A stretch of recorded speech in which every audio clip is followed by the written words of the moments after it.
Board of Education meeting. Can I have a roll call, please? Mr. Cerrone? Here. Dr. Martin? Here. Dr. Murillo? Here. Dr. Polak? Here. Miss Robinson? Present. Miss C? Here. Miss Wenmuth? Here. Everybody stand for the Pledge of Allegiance.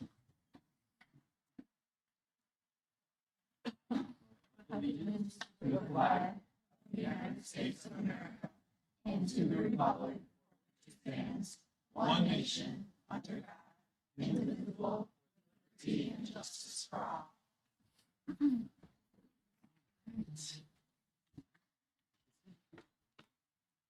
Okay.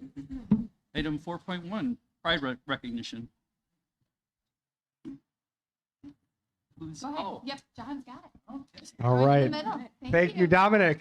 Tonight, the Board of Education acknowledges Pride winners from Fox Chase, the Wheatlands, Goal, and Bednarsik for the month of March. Pride stands for proudly recognizing individuals demonstrating excellence. The Board of Education began this program 10 years ago to recognize, promote, and celebrate the many contributions made by teachers and employees across our great district. We thank our generous district partners who support this program, which is presented by ServBank and supported by donations from Chick-fil-A, Culver's, Imagination Print and Design, Huntington Learning Center, The Scoop, KCT Credit Union, Texas Roadhouse, and 113 Main. Your contributions make this program successful. We would also like to thank all of those who nominated individuals for consideration. Each nominee has been recognized with a certificate. Awardees, after your name is called and we share your nomination, please come forward to be congratulated by the board and Dr. Kilgatti, and then stay up front until the rest of the individuals from your school have been called up. Our first school tonight is Fox Chase Elementary School.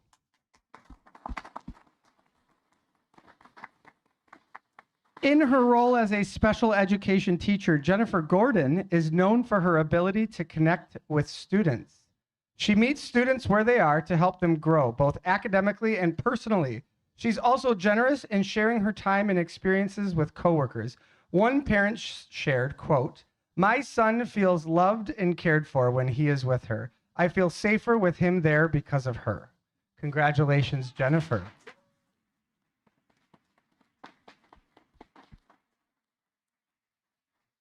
As one of her building's custodians, Yolanda Qualkel consistently ensures everyone's needs are met. She tackles demanding tasks diligently and tends to classrooms with an eye for detail.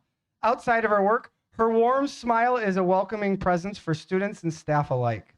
A fellow staff member shared, "Having worked the lines alongside her at Fox Chase Elementary, I have consistently witnessed a level of professional excellence that not only supports our operations, but defines the very heart of our school culture." Congratulations, Yolanda.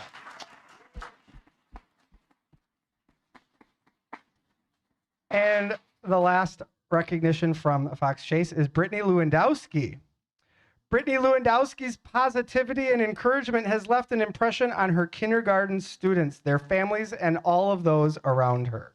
She cultivates a fun family atmosphere in her classroom, offering creative and physical ways of learning.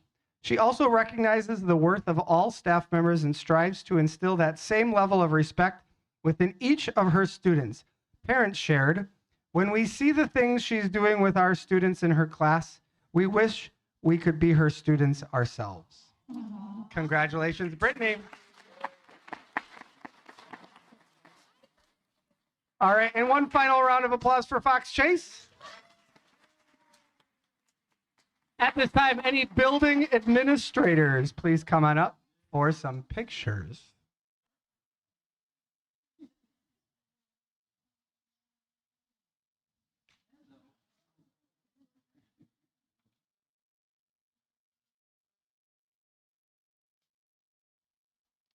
Congratulations, Fox Chase. Next up, we have the Wheatlands Elementary School.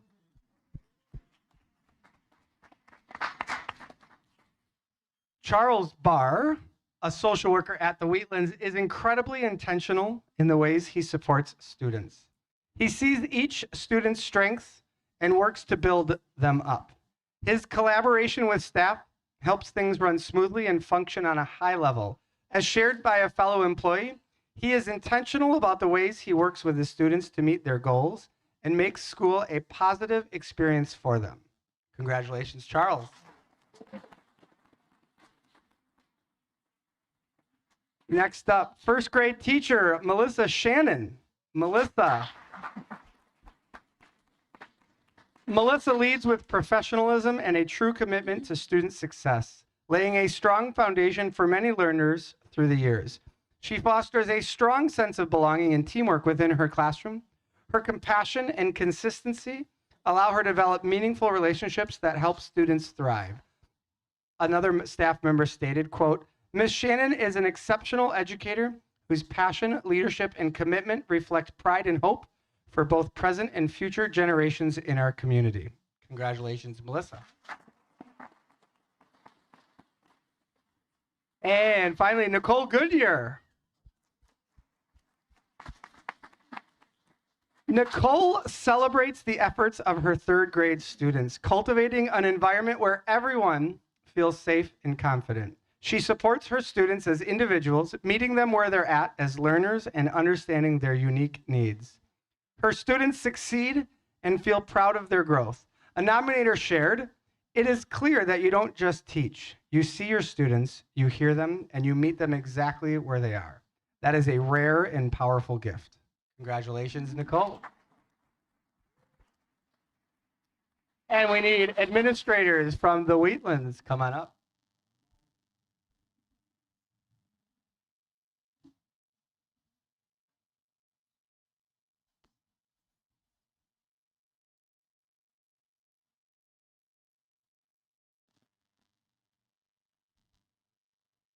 Congratulations, Wheatland.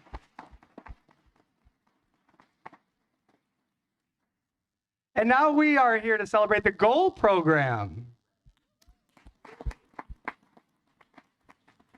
Known for her student-centered attitude, Amanda Lamort's efforts as a social worker are greatly appreciated by students and staff alike. Her desire to see students succeed is evident in all she does.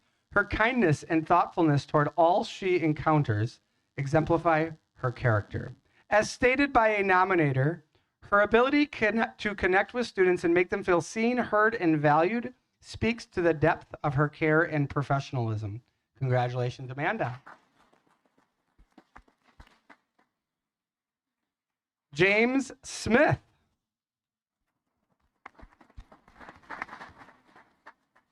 James Smith's dedication to the students he teaches shines through his work. He cares deeply about the students of GOAL, always looking out for their best interest. He comes in early, stays late, and looks for ways to help others. His kind and hardworking attitude speak volumes. A nominator shared, "Mr. Smith is the most dedicated teacher I know." Congratulations, James. And finally, Michael Kelly.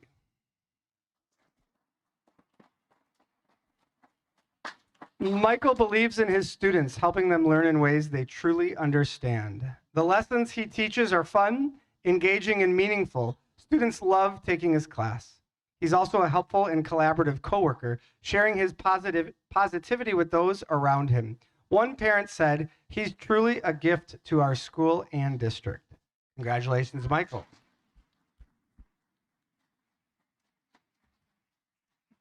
Anyone here from GOAL? All right, pictures.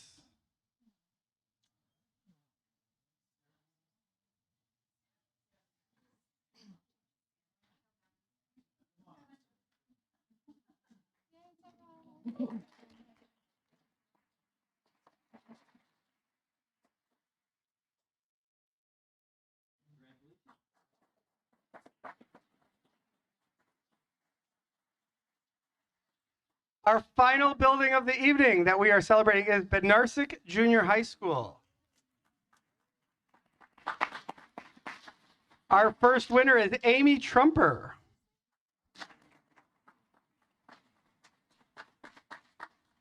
Her deep commitment to students as both a science teacher and club sponsor sets Amy apart. Students admire her unique and engaging teaching style. She's always there to help her students and has played a large role in supporting STEM initiatives at Bednarsik and through School District 308. A parent shared, quote, "I could only hope that all of my children have such a passionate and empowering educator in their life as they work towards pursuing their passions and reaching their full potential."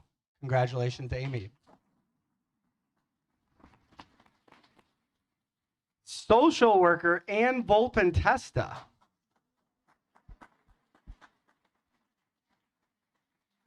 Anne advocates for her students, handling challenging situations with patience and confidence. She plays a crucial role in supporting the emotional needs of both students and staff at Bednarsik.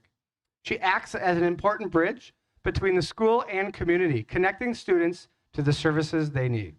As stated by a nominator, Anne is always putting the needs of others ahead of herself, and she deserves to be celebrated for all she does and for the amazing character she shares with each of us. Congratulations, Anne.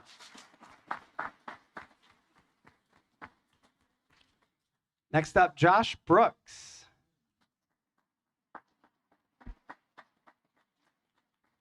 Josh has made an impact on countless choral and music students, inspiring them to grow in their skills. He sets an example for others, serving as both a teacher and mentor to students.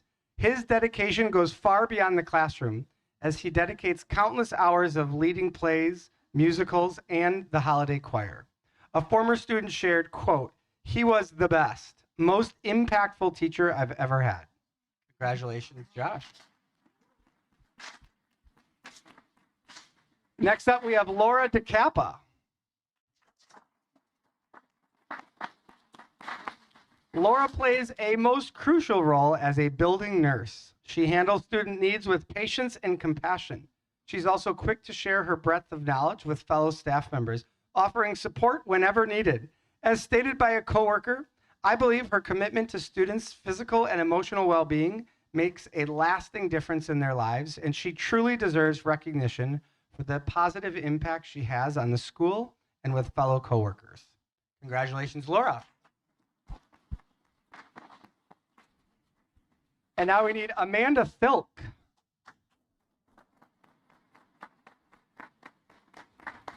Amanda's kind heart and warm sense of humor help her cultivate a welcoming class environment. She finds creative ways to make language arts engaging, offering a variety of activities and different ways to learn.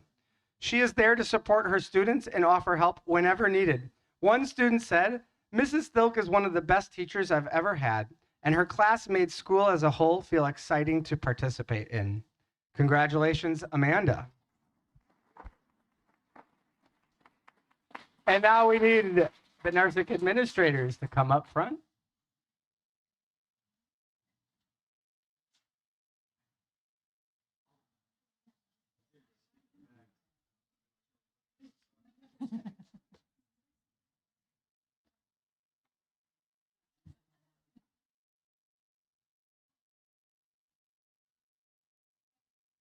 All right, one more final round of applause as we recognize and celebrate these amazing staff members for all they do.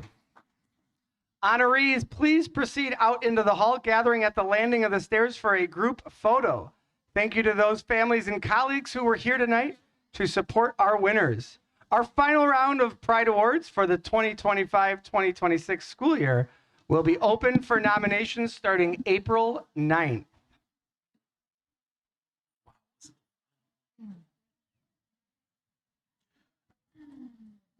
Again, we want to thank you, Mr. Francis, and Teresa and the communications team for your leadership in really preparing such a wonderful opportunity to celebrate our students, and more importantly, our staff who really lead and support our students in that. It's really always such a joy to be able to recognize the hard work and really remind us why we are all here, which is the success of our students and these dedicated educators, staff, and really the diversity of staff members who will represent always reminds us that it really does take a village to make this work. So thank you for that again. Section 5, 5.1, our strategic plan updates.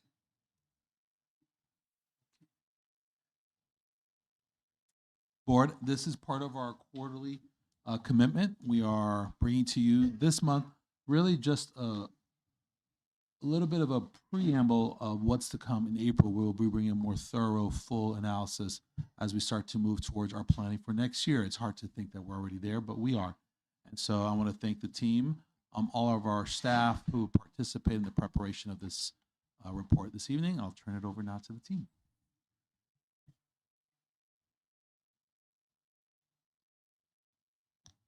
Is the clicker working?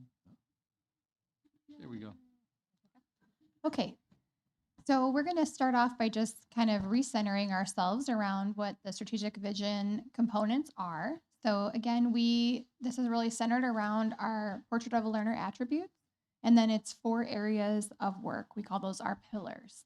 And then for each of our 5 priorities, all 4 pillars have objectives for each of the 3 years. So the visual that you're seeing up there on the bottom right side is really kind of the visual component for helping us understand what it is that our plan is covering in each of those 4 pillars of work. This is another way of viewing it. So within this wheel, each of the topics that you see, the yellow ones, 1 and 2, are really the work that we do, and the gray areas are really how we accomplish those. So the 4 pillars being the academic and student success, educational access and supportive environment, partnerships and collaboration, and then the resource allocation to help bring all of that to fruition. So that's another visual that helps you center that. And this is just a reminder. So we've come before you initially a year and a couple days ago to approve that initial strategic plan, but we did an update in December. We're sharing one with you now. We have, as mentioned, a more comprehensive review plan for you in April, and then over the summer, we will be doing that full year in review look back.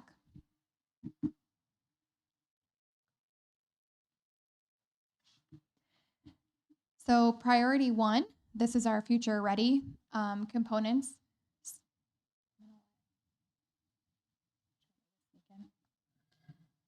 Go ahead. All right, so some successes that we would like to share with you. First of all, we have launched School Links. That was our replacement for our college and career readiness platform. We were actually recognized by School Links as exceeding benchmarks for our implementation. So that was extremely exciting for the team. Another success during second semester at the high schools, we have launched EDU 200. This is Introduction to Education. This is one of the early college credits, so our students earn dual credit as part of that college and career pathway endorsement. And then, very exciting also, 2 things to celebrate. We have a college and career fair on April 16th. It starts at 5 o'clock here at OE. We have about 125 colleges slated to be here, as well as a target of 60 careers. So it will be kind of throughout our lower level. So we would be very excited to have as many attendees as possible. Also new this year, we are launching on April 28th at 3:30 in this room here, OE's community room, the first SD308 Skilled Trade and Military Signing Day. So we wanted to expand our recognition of our students. So we will be recognizing our skilled trade and military students that were signing for the following year.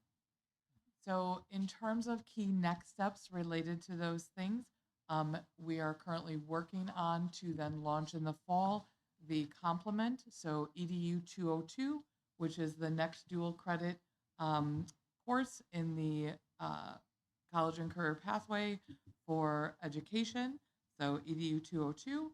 And then by the end of the year, our teams are looking to launch a career pathway handbook, which really integrates career information with the courses that we offer here at school, so that there will be more direction and guidance of courses that they can take to really dive into some potential careers. Also, in the Future Ready component, our high schools team with the communications team has really been partnering around engagement in our community. So we're super excited to have our new community engagement coordinator, Ms. Dawn Sino, on board with communications team, and she's coordinating directly with Mr. Ben Owen and determining what we have to offer businesses and what businesses can offer back to the district. And so as we're out and meeting people at chamber events and open houses and various things where we're introducing industry partners and potential new partners for the school district, we want to be able to bring to them the ways that they can be engaged and help benefit students, as well as the ways that our school and our student experiences can benefit their organization as well. So we've started some initial targeted outreach. We have been featuring alumni. We have our second one underway right now. We're really focusing on alumni that chose to come back to the district to work here as their career, and really highlighting that there's quite a few of them, which is really very exciting and speaks to the educational journey here that they want to give back in that way. So we'll continue to work together to highlight those, and then continue to outreach and build up that list of partnerships in a number of ways. So lots of exciting stuff going on. All right, our second priority is for our systems of support, and we have made a lot of headway this year as we have added our assistant principals into the principal coaching cycle. Our executive directors have done a phenomenal job this year, even coaching the directors along the way with their principals. So it's been nice to see the authentic and the depth of conversations with our building leaders. Within their committee, they are also in the process of working on their portrait of a leader. So additionally, there has been some intentional alignment with our culture responsive teaching and leading standards, as well as our culture responsive practices and how we provide professional learning within the curriculum, ultimately really within K-8, ELA, and science. And we do continue to expand that and collaborate with high schools as well, when I'm speaking from this lane. Additionally, through the district leadership team, there has been a lot of support for our implementation and alignment of school leadership teams for next school year, as well as we are going through our next process of how we are going to collaborate in the development of our MTSS strategic work plan as well.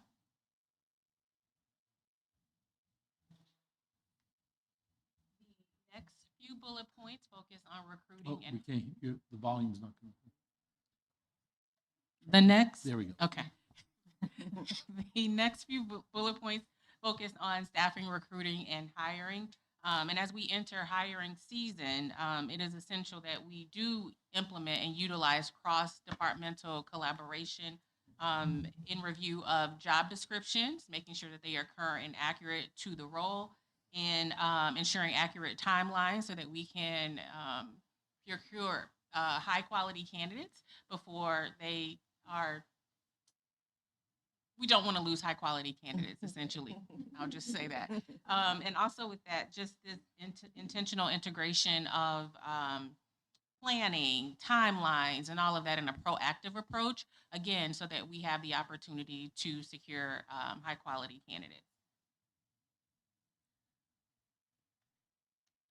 All right, as we shift into our academics, the K-8 has been busy, y'all, with all of the committees, all of the learning, all of the opportunities.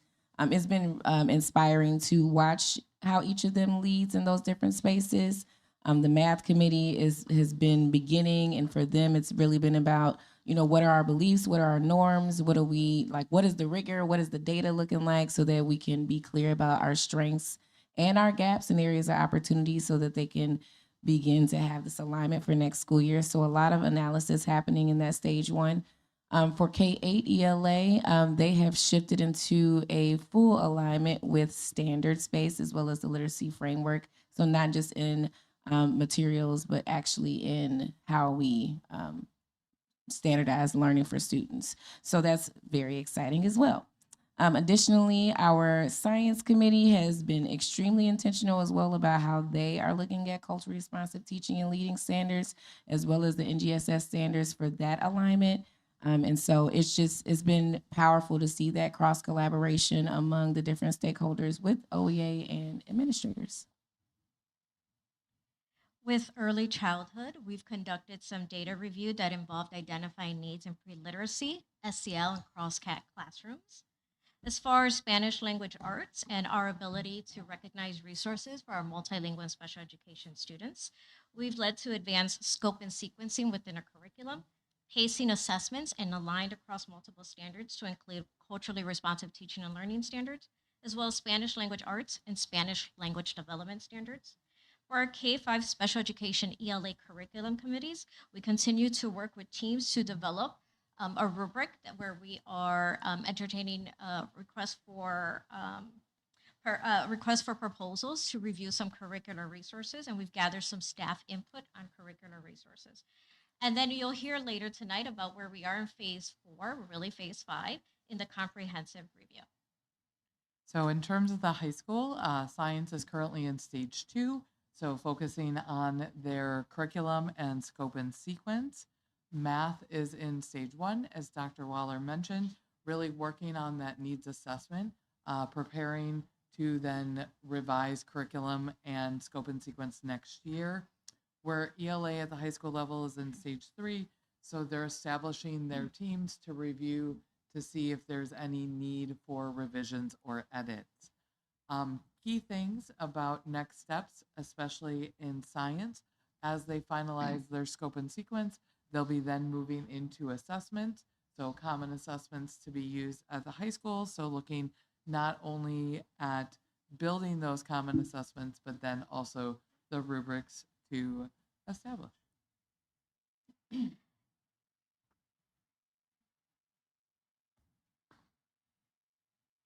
As far as next steps for early childhood, we will then be working to develop the scope and sequence, create a rubric, and review vendors to prepare for an RFP for a pilot. As far as Spanish language arts and resources for special education multilingual learners, we plan to pilot, as mentioned, for K through 5 special education ELA and develop a tracking system so that we can progress monitor. We continue to develop a scope and sequence development, align standards, and curriculum development work for Spanish language arts. And then tonight, again, we will share stakeholder feedback and themes with the board on the comprehensive review.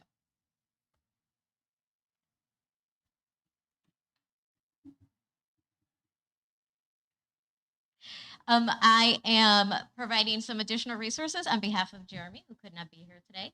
We continue to make steady, fast-forwarding progress in advancing our strategic safety efforts. Since November, we have completed the safety efforts audits where a third-party partner and shared the initial findings with the safety and security work group to review results and engage the group in intentional planning around initial action. An executive summary of the audit findings was completed and shared with the board and district leadership, which will continue to inform the next phase.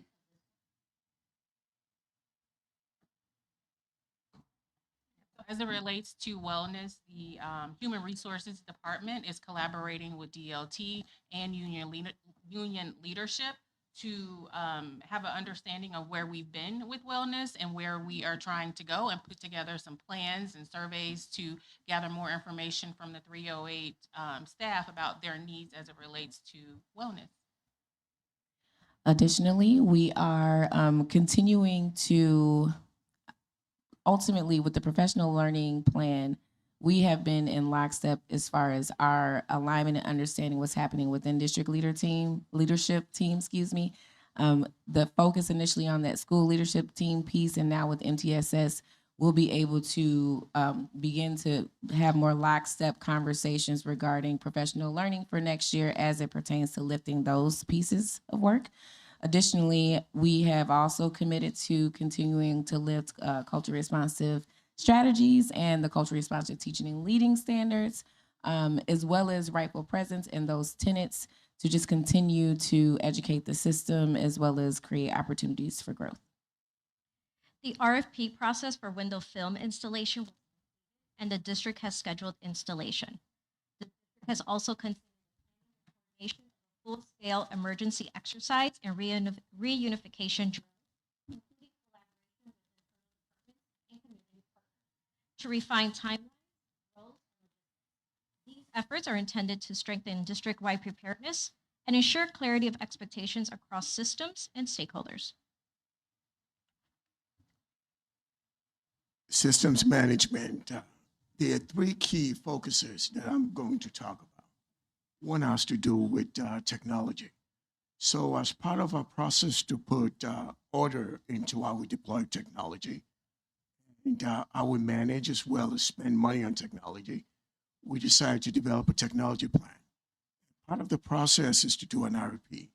The RFP process was executed, except when we reviewed the submission, the pricing that was provided by the firms who were prohibitive, it just didn't make any sense to go that route.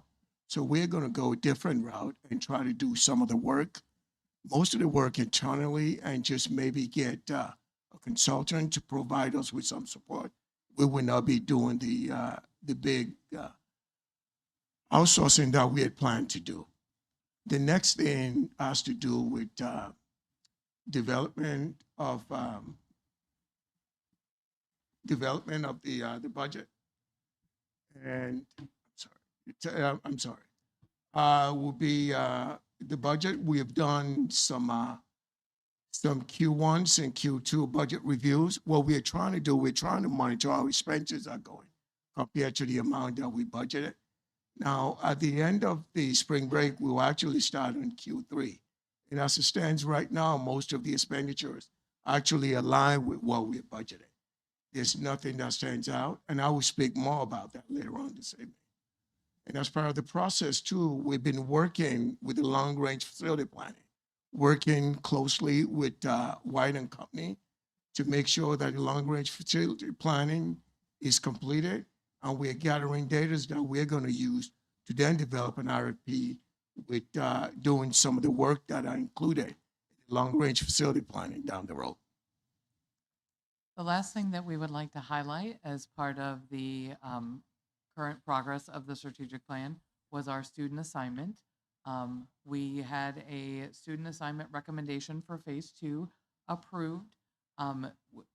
As a result, we have launched family communication, and student transitions were updated in PowerSchool. Returning student registration is now available through PowerSchool for next year.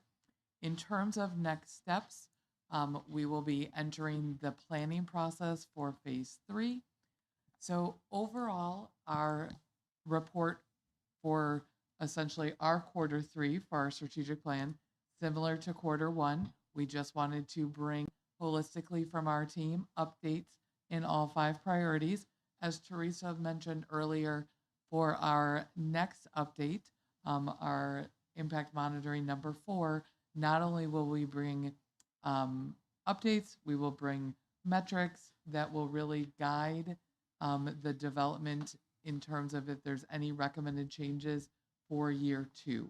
So right now, the teams are reviewing their current progress, their anticipated end of year progress for each of our objectives from year 1, their relationship to the corresponding objectives for year 2, and then any recommended changes.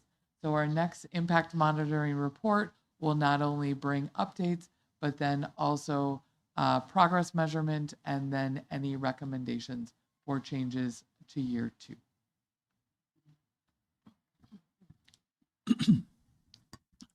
Thank you, team. With that, I want to just open it up. I want to invite the board. As you know, the strategic plan is rooted in the findings and the work that was accomplished last year.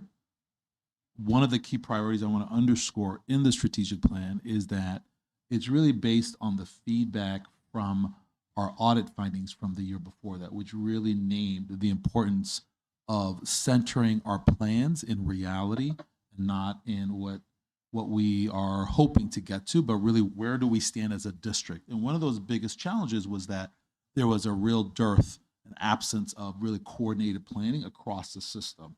And so a lot of folks come to me, you have up here in your plan, something like school links. These were structures or places that were there for a long time or expectations in districts. We were at the starting line. There was some groundwork that had been done, but we were at a starting point. And so I just want to name that the work being developed requires a lot of coordination and is really, I'll be honest with you, very difficult in that it's cross-departmental and is requiring a lot of focused kind of slow work versus quick unmethodical actions, which is really what we had before and what the audit yielded, which is that if you want to go far, you have to go slow as a team and work across the system. So with that, I'll open it up for questions.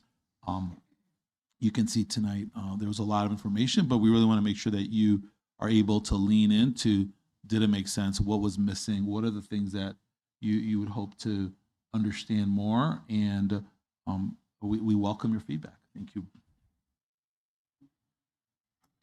I have thank you, everyone. Lots of updates, and I know lots of work is happening. And Dr. Cavati, you're referencing the curriculum audit, is that right? Yes. Okay, just making sure I'm talking about the same thing. From that audit, we learned there was a lot of work to do, and so a lot of work is being done. And as we think about this through a systems view, is there a way that we're memorializing or publishing our curriculum? Can we find our curriculums online when they're done? I've seen, are they online already and I haven't seen them? There's elements from the curriculum online. Yeah. I'm thinking like a Overview. overview, like a curricular overview. I shouldn't say the curriculum because that's just super vague, right? Or it could be a lot of stuff, or like a curriculum overview, or like a scope and sequence. I'm thinking about through the lens of a community member. Yep. If I'm a parent and I'm wondering, okay, third grade, what are we going to be talking about in third grade? What is the expectations? That would be a nice thing to include in part of our systems. So it's available. Is that part of our strategic plan already? The memorialization or publication of it at all? We talked about the curriculum renewal cycle and what it's undergoing. Yeah. So there is, I would say that the work that's been done, especially in phase 1 and 2, have really been from the teacher view and perspective. Mhm. So that's something that we can partner with phase 2 just to do like a one-page overview Mhm. per grade per content. So Yeah. that's something we can definitely work in and then make that available online. Yeah. I don't know if other board members would think that's a useful suggestion. I don't want to be the one saying, I think we should do this, but yeah, no, I that think makes it's sense. useful. And also like, because so much of the curriculum audit focused, like so many of the areas for growth in the curriculum audit focused on like that need for centralized supports and centralized curricula, centralized resources. Yeah. I think that also kind of, not only addresses the issue by providing that support, but also highlights the work that's been done by showing that centralized message. Yeah. And it's real easy if a community member reaches out to say this and this, oh, we have an overview of the curriculum. And then once they review it, if you have questions, it kind of saves them. There is one page, just, I know we absolutely can add to it, but there is a page called Classroom Resources on our page right now as it stands, and it does break down each level as well as specialized programs. And within those, the depth of knowledge is a little bit different by grade level, but as you look in there, there is like, you can keep digging from, curriculum down through like AVID and specifically kindergarten programming, and then the high school course catalog and its description. So there is quite a bit of information there. We certainly can work towards making it a little bit easier to digest or specifically around the curriculum resources that are available, but there is quite a bit there. So I do encourage everyone to take a look at that classroom resources page. Thank you, Teresa. Yeah. I may want to add one last thing regarding this without overlaboring. I want to open up, is that the audit scored us really low in terms of actually having those curricular resources internally even. And so I would say that the work the team has done in what the strategic plan committed to is that we would build that with our educators versus just coming in and doing a wide sweep and saying, here's what we're doing and let's go, because that also yields a lot of tension, because then who's actually then implementing the curriculum or the expectations when you have not built that sustainable plan. This year, we're in our second year, for example, with our literacy curriculum. So for those resources that we are using currently, I think that's a great addition, and we'll look to evaluate that, how we can bring them in. So thank you for that. Yeah. Other questions? Yeah, Brandy. I have, excuse me, I have two questions. So the first question is, which students are benefiting the most and the least from your current strategic initiatives? And how are we ensuring that every subgroup, whether multilingual, SPED learners, are seeing the measurable improvements? And this is truly going back to the equity and then also measurable outcomes. So I think at the heart of the strategic plan, we really focused our pillars on not only looking at academics and student success, but then also looking at the access and availability. So if we take a look at our different objectives, you'll see certain objectives that approach kind of the student population as a whole, but then there are also certain objectives, which we're going to hear about next, that really focus on some of our diverse learners, both our multilingual learners and our special education students. So in terms of measuring progress, a lot of year one is in that planning and preparation that Dr. Kilgatti talked about. That was really highlighted in the curriculum audit. As we get further along in the year, one of our objectives was really to implement EduClimber.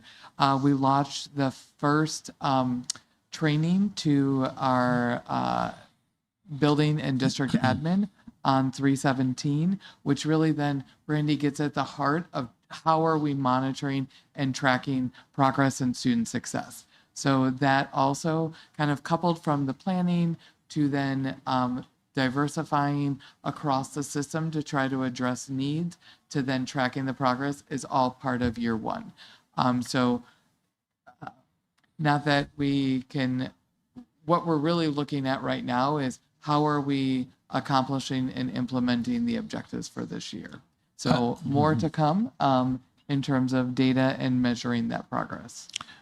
One of the things that comes up and became really one of the pivotal is that the idea of rightful presence. And in the audit and then correspondingly in our strategic plan, we identified there was a lot, we recognized there was disproportionality, for example, for low-income students, overly represented in discipline referrals.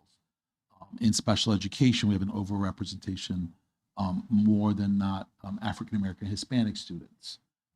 And so these were data sets that were part of that initial reflection that we need to engage in. For example, early, the correlation between lack of investments around programs like our dual language program, while we often see ourselves as a satellite program for a dual language program, the investments, even from a assessment period approach, we had not invested enough in those programs. And so that is something that I think is a great question, and that became very important to us, which is why we took time this year to really engage. And you're here, we've got members of our team to share a lot about the audit this year and what we learned through the focus on a comprehensive review. Just one last bit that I would add, a part of 1,000% what both Dr. Kays have said. I think the additional part to make sure that we lean into is that throughout the strategic plan is a lot of intentional conversation around professional learning. We can put these different things in place and we can have the tools and we can have all the resources, but we still need to be able to provide the professional learning that's necessary for our teachers to do it in the classrooms, for our building leaders to lead their teachers in doing that. And so that is why that's also a heavy part of the conversation as well.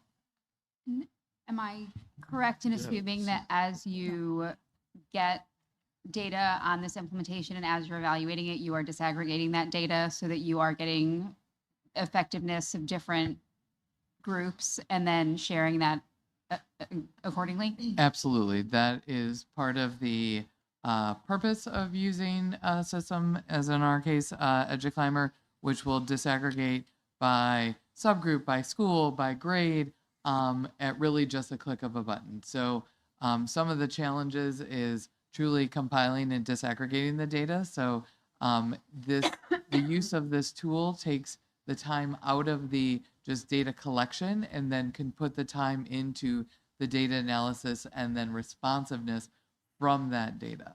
So additional training sessions are coming, and then kind of our next phase is then as we launch or relaunch school improvement teams for next year, extending the training into our building at the school level. Just quick. So basically, more information on demand instead of downloading spreadsheets and those types Correct. of things. Lavelle? Randy, did you? No, I think my comment is similar to some of the questions of my fellow board members. It's just about how are we measuring outcomes. And I think it's probably complicated because when I think about scope and sequence, are we saying at the end of the school year across the board, all of our core content will have scope and sequence for standards, and then we will have maybe a mid-unit assessment which aligns to our scope and sequence. And so I would like to see the next time we meet, I know that this is just an overview, just how we are measuring our outcomes. You all often hear me ask, do we have data to support certain initiatives? And so I would just like to see, to the extent possible, I know some of this is really tough for you to quantify. My next question, what's exactly student support time? I think it fell under priority 2. Yes, my apologies. Yes, so student support time happens at the junior high level, and it is every morning. And Mr. Francis, along with a group of individuals, work together to really outline what that would look like, as well as collaboration with Future Ready. So you'll see some future focus pieces in there. You'll also see Character Strong happen in that space. We have a couple buildings that they utilize their student council to provide different announcements. It's an advisory space, but it is organized throughout each day so that they are meeting a particular need. So all students get student support time. It's Yes. tier 1, essentially. It's Except universal. those individuals who start off at the high school So student because support, they're in, student support time is at the junior high. right. So as Dr. Waller mentioned, we do have a handful of students at each building that take geometry at the high school. So they are not present for the start of the day. Okay.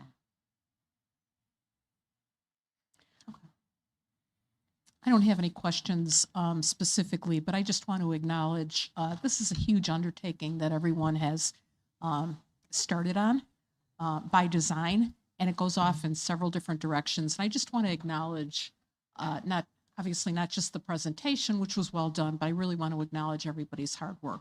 This is a major undertaking, and we have some good people that are undertaking it. So thank you. We're going to hear from Dr. Berkey later on. He's going to have a little presentation on our video presentation. But he's executive director at LUDA, and he said that this is a very ambitious strategic plan. So maybe we're taking each one, getting proper feedback and all those things, but it's very ambitious. LUDA, large unit. Well, later on, large unit district association. So basically, he trains us, as board members, and he's a former superintendent as well for a large unit. I wanted to ask if our student board members had any input or any questions, or no? Okay, go back to. My last question is, what, given all the external factors, what are the biggest risks to students if key initiatives like MTSS, alignment, curriculum updates, or safety enhancements are delayed or under-resourced? And again, this goes back directly to impacting our students. So in terms of the work that is being done, kind of to blend your question, Brandy, to Dr. Polak, so we have a curriculum cycle. So we are not undertaking every subject area at one time. So we are on really a 4-stage process. We have done some prioritization from some of our areas that had seen the largest span. So we do fully acknowledge that there is some need for revision in both curriculum and in assessment to be able to get some better data. So that's the work that the team has taken on right now to ensure that we are looking at current standards, current instructional practices. The team had prioritized literacy and English language arts, has then followed with Spanish language arts, and then because of the K-5, our teaching staff having all 4 core content areas, wanted to make sure that there was time in between lunches, so have started stage 1 for math. So we wanted to make sure that we focus on those key priorities in terms of our curriculum. With resource allocation, we work very closely with Mr. Obafemi and his team.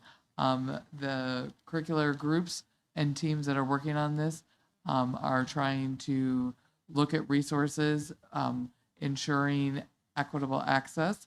So I know Dr. Dubiel has done a lot of work to look at languages available, accessibility features. So trying to consider all possible just students as we onboard new resources also. So we definitely are aware of some gaps, but we have tried to stagger the plan to make sure that we have authentic engagement to create new scope and sequence, new assessments. As Dr. Kilgotti's mentioned, really working side by side with our staff to develop and then implement through additional professional learning in that stage 3.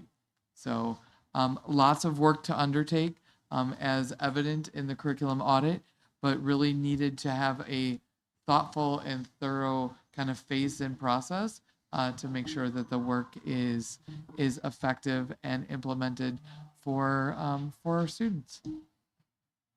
Thank you. And just last question, I apologize. As I noticed, the curriculum audit continues to be context that we continue to speak on.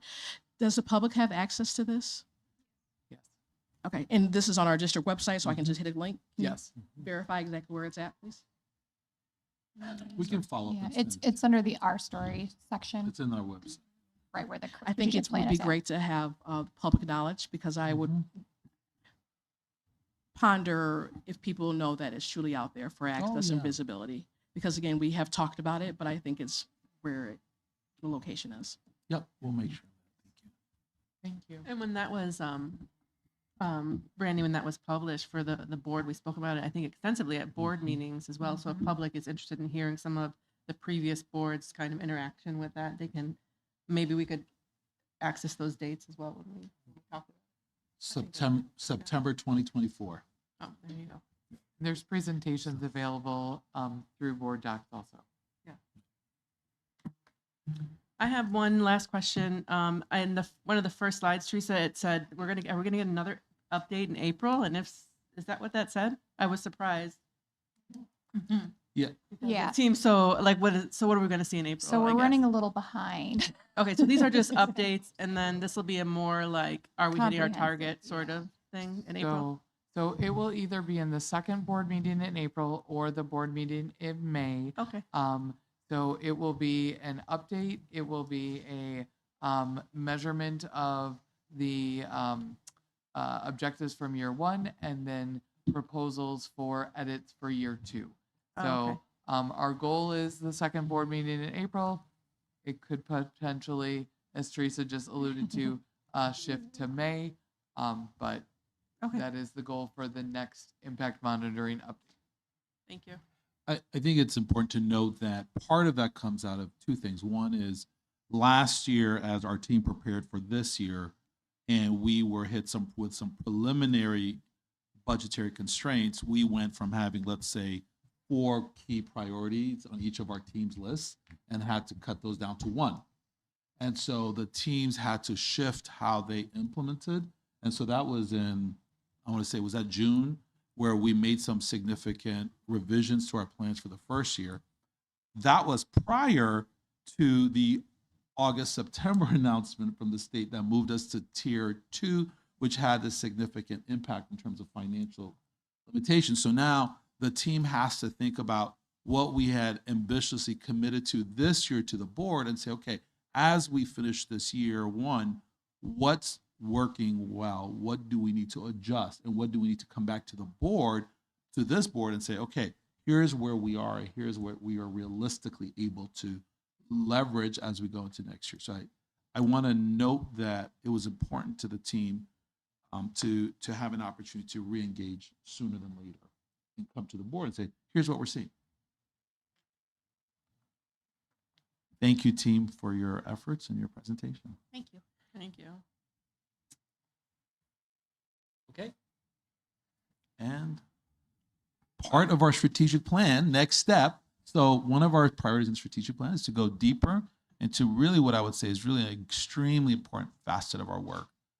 And we have our team tonight. I'm going to invite Dr. Dubiel to introduce our guests and or our folks who are here as part of that leadership work. So, presentation 5.2, diverse learners comprehensive review. Sorry about that. Well, I appreciate it. timestamps, You right? got to get the Yeah. timestamps. Yeah. Doing it.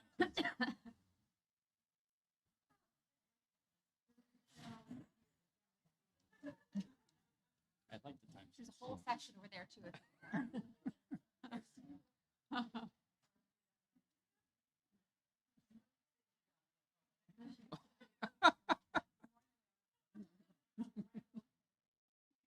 love this setup. Like I just like that we're like a full square right now.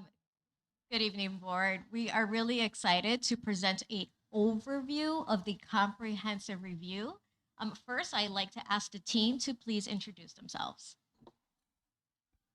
Hi, I'm Sarah Fisher, Director of Special Education for High School and Non-Traditional Programming. Katie Rentz, Director of Special Education, K-8 on the Orange team, as well as I oversee the Deaf and Hard of Hearing program. Teresa Anderson, Special Education Coordinator. I support 504's curriculum and assistive technology for our district. Nicole Peronenzi, I'm the Director of Special Education for the Silver team, and I also support Homebound. Maria Lopez, Director of Multilingual Learners, all teams. Every color. Kelly Waldron, I'm the ML Program Coach, Blue Team. Hi, Erin Gleason. I am the Multilingual Learner Curriculum Coach. Dr. right. Dubiel, what is the different color teams, just if you're listening? Sure, Yeah. sure. So we have developed a system of orange, silver, and blue. These schools that are elementary, that are orange, and junior high feed into Oswego High School. The silver schools that feed in the elementary and junior high feed into Oswego East, and blue team represents high schools. Thank you. Okay. So we have two major objectives with the comprehensive review tonight to provide some initial information and identify steps for the comprehensive review. I need to highlight this. I'm going to say it multiple times. This is an overview. This is an overview of the comprehensive review. There's a lot of information that came out of the comprehensive review, but more importantly, we're not done. We are not done. There's a lot of work. This has been quite comprehensive, and we feel like we've only chiseled a little way at the work that is ahead of us. This is not a one-time effort. This is part of our strategic plan. And as a matter of fact, for year one, it is to begin the comprehensive review. As you're all familiar with the strategic plan, year 2 and year 3 is to implement and to continue the work. This just allowed us to obtain some quantitative and qualitative data and then really roll up our sleeves for multi-year work that we know we can do towards building our multilingual and special education programs. So for the comprehensive review itself, it is part of a 5-phase process. We developed the 5-phase process to ensure we have structure in place. So for the phase 1, we had a preparation. This occurred last summer. It involved identifying the structure that you see in front of us, as well as developing the work plan, which is aligned with every objective in the strategic plan. We consulted with our leadership, both in our unions OEA and OESPA, and then the team worked together to build our internal capacity. For phase 2, we launched console groups. What do we want to ask the people that are participating in focus groups? So we conducted, with consultation of our OEA and OESPA partners, some semi-focus groups, in a sense of we wanted to know what should we ask the public? So we had multiple sessions of special education and multilingual staff and community members. They were provided with a menu of questions, but they weren't limited to those questions. They gave us some feedback on those questions, and they allowed us some structure to conduct a focus group. It's critical to understand that when it comes to focus group, we need to have the same questions to ensure alignment. So the questions that were for staff were the same for multilingual or special education staff. The questions that were for students were identical for multilingual and special education. And the questions, again, that were for our community members were identical. Phase 3 is where we conducted the collection of the work.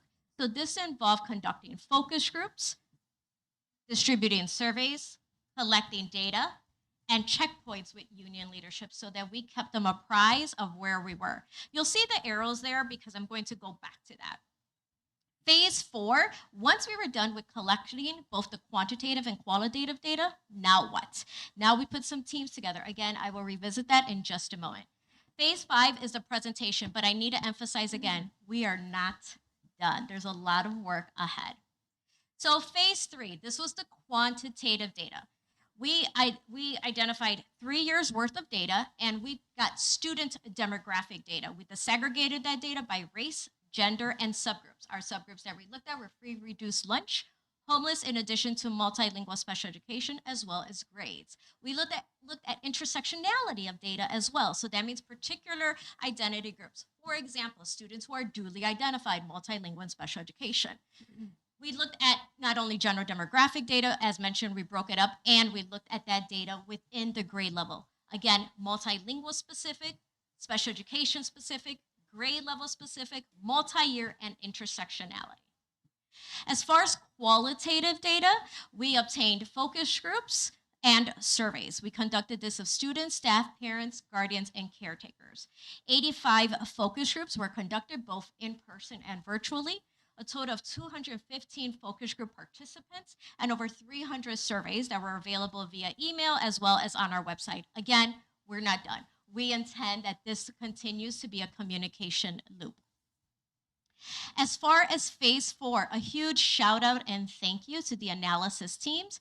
This was a collaborative effort between building leaders, district staff, and membership identified by both OEA and OESPA, as they took all of the quantitative and qualitative raw data and they identified themes. What do we hear people saying over and over again? You interview, you talk to hundreds of people, you'll get hundreds of different ideas. But what do we notice is a common denominator? So at this time, I'm going to turn it over to my team, and what they're going to share with you are some of those strengths that we heard, commonality when it comes to multilingual, as well as special education, and what are some areas of need. Again, as promised, I'm going to say it again. These are not all the areas of strength. These are not all the areas of need that we need attention to.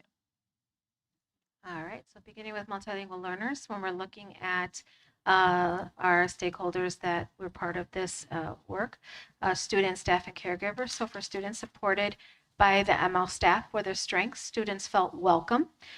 Teachers create a supportive environment. So those were the big themes that we, that came out of the analysis for our students. Our staff, we have dedicated ML staff, student-centered staff, and non-ML staff feel supported by our ML staff at each of the buildings. Caregivers, they feel that the strengths of our programs are that we have a welcoming environment, focused on community, and focused on the needs of the families. Okay, our areas of strength for SPED. Our students share that they experience supportive, caring teachers. They have access to extra help when needed, that they enjoy the co-taught classrooms, and they appreciate the accommodations and flexibility of staff. Staff highlighted their dedication and passion, their strong collaboration and teamwork, their commitment to inclusive opportunities, and the availability of the wide range of continuum of services. Caregivers emphasized a positive collaboration relationship with staff, strong, focused on student-centered practices, confidence in staffing support, and the effectiveness of individualized support for their students. Okay. So we're going to start with the summary of student themes. To ensure student voice, we held focus groups and surveys within our junior high and high school students. We then summarize the themes identified by our students, and as we go through, you'll notice similar themes that are consistent throughout all groups. For special education, our student themes really centered around rightful presence, differentiated instruction, and ensuring that programs and services were aligned to their individual needs as learners. I just wanted to highlight that as a team, we were very impressed with the feedback that we received from students and the insightfulness that they were able to provide us, as it was very instrumental in creating these themes that you will hear. So some of the themes were identified that we really need to align programs with student needs and really articulate entrance and exit criteria. Another area identified was the need for more access to after-school clubs and activities that supported the needs of all students for meaningful participation. Students also spoke about the system being rigid and not taking into consideration student needs, such as instances like our tardy system. And then lastly, student identified the needs for professional development around interventions to support needs of students. And then they also spoke of the need to recruit staff who understood how to support their needs. Very similarly, our ML students had shared that they felt for the implementation opportunities for language proficiency, they are looking to know what is the roadmap for gaining language proficiency so that they can start taking ownership to it. They also are looking to be active participants in our school and not be passive. They would like to see that more of our non-ML teachers take on the role of being an ML teacher within their classroom so that they can be seen as both a general education student and ML. They would like that they want to see themselves in our curriculum and in the materials that are in our classrooms that are being used. They are looking that we ensure that they can be included in high stakes things like honors courses and those types of programs rather than the smaller programs within our that are more ML related. And then finally, they would like to see themselves in the staff that we hire so that they can be represented.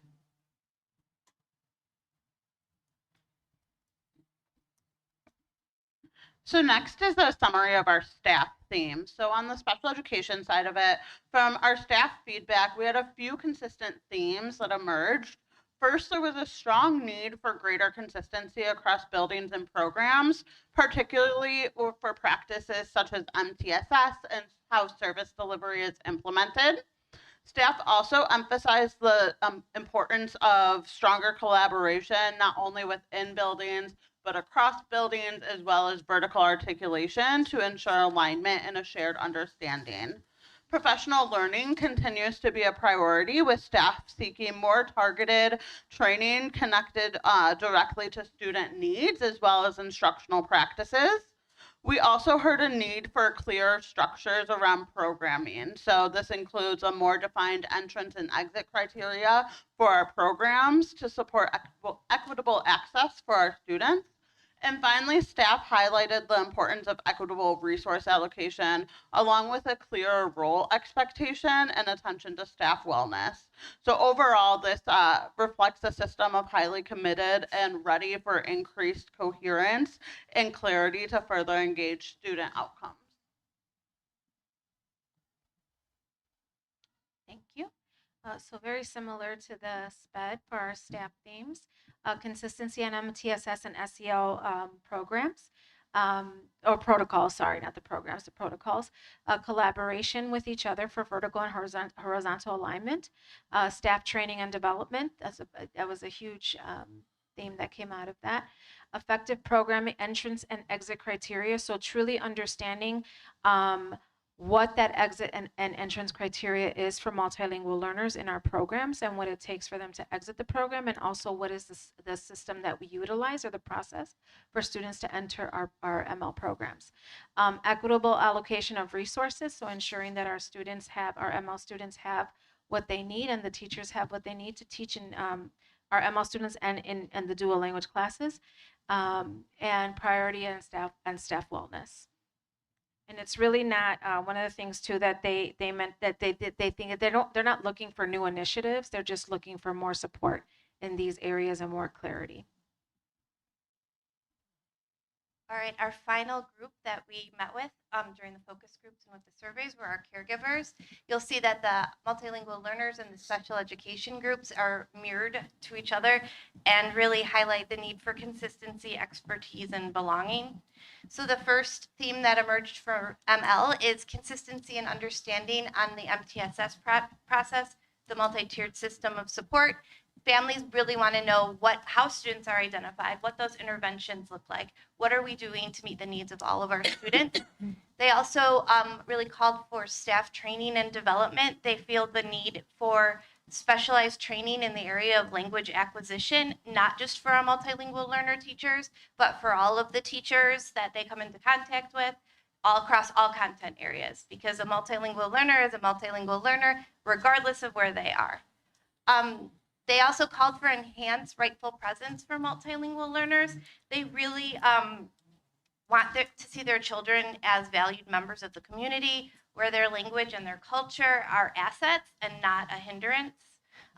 They also, related to rightful presence, want to make sure that when they're receiving things like communication, it's accessible to them in a language that they are requesting. Program accessibility and consistency. If the quality of education from one building to another should be equitable. And then finally, equitable distribution between schools and programs, and they're referring to staff, materials, any resource that meets the needs of the students in that building.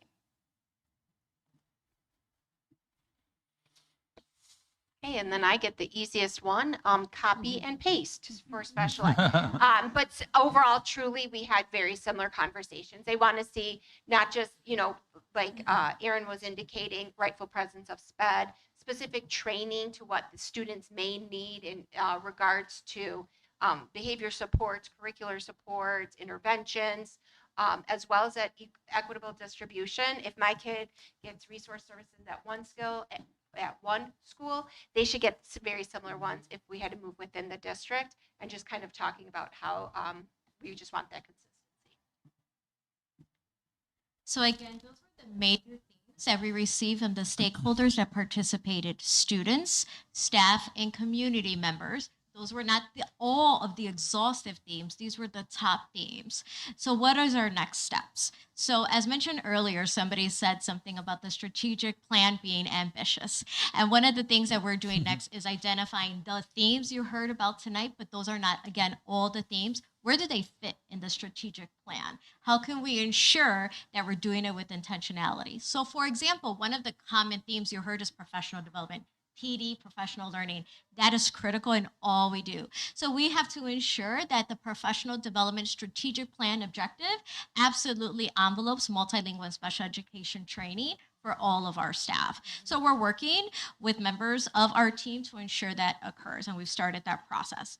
The next thing that we're also working on, working simultaneously, is ensure that we're abiding to checklists that ISB provides regarding special education and multilingual. So for example, multilingual has checklists regarding NOEs or notice of enrollment, or special education has checklists regarding prior written notice when it comes to IEPs. So we need to ensure that those checklists and those legal compliance pieces are also part of that. So we've rolled up our sleeves and started that work. We're also working on some professional learning. Again, getting rolled up with that. An example is we're working with the high school team to provide some we've partnered with them to provide some professional development next month for students that are duly identified at the high school, and what that can look like. Now, as far as long term, one of the exciting things that I think will be happening is we're going to put more committees together. So in working with OEA and OESPA, we'll have a multilingual and special education task force, and under those umbrellas, multiple task force. For example, we anticipate under special education, there'll be a STARS task force or a skills task force. Under multilingual, we anticipate a dual language task force and an ML resource task force, because both programs are in each and every one of our schools. We also anticipate and need a continuous loop of communication. So we know we will have committees that make up of students and parents/caregivers. how that's going to look, we're still very much working on that, but we know that this is something that is non-negotiable to ensure that our programs and resources, we gather the feedback and we have a continuous loop with various stakeholders to ensure progress in all of our programs, resources, and supports. Questions? I do. So I know that we said we used multiple data sources. What student data did we consider when we identified themes or areas of need? Yep.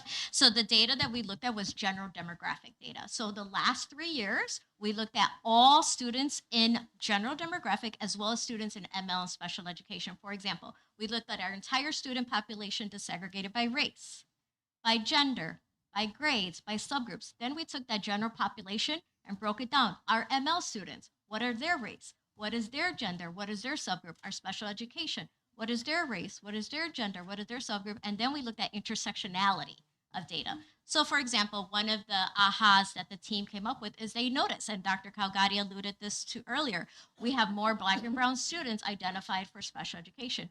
We have a growing number of free and reduced lunch, both for multilingual and special education. So the team looked at an intersectionality of data. What I anticipate as we develop additional groups, as mentioned earlier, of STARS and the skills, we'll then look at program-specific data based on those programs and the students that are in those programs. But that was, And that- yours a different question, right? I think, or Yes, I wanted connected to that, know yeah. if that was considered because I just, I was taking a The look at some programmatic, of the you mean? data, Yep. yes, as you're talking. And I know that you've noticed a high percentage of Hispanic students are identified or have IEPs. And so I think it's great that both departments are working together because you can essentially discuss like what the needs are. Is this relative to needing to be a bit more culturally responsive? Like, is there really a need or are there other systems of supports that we should have in place? So that's the reason I was asking exactly what data are we taking a look at and how we're making decisions Those based on that as demographic well. data, and I anticipate that we'll look at even microscopically more within the program. But to what you said earlier about the need or the desire or the reality of collaborating, yes, as mentioned earlier, one of the things that we recognize, and there's a benefit to having both teams under diverse learners, is we have some exciting PD coming up next month at the high school level for duly identified students, and not quite sure that that could be as implemented with fidelity if we didn't have the critical stakeholders who are helping to lead and guide that PD under the same umbrella. That makes sense. Yeah, and I would add that again, the lack of a broad data system that helps the most important person, which is the teacher on the front line, to look at those trends really quickly, and the principal has been an opportunity that we are correcting, where the board approved in the summer the new dashboard and the process. We've now had our first training. We're having a second one that I'll be attending as well. The board will have some access to these metrics. That has a direct correlation to what you're hearing tonight. We think of them as disparate, but they're actually directly correlated. If teachers need to have those tools, and principals and instructional coaches and interventionists need those tools to be able to really align that. If it's not there, it makes it very challenging. And the turnaround, Indian Prairie, which is a much larger district than ours, significantly well-resourced. It took them actually 5 years to roll that same kind of thing that we're rolling out. It took us 4 years. 1 year, I'm gonna beat them. We're gonna beat them. Not that there's any competition here. I have a couple questions. So I just want to make sure for a clarifying question to start. So you mentioned the Black and Brown as far as just the IEPs and quantity-wise. Is that the largest population right now in District 308 with IEPs? No. Okay, so you would believe at this point it would still be the Caucasian? Yeah, I don't believe, yes, the data's there, yes. Okay. That is It correct. has a percentage. I'm sorry? It's disproportionately as a percentage. Yes. Again, just clarifying, I wanted to make Yeah, sure that was the students in communicated our multilingual special education program, there is alignment between the general population. However, there's no question that the marginalized student, Black and Brown specifically, are a growing subgroup within special education and multilingual. Fair. And then you mentioned the prior written notice checklist. Do parents have access or visibility to these checklists? So it's the ISB checklist. So ISB has expectations requiring special education, expectations requiring multilingual education. So yes, that's public information available on ISB. It's not, that was just an example, the prior written notice, safeguards, EE code. So there are a checklist that ISB provides, making sure the LEA, which is us, the local education agency, adheres to. So we just want to ensure as we do this work that at minimum, the foundational pieces around ISB expectations are looked at. That's fair. I think it's just, again, transparency when we talk about these checklists, right? Especially when it comes to the IEPs. Typically, some of those IEP documents are 100 pages. And granted, the 100 pages sometimes kind of forgets, to your point, where the standardized requirements come from. So I think it's key to have that visibility and understanding from a parent's Yeah, appreciate that. Thank you. And then my next question, again, just kind of going back to student focus, how does this initiative directly impact student outcomes, and how will this measure that impact? So like the actual benefits for the students. And I know this is an overview, but if you could just highlight what would be the benefits. I will highlight one, and that's rightful presence. Rightful presence in everything. Our students have said over and over again, as the team suggested in talking to kids, is that they were not always felt like they were visible, as they were included, as they were valued, both multilingual and special education. How we're going to measure that, I don't know if we determined that, but that was a pretty loud common theme that came from students. Can I ask just what that percentage looked like for special education? I mean, just a random number, because I know that's kind of our weak target for special education when we talk about inclusion. So I'm just, I mean, as much as we want to put out a statement that there is inclusion, I also believe that there is an opposite to that. Yeah. So I think it's fair to speak that when I ask for quantity, are we saying like there's 100 students that say, yay, I feel like have the opportunity to be in the general education population and not being a self-contained? Like, what does that look like? I guess. Well, Yeah, I would say I can respond to that. I would say that I would just, if you think about students, I take it a step up, which is that we had disparate understandings about programmatic placement across the district. When I landed here, we are now moving towards more. When the audit came through, they had, in the audit, it describes multiple characteristics like that describe an effective program. We didn't have at that point when the audit was completed, shared understanding about program characteristics, which directly then impact students' placement.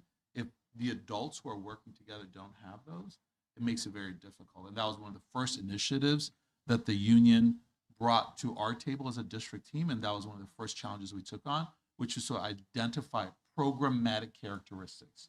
So if the adults who are working to support the students, this is 2.5 years ago, or 2 years ago, don't have alignment around those program characteristics, how much more does that impact the student or the family or the teacher actually, who has to figure out what kinds of supports that child needs, right?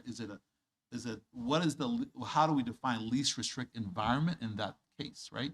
So the good news is that is what this team then engaged in, is to start to build those benchmarks to what it means. For example, understanding when a resource teacher, when are we deciding that a student goes to special ed resource versus, and when does that look like for push-in versus pull-out?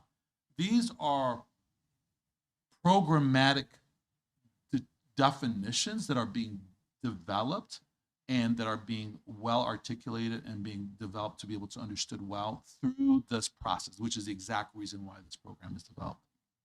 You actually have the experts here. I should let you all answer, sorry. If there's anything you want to add to that, please, to her question. I think it was a great question. So. No, that was a great question. I just wanted to go back to Mrs. Robinson's statement about making sure that we're being transparent with the resources on ISB and all of that. So we did do a parent university this year for our special education population, and we actually did do a presentation about all of the resources that are on ISB, including the parent guide. I know that's something that we want to do again in the future, but I did just want to say, like, we are absolutely dedicated in that transparency, because you're right, there are a ton of resources out there in regards to special ed. So I did just want to share with you that was one way that we've attempted to support that transparency.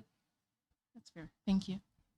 And my last question is, what safeguards are in place to ensure our most vulnerable students, which again is special education, multilingual, in regards to the SEL support, and are they negatively impacted? I would say one of the things that we're trying to ensure that it's integrated system-wide is that it's part of our curriculum. SEL. Character Strong, we have our curriculum.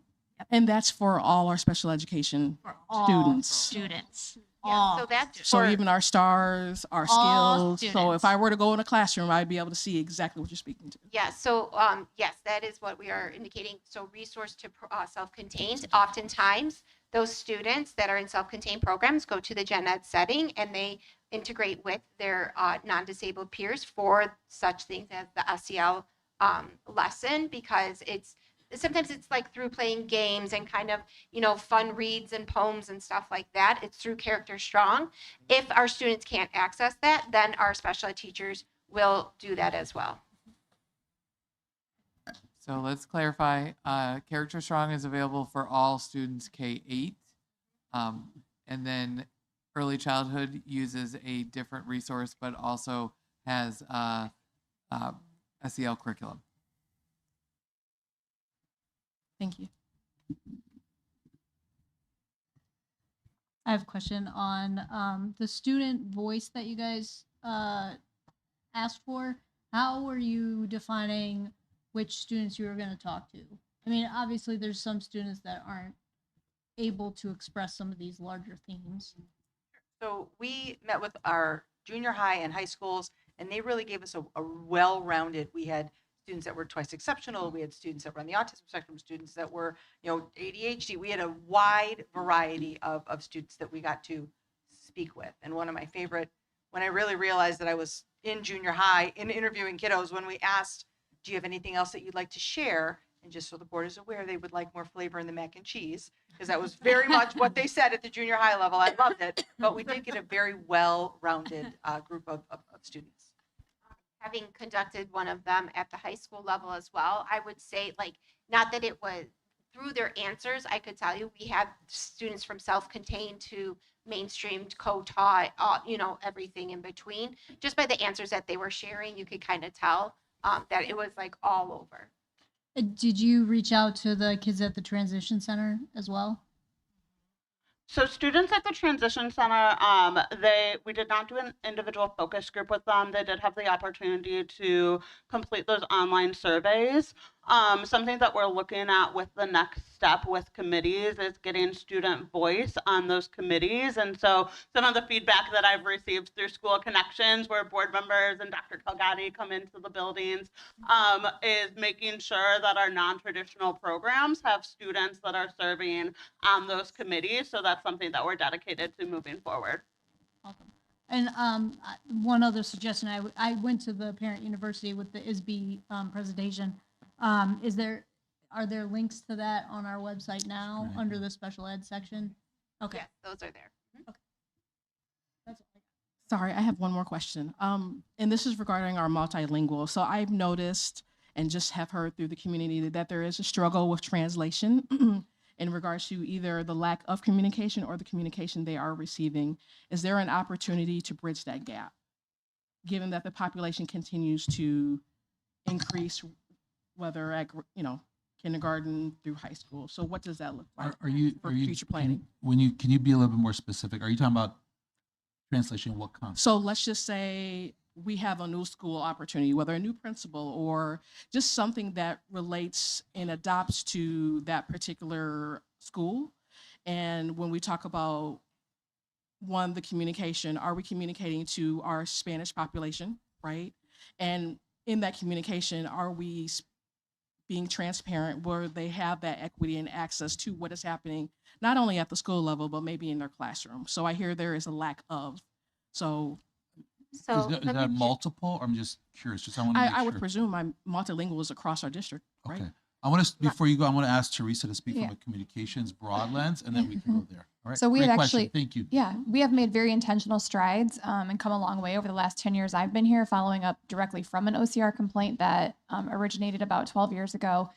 We do actually have software that helps us to scan for accessibility on things that are posted like PDFs and images. We also do a really good job of taking content out of, so a classroom teacher or a school might create a flyer, for example, and try to put that image out that is not accessible, it's not readable, it's not translatable within software. So we take the content of that and put it on our website and utilize Catapult as our primary version for sending out information. Catapult does translate in over 80 languages. Our families, when they register, are allowed to choose what that primary language they want to receive communications is.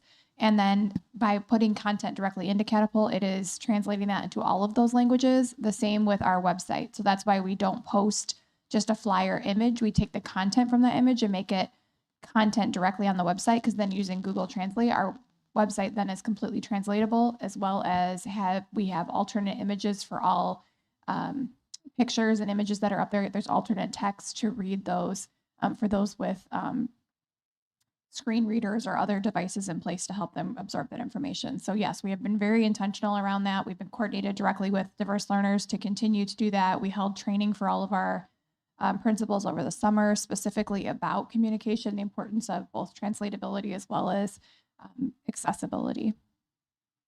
Maria, do you want to add to that? Yeah, Because I think it's an important question for the public to be aware of. It is huge. And I think I want to first say translating, and it's interesting because we think about multilingual learners and where it falls under, right?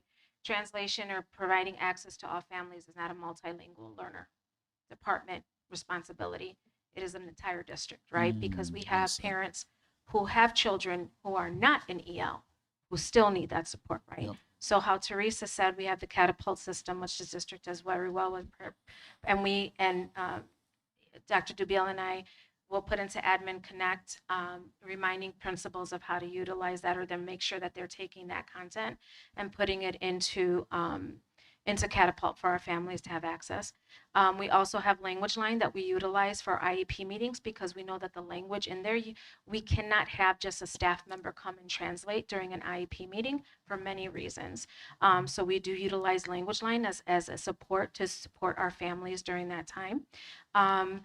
We know that this is an area that while we're focused on and we're working with communications and all of our schools in improving, it is an area that we continue to work on improving, because we know that the numbers of children in multilingual, the demographic is growing. And the languages, some of them I'm like, oh my God, what is this language? To support our families. So we do everything. I know people say, well, Spanish and English. Well, we are technically a dual language district. So when you're a dual language district, you need to translate in both the English and whatever that language is, which is Spanish, right? But to answer that, our goal is to always make things accessible for our students and our families, and we continue to work on that to see how we can continue to improve. I want to go back really quickly though. Thank you for that question. Is also when you talked about the SEL and you brought that up, while we have a program that supports that for our students, SEL also comes through instruction. It also comes through culturally responsive teaching standards and understanding how to leverage our students and make sure that they are participating and being challenged at the way, whether it's multilingual, whether it's SPED, whatever it may be. So we are working through this comprehensive review that we've identified some of these areas and working as a team to say, okay, what is the professional development that we need to support our teachers so that that comes out through that instruction as well. Because while all of our students need that SEL support, it also looks different for each of our students. And how do we provide opportunities for them to feel safe, like you shared, and also safe to be able to participate in a productive struggle that they should be participating in, all of our students. So, and one more thing you're going to say, a transparency about ISB. So tomorrow we are audited. So our ML department, ISB, will be participating in our phase 2 of our audits. We provided them documentation in February. We were told a few weeks before that we would be audited by the state, our ML department. So tomorrow and Wednesday, they will be visiting us, and we will be on on-site visits with ISB. And from that, they will provide us with what we're doing well and areas that we need to work on and create an action plan. We know that there's areas that we still need to grow and improve in our district. We have the right people here to make sure that that happens. And I think what the ISB audit will do will provide us that opportunity to make sure we're in compliance, and then work with everyone to say, okay, we're not in compliance. What do we need to do to continue to work on that. And I appreciate that. Thank you. I just want to be mindful that yes, all voices do matter, right?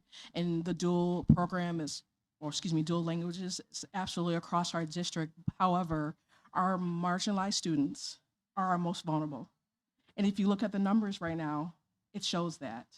So while yes, it is all our students that deserve equity, the reality is, excuse me, the voices that sit up here also matter to ensure that we are capturing those people that don't have the voices, whether, to your point, Spanish, Russian, all the different languages. So to be fair, we have to make sure we're not forgetting our most marginalized, vulnerable students in District 308. So, Ms. Robinson, just to kind of combine your two questions, going back to Character Strong, which is that K-8 curriculum for SEL, that also automatically translates into other language. So when they have a handout or they have an activity, it automatically can translate it into multiple languages, because we talk about being safe, being vulnerable, being, allowed to speak their piece. We want that. We don't want any barriers. So we made sure we used a program that had that.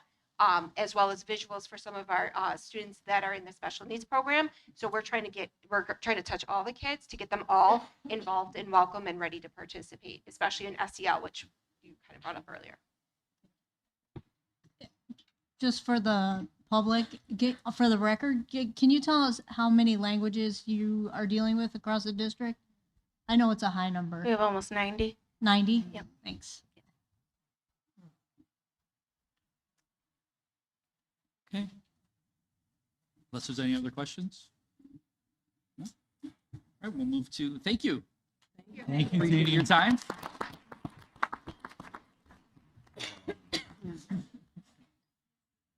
Next on the agenda is 5.3, grants presentation. Thank you, Mr. President. As part of the transparency and information sharing with the public, we strive to have our main departments do a presentation in public, so the board as well as the public will have a better sense of the different functions that we perform in the district, and they will have an opportunity to ask questions, just get a better insight about some of the key work that is happening here. So as part of that process, we've asked the director of grant to do a short presentation about grants in the district. I'm going to introduce Ms. Julie Franchino.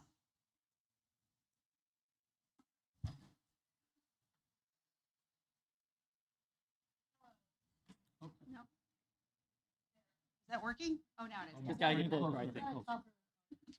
Hi, I'm Julie Franchino. I'm the Director of Grants. Thank you, Raphael.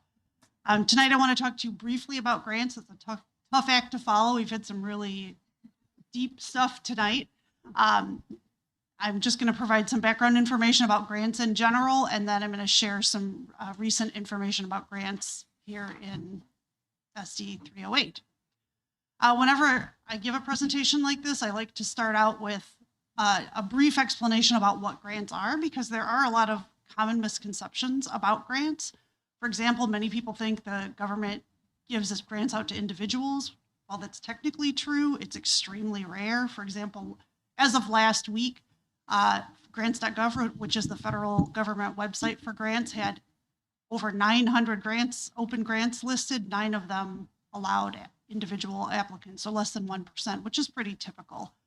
Another misconception is that grants are just money that you are given, that there's not much more to it, that you're given money and then you can do what you would like with it. But in most cases, grants come with contractually binding grant agreements that include many requirements and restrictions that must be monitored throughout the life of the grant. So this is because grants really are funded awards to support specific projects or activities. They are project plans. Grantors provide grants because there are goals those grantors want to achieve that they can't achieve on their own.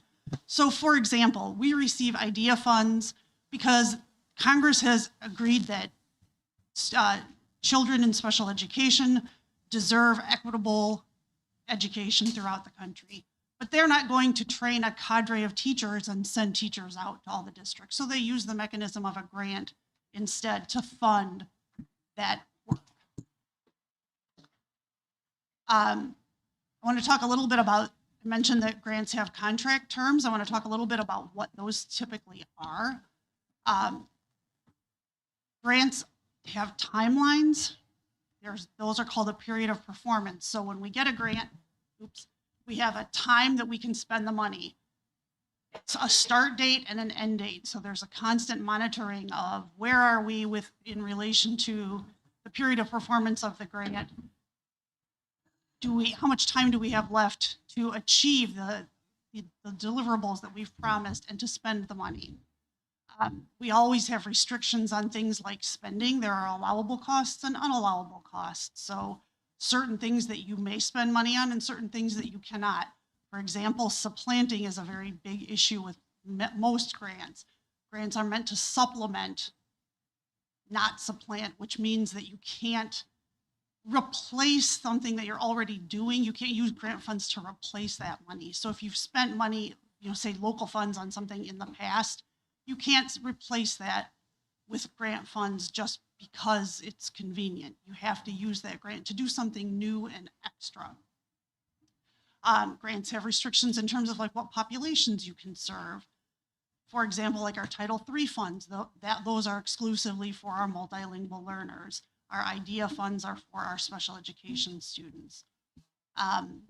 Allowable activities.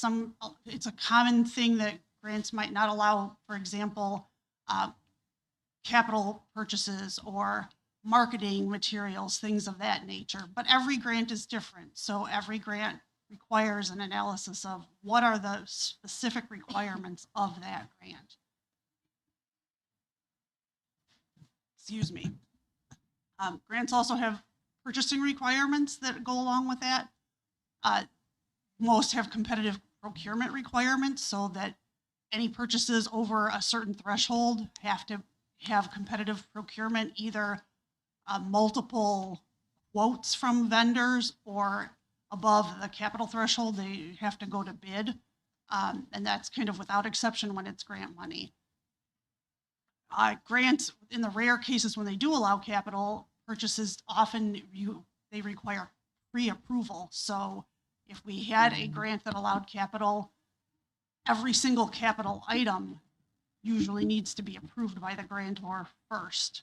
And if there's a change in that change must be approved before any of those activities take place or before any of those purchases occur. All the expenditures have to be documented, and all those expenditures have to meet general accounting, accepted accounting standards. So there's a lot of fine detail work in ensuring that all of our records meet the standards that are required to meet those grant requirements. In addition to all of the fiscal, mostly what I've been talking about is the fiscal requirements, grants always also have expected outcomes. So when we say we will do particular activities, for example, maybe we say that we will take a certain number of students to trips to higher education facilities, or a certain number of teachers will be trained on a new methodology. We need to also track and report those outcomes, just like we do with the types of outcomes we were talking about with students and things earlier with respect to the strategic plan. And all of these things must be reported on to the grantor, and the timing and the structure of those reports varies by grant as well. So where do we get most of our grants? Well, here in Oswego 308, we get most of our funding from formula funded grants, and most of those are federal grants, such as those listed on the slide here. So those would be like Title I, 2, 3, 4, IDEA, Perkins. Those are our big formula funded grants. We may also apply for competitive discretionary federal grants when we are eligible and when the grant parameters fit the needs and planned activities of the district. We haven't done that a lot in the past, but that is something that we're working on doing more. And one example that I've given here of a competitive discretionary grant is the NEA Grants for Arts Projects. It's a highly competitive grant, open to all sorts of organizations, not just schools throughout the country. And it funds a wide range of arts-related activities and costs for selected projects that meet the steep requirements of that grant. Just like federal grants, state grants could either be formula funded or competitive, and I've listed some examples here with which you're probably already familiar. Another example is CTEI, which is a state portion of our Career and Technical Education grant. Some local government grant examples. We don't have a lot of those around here. There are some. 708 boards are common in some areas. Those are usually through townships, and those fund mental health initiatives. In Kendall County, for example, has a transportation alternatives program that funds certain roadways, sidewalk projects, and things of that nature. And then there are private grants, which would come from foundations, corporations, or nonprofit organizations. And while those private grants will never be able to match the funding power of the federal and state government, we are working to expand our private grant portfolio and capture more of these competitive dollars for the district. Some of the competitive and private grants that we've submitted this year, for example, include the Laura Bush Foundation for America's Libraries. We submitted that for 6 schools. Only Title I schools are eligible. We submitted an application for the Lake Michigan School Food Innovation Hub Spark grant.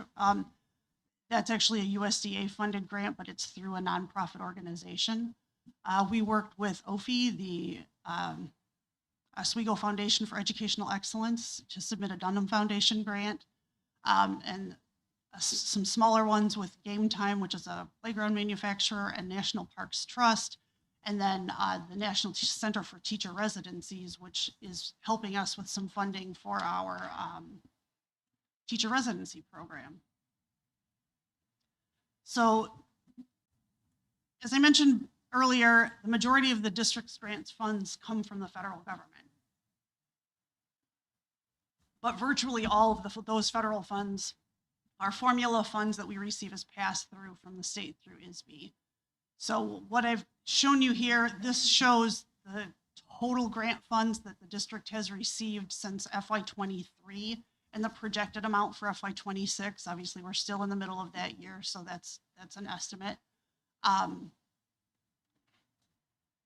The amounts that are shown here for the state refer to grants that are state dollars, not any pass-through dollars. So money that we get from ISB that originates with the federal government is shown here in the federal column, which is the blue bars.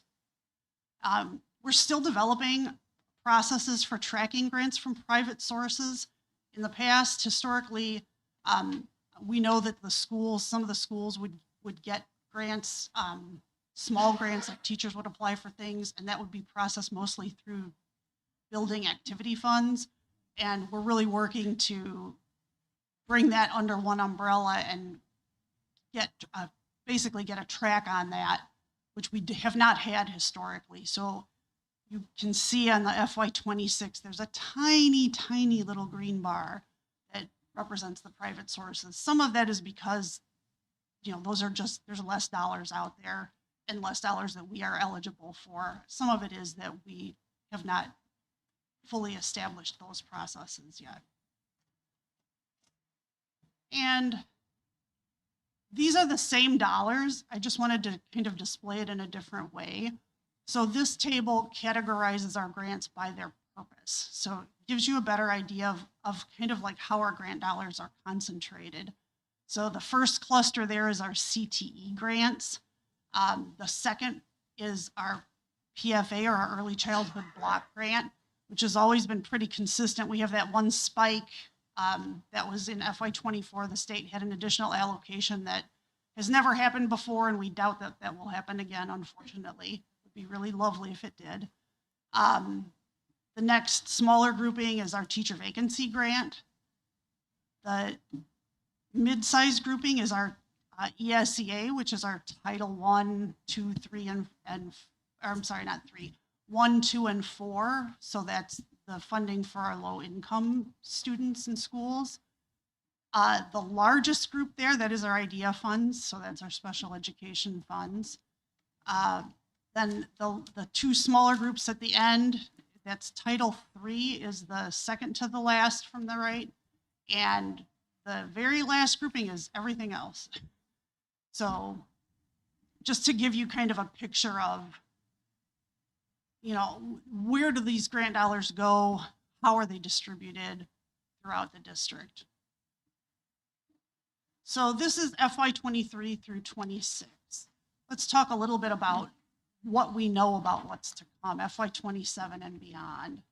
So this has been an interesting couple years in the grant world with a lot of uncertainty, especially at the federal level. So at one point, almost all of our grant funding was threatened. We are very grateful now that we are at a point where our IDEA, Title I, Title III, that's all restored. However, at the federal level, there is still an effort to dismantle the Department of Education. Through one of our grantors, the National Center for Teacher Residency, they do a policy update with us monthly, and one of the things we've learned through them is that in DC, they've actually moved the offices of the Department of Education into the Department of Labor, because that's the intent, is to merge those two entities. But they still technically are separate things right now. And as of this moment, the Department of Education grants, even though they're in the federal budget and they are supposed to be funded, nothing is actually open, none of the discretionary grants. So there are some discretionary grants historically through the Department of Education, and we are really hoping that those will reopen, but as of right now, none of it is. The state, fortunately, is considerably more stable. One of the big changes this year was that the state created the Department of Early Childhood, and what they did is they took the ISB Early Childhood Division and the Illinois Department of Human Services Early Childhood Division, and they merged those two things together under the Illinois Department of Early Childhood. The funding levels have remained unchanged. They're just, you know, moving people around and changing titles and positions. And on the grant side, they're changing the grant processes. The grant for early childhood is going to be handled on a different platform than all the ISB grants now. So there's a little bit of a learning curve there. A couple other things from the state CTEI that I mentioned earlier, that's the state component of the career and tech ed grants. That remains unchanged. That's part of the state's maintenance of effort requirements for the federal Perkins grant. So that typically doesn't really get touched, and it hasn't been. So we expect that to remain stable. The teacher vacancy grant, that one is kind of unknown.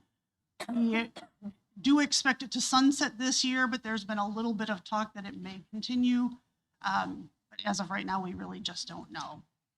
And then in terms of other grant sources, as I mentioned earlier, we're going to continue to expand our pursuit of non-government grants. And, you know, as government funding shrinks, competition for all grants increases. In this challenging landscape, we will seek out alternatives and innovative funding mechanisms to help the district meet the demands of the future. Thank you, and do you have any questions? Thank you very much. Before you ask questions, one of the reasons why we hire Director of Grant is because we look at the position as a revenue generator. Since our budget situation, not just here, all over the state for school district gets more challenging, and there's a limit to how we can get more revenue. This is one of the ways that we can actually look at more comparative grant, foundation grants, and non-for-profit grant, where we can use some of those resources to be able to supplement some of the obligations that we have to make sure our kids have an excellent educational experience. So I just wanted to point that out. That's the reason why we fill the position, and that is what we've been trying to do to generate more revenue through that source.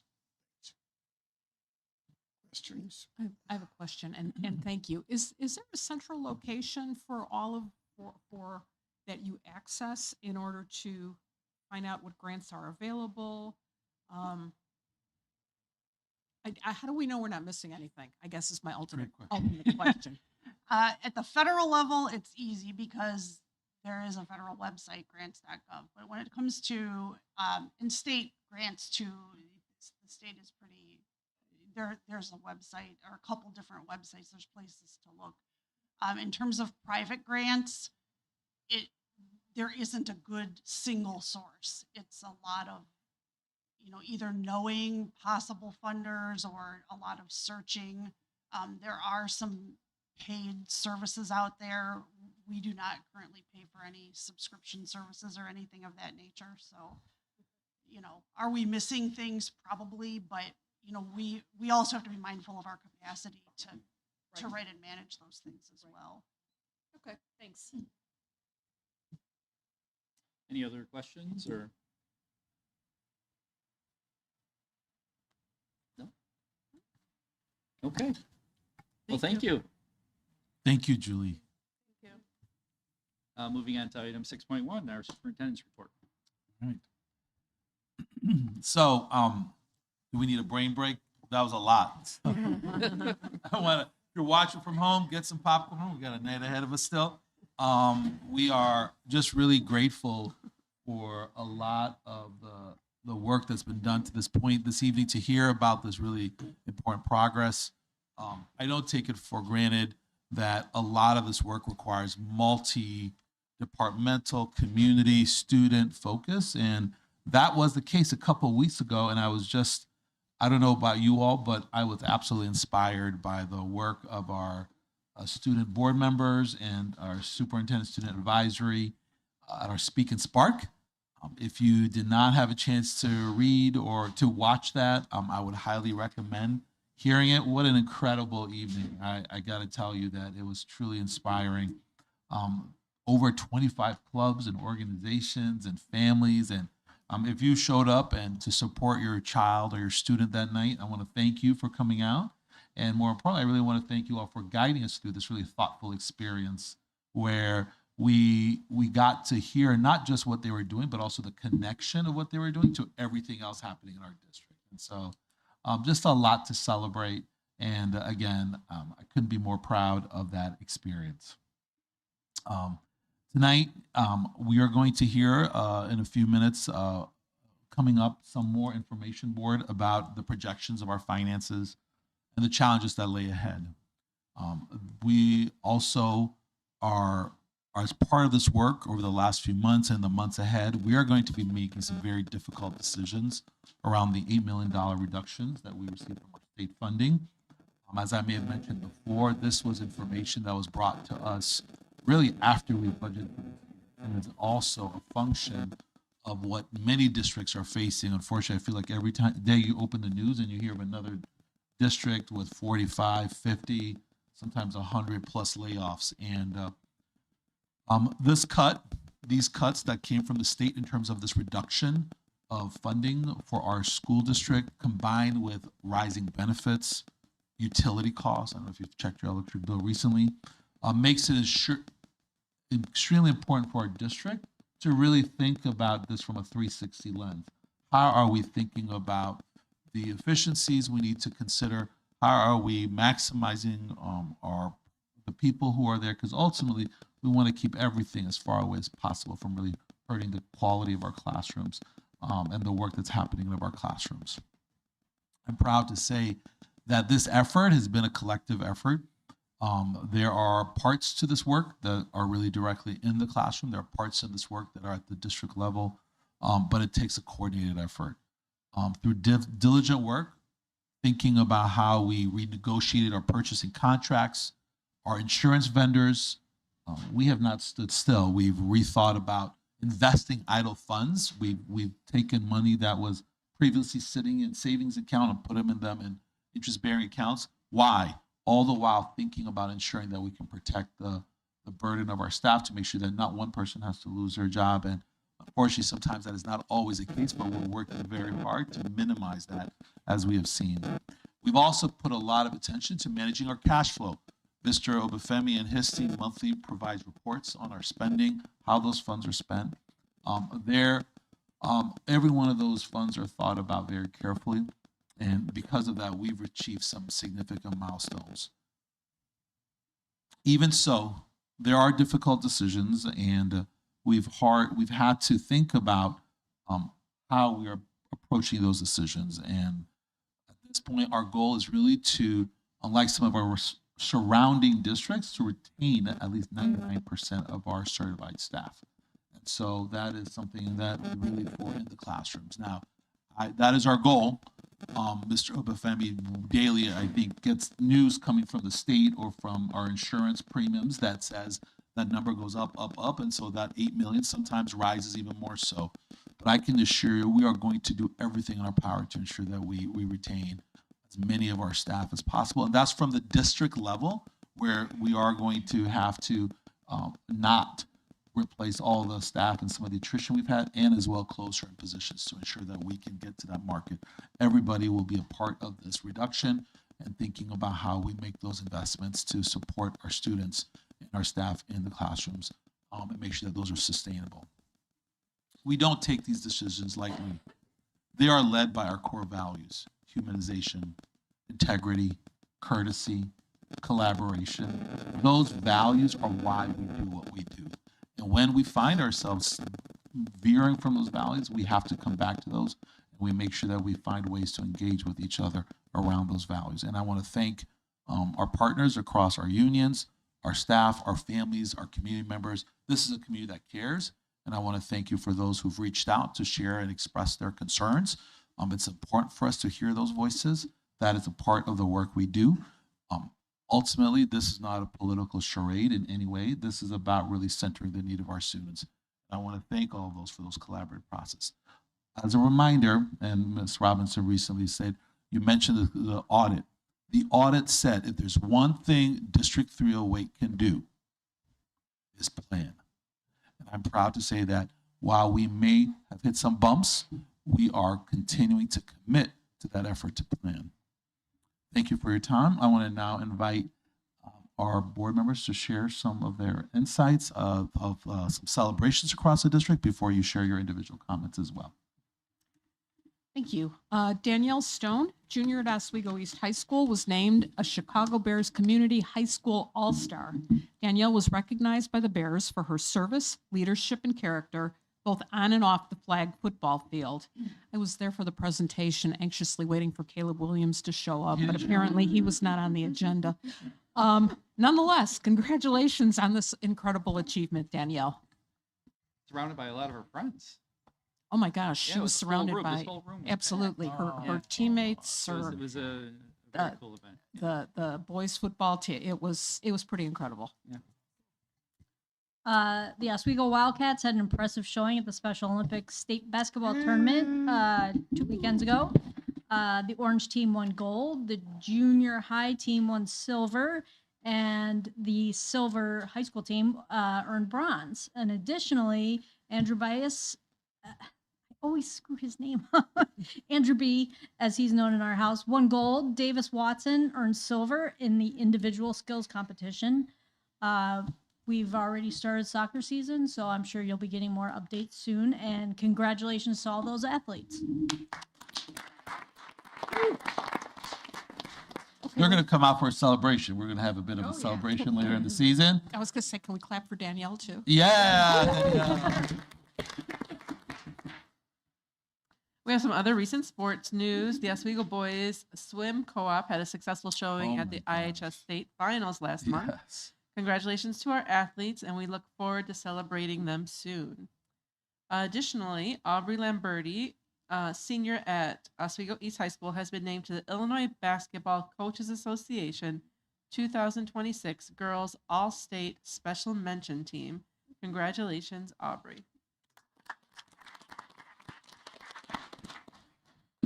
Many of our schools proudly rock their socks on Friday in celebration of World Down Syndrome Day. Students and staff wore their favorite crazy socks to school to raise awareness, celebrate differences, and promote inclusion. Fun fact, March 21 is symbolic because people with Down syndrome have 3 copies of their 21st chromosome. Wow.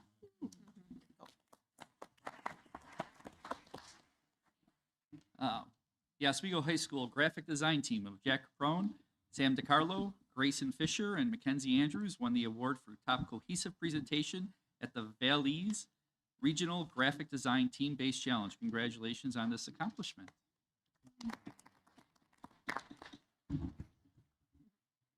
Engineering students from Oswego East High School competed at the Illinois Design Educators Association Regional CAD Design Competition.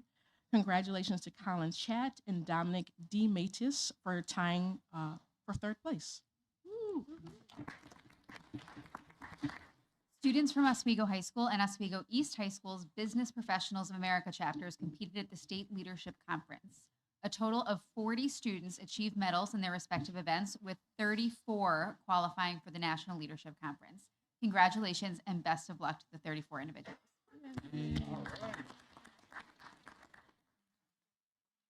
Okay. That concludes my remarks. Thank you. Thank you for that update. Moving on to 7.1, public comment. Let's see.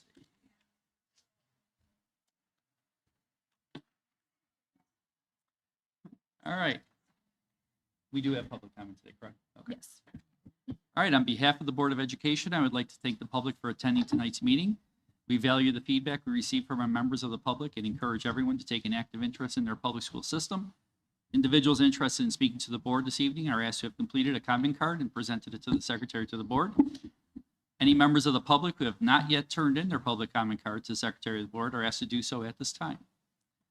When the secretary calls your name, I ask that you come to the microphone, state your name for the public record, and provide your feedback. Please note that comments are limited to 5 minutes per person. The board does not participate in discussion during public comment. Comments should address the Board of Education as a whole and not be directed to an individual board member, audience, or staff member. Follow-up to your questions or concerns may be addressed by administration through the contact information provided on the comment card. Thank you. Kendall Schumann.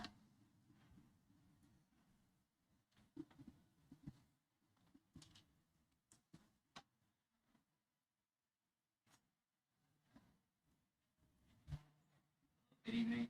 Good evening. Hello. Good evening. My name is Kendall Schumann, and I'm a parent. I want to first start off by thanking each of you for the opportunity to speak tonight. This address is in reference to tonight's agenda item 5.2, discussing the district's diverse learner comprehensive review. It has become known that our schools, at least at the elementary level, are cutting student supports to help our diverse learners for the 26-27 school year. Be assured that this is not a vent of frustration, but rather a speech of concern, and I want to share a real-world example that highlights why these interventionist positions are essential in our schools. Recently, we reviewed my child's Fast Bridge assessment data, which showed over the course of 1 year, her data told a significant story. In winter of first grade, my child scored in the 22nd percentile and was flagged for intervention. By spring of first grade, her scores dropped further to the 18th percentile. My daughter has been diagnosed with ADHD, as well as she has congenital heart defect, numerous diagnoses that might affect her brain. With supports in place, which fully demonstrated the need for interventional supports. With supports in place by the fall of second grade year, she improved to the 41st percentile and essentially tested out of the placement. By winter of the second grade, her score plummeted sharply to the 12th percentile, placing her back on support. This is not just a set of numbers. This is a child whose academic trajectory clearly changed depending on whether support was available. The temporary progress from the 18th to the 41st percentile didn't just happen by accident. It is absolutely reflective of the instruction purely targeted by the interventionist at our school. This is exactly why interventionists matter. They are professionals who identify learning gaps early, provide targeted instructions, and help determine whether a child needs accommodations or should move toward an IEP. And further, they give families clarity to advocate for these things. Without these professionals, we as families lose the ability to clearly see where that line is. Whether or not our children simply need extra help or if and when a deeper support is needed. This isn't just about one child. I'm positive my family is just one example in a pool of many across the district that are looking for similar supports from their schools. Without interventions in place at school during the learning day, parents lose the ability to allow children to be just that, children. Parents are forced in focusing on obtaining outside help, which is doable, but puts further strain on diverse learners that can be taxing and carrying a significant impact. When we lose sight of what matters the most in our schools, the children, it leaves us questioning whether the district truly has the best intentions in mind for our families. Make no mistake, I have seen what this district has done for our school, especially for my child. They have nothing but advocated for my child since day one of joining the elementary school family, and at the soonest point possible for intervention with we are not playing. But we also have to consider the broader scope. Residents in the county consistently pay some of the highest taxes in the state. Year after year, Kendall County is ranked in the top 10 consistently for the highest tax base. 67% of our taxes go to the school district. And our families are making significant investment in our public education with the expectation that these supports will be there for every child who may need them. I understand the district is claiming an $8 million deficit, which partly come from legislators making changes such as not holding families accountable for school dues. Pardon me, I lost my place. So the question becomes, what are we prioritizing? We're investing in leadership. We also invest in the direct supports that impact students. Outcomes, because the student outcomes ultimately reflect our leadership. As stated before, the data is rather clear. When support is present, students can improve. When it is inconsistent or removed, they can quickly fall behind again and again. So I want to close with this. If interventionist positions are not being eliminated across all schools, then what is the district-wide plan to ensure that every student, regardless of which school they attend, has equitable access to these supports? Equity is not just about intention, it's about access. And right now, the data is telling us that access to interventions can determine whether a child like mine succeeds or will continue to struggle. I thank you all greatly for your time and truly appreciate your consideration in keeping our interventionist positions now. Thank you. Thank you.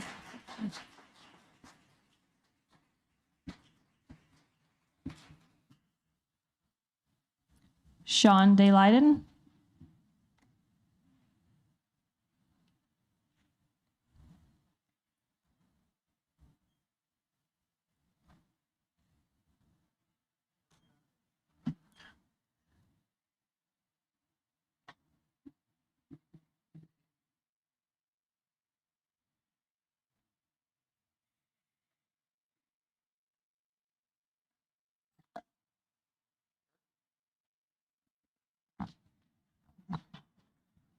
Let's be real close to the mic. Awesome. In a lot of ways, I suppose. Yeah. Flexibility. There we go. Thank you, Sean. No problem. Can you guys hear me? Yep. All right. Good evening. My name is Sean Delyden, parent, community member, and teacher, here tonight as Oswego Education Association Advisor at Large. I am here to represent the voices of our educators about the need for intervention supports for our students. At the core, this is about students.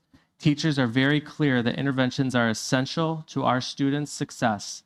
Interventions provide targeted supports that help close gaps before they become long-term issues. Providing this support is critical to ensuring that all students have foundational skills they need to succeed. Interventionists are critical for students who need support beyond Tier 1 instruction, and without that support, more students are at risk of falling behind and widening the achievement gap across the district. Providing consistent and structured interventions by trained specialists is essential to maintain a proactive approach in our schools. We need to provide support early and effectively. Without additional support, classroom teachers cannot effectively deliver high-quality Tier 1 instruction while also meeting the full demands of Tier 2 and Tier 3 interventions. With large class sizes and increasing students' needs, intervention support is needed to meet the needs of all students. A clear plan for intervention support is essential prior to making staffing decisions. As this process moves forward, it is important that students' needs are what drive decisions. This reflects our commitment to ensuring that all students receive the supports they need when they need it. The teachers and district administration have agreed to work collaboratively on this moving forward. A joint committee will be developed a plan for the 26-27 school year. As part of this plan, the committee will look at which students receive interventions, what those interventions look like, and how they are delivered. Once that plan is finalized, the district has committed to reviewing staffing and considering additional supports based on student needs. If we are committed to meeting student needs, then a plan to provide interventions with appropriate teacher support is essential. Thank you. Thank you. Thank you.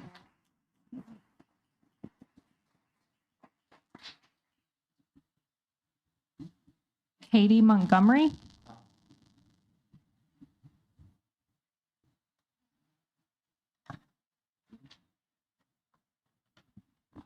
Thank you, Raphael.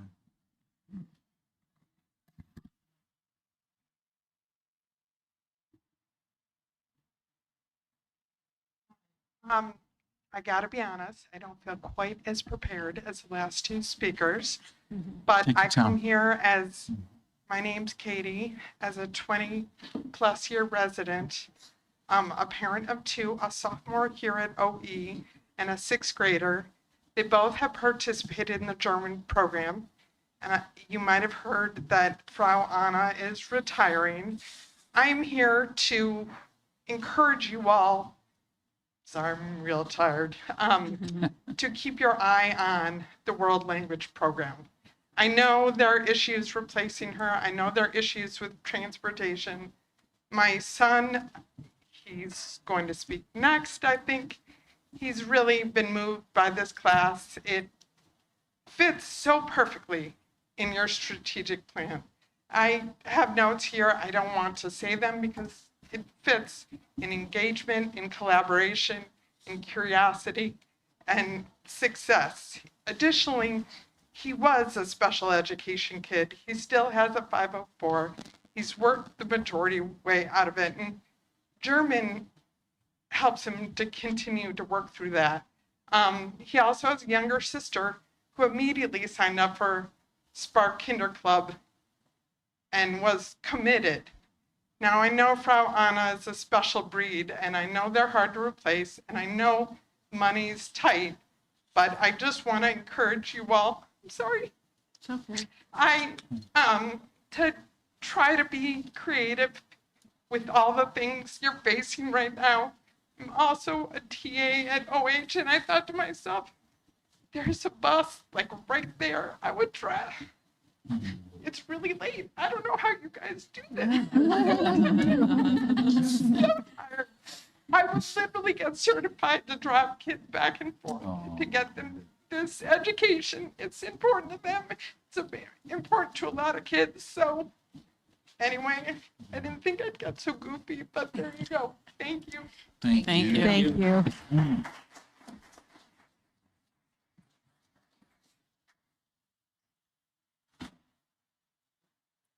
Holden Montgomery.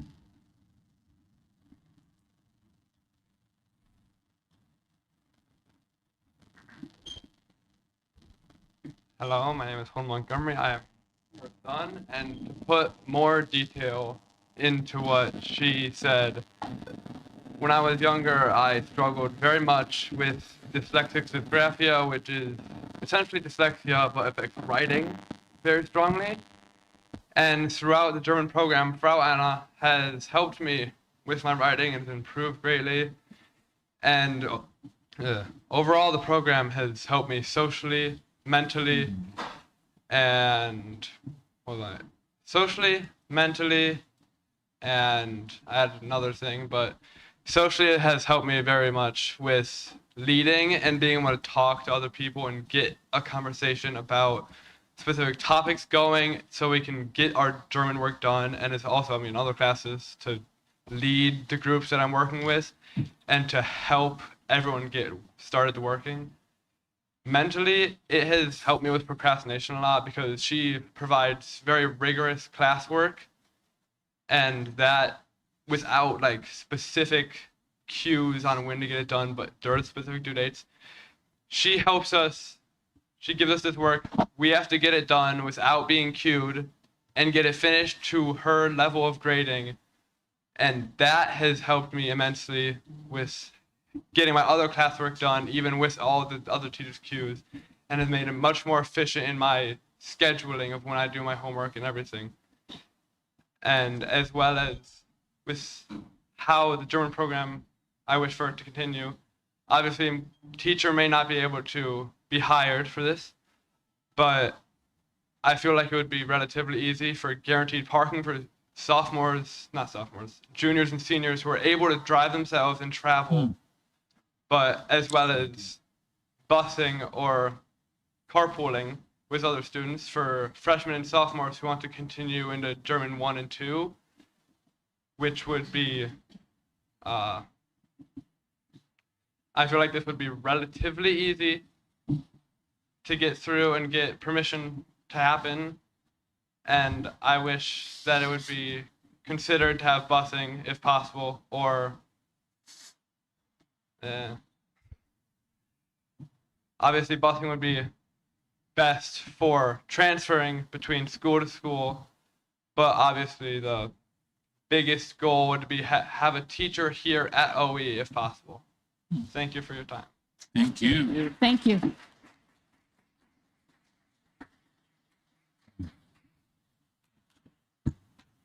Katrina Beadle.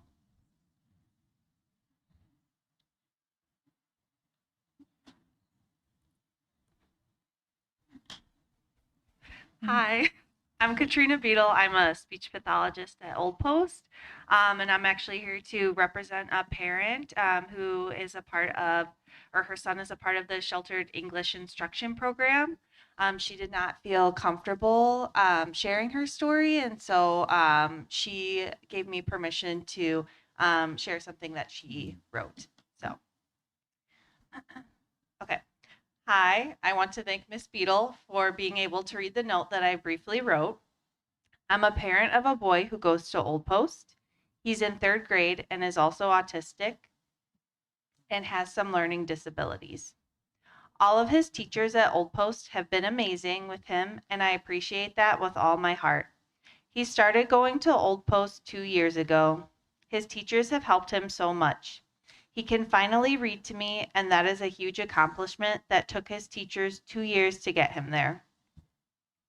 I feel if he has to go to a different school, that will set him back. Imagine changing a routine or schedule for an adult and how difficult that can be. Now imagine changing it for a child who really doesn't understand or comprehend the reasons why. I'm scared and worried about what is going to happen to him. He has made so much progress, and just to uproot him again feels like it will cause a lot of damage. She uses exclamation points in these next 2 sentences.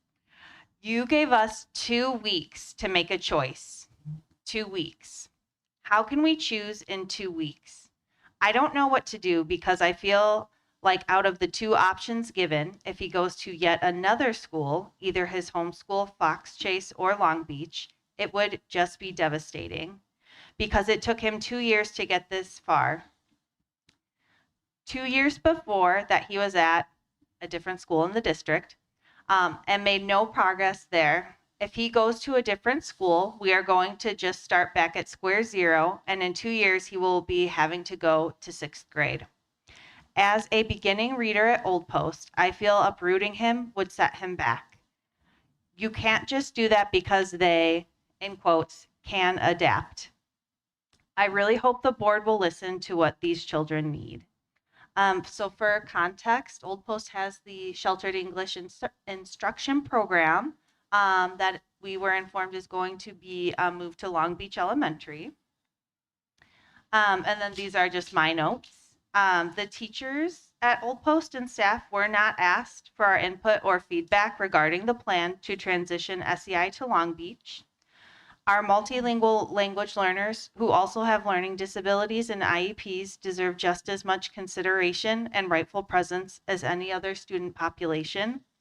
In my opinion, forcing our multilingual learners to have to transition from their current learning community to a different school for the last 1 to 2 years of their elementary school career is not aligned with the district's goal for students to be rightfully present in the educational setting. Thank you for your consideration. Thank you.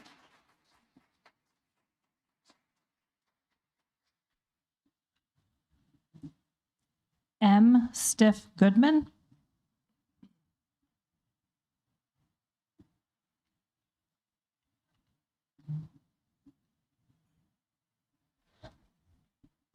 Hello, my name is Melvinia Stiff Goodman. I work in the transportation department here, and I'm here to talk to you guys about bullying. I'm being bullied by the nurse in our transportation department. I have talked to several people about this already. I have sent out a letter to several people this evening. Well, yeah, earlier today about this. I've been talking to Adam Rusick in HR, and he makes it seem like to me that I've been bullied a second time because he lied to me, and he just makes me feel even worse. He stated that he investigated what has taken place, and he has not. He claimed he has got it's insufficient evidence. It's not insufficient evidence. D has threatened to kick my ass 3 times, and there was lots of witnesses around. So if you have witnesses around, and I gave him names, how is there insufficient evidence? D have harassed and intimidated me by lying to me about what our director have said, and we have had a meeting, and our director did not tell her any of that. I'm fed up. I'm tired. I'm been fearful of coming to work. 2 weeks ago, maybe even 3, I can't remember, I had a breakdown at work because she was gonna drive our bus because my bus driver was off. I refused to get on the bus with her. Don't nobody know what I'm going through but me. You don't want a bully in your presence. You guys have protocols, you have rules against them. Why aren't they followed? Why is she still here? On December 19th, 2025, at our Christmas party, that was the most humiliating Christmas party I ever been to, when she threatened to kick my ass in front of everybody. We had outside vendors, VJs, and everything there. And she did this. I went to Adam with this. It's been 3 months. Adam hasn't done anything. I have over 40 emails that I have sent to him. We've been corresponding back and forth. He lied to Raphael Daniel. He lied to my union representative, Linda Yuso, and everybody that he's done something when he's done nothing. I can't take it anymore. I'm putting you guys on notice tonight. I am getting in touch with the news team to talk about this. I don't care how it makes you guys look. I'm considering myself now because I matter to myself if nobody else feels that I matter. I matter. I'm in pain, not you. I am. I'm getting in touch with the EEOC. I'm also going to get legal advice on what I should do about this because I have gone my last mile here at with HR because I have gotten nowhere. Dr. Kelgadi, I even emailed you and I haven't got a response from you. I hate to put you on the spot, but I don't care anymore. That's my clue. I don't care. I'm in pain. I'm hurting. Nobody else knows. Nobody. I know some of the people know that I had long hair. I pulled it all out because I'm just that stressed. I've been wearing a hats, different color now, for 3 months because over the holiday, I could not take it anymore. Nobody knows what has happened to my hair, but I'm revealing it tonight. I have spots all in my head for pulling out my hair. I'm seeing the EAP therapist here that you guys that I'd recommend. I can't do this anymore. Coming to work with a bully is not good. Telling somebody what they're gonna do to you, lying on me, lying on your boss, nothing has been done. She has done so much to me. It's ridiculous. I could sit here and write a book. She and I used to be very close. How we ended this way, I don't know. I don't have a clue why she has engaged in this behavior with me. But since she won't stop, I'm taking it to a different level. Thank you. Thank you.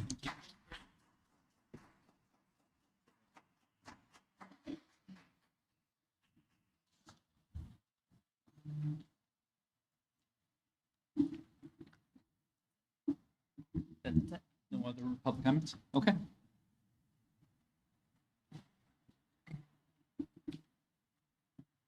All right. 8.1, our student board member report.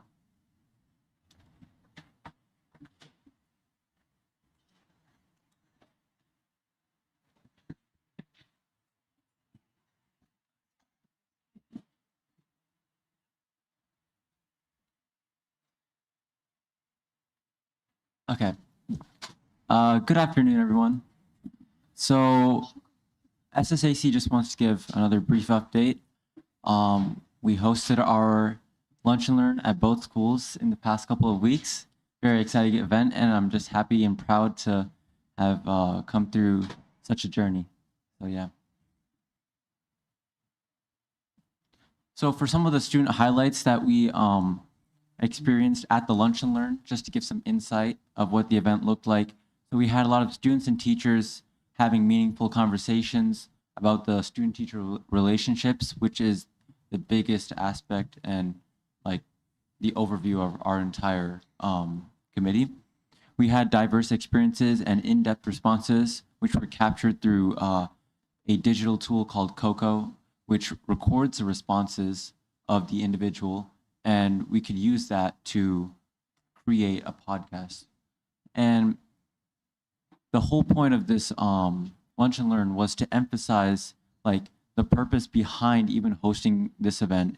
It isn't just, you know, another event at the end of the day. It is supported by the SD308 strategic planning as the foundation of the lunch and learn, highlighting characteristics. Like there are many characteristics in the strategic planning, and like for an example, positive relationships. Because we want to ensure positive relationships, that's exactly why we hosted our lunch and learn. That was the purpose that we achieved. So at the lunch and learns for both schools, we did establish a comfortable and intimate environment, which is what we were seeking to do. And, you know, from many things to like ensure those comfortable environments, we had a lot of decor, we had a lot of food, and even when the teachers walked in, the students walked in, we were able to ensure that comfortable environment because at the end of the day, we're here to discuss about these meaningful conversations, and yeah. And yeah, we had a lot of great attendance in terms of students and teachers. Specifically for OE, the proportions were like most of the periods were pretty balanced, but there's like one period which was like a little bit off balance, so that provides improvement for next year. And in terms of the student perspective that was shared at the lunch and learn, students, you know, they were sharing their perspectives, their experience, and we did have guided questions for our lunch and learn that provided the basis for these conversations. But the fact that these students and teachers were able to give like thought-provoking responses through like these questions, like for example, one of the questions was, what does success look like to you in class beyond grades? And the fact that these students and teachers were able to share their experiences, you know, go through like, for example, like what does success look like to you beyond like class beyond grades, right? Like for example, you develop soft skills, you know, you gain life experiences. You're analyzing that the future isn't just dependent on the number that you receive in your grades, right? The fact that we were able to go so in depth with these questions is exactly what we wanted to achieve, and I think it was successful. So yeah.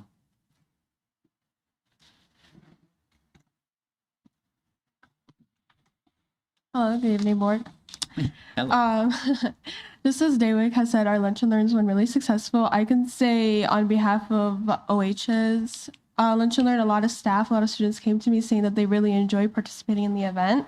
A lot of teachers said they were glad that this Lunch and Learn was an actual event that they could come to and take time out of their day to actually voice their concerns and questions that they had within their classrooms, especially when it came to student-teacher relationships.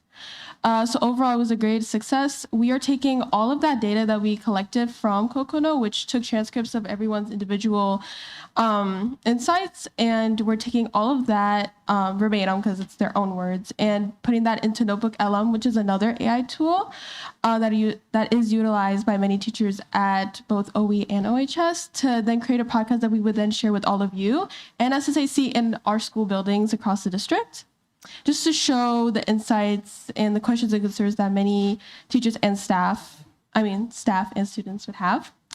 There were many different opinions and aspects when it came to planning the event that we will then pass down to the next SSAC board, such as like scheduling issues, maybe some certain questions being asked that were more towards students and teachers, vice versa.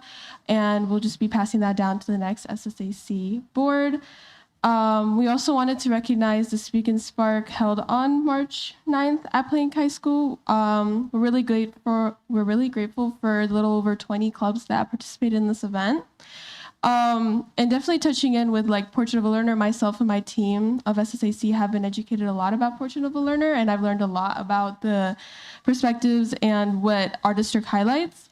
And I've been asked by many people when I sit in this position, what do I enjoy about hearing all these different voices? And while I was at work making half of Oswego's coffee, going here and there, it's a crazy weekend, a mother had approached me saying, I recognize you from somewhere. And I'm like, I mean, maybe I'm making your coffee, I don't know. And she said, actually, you were facilitating the Speak and Spark. And her daughter ran up right behind her. And she was like, wait a second, you were dancing along with us, because she was part of the Boulder Hill dance team.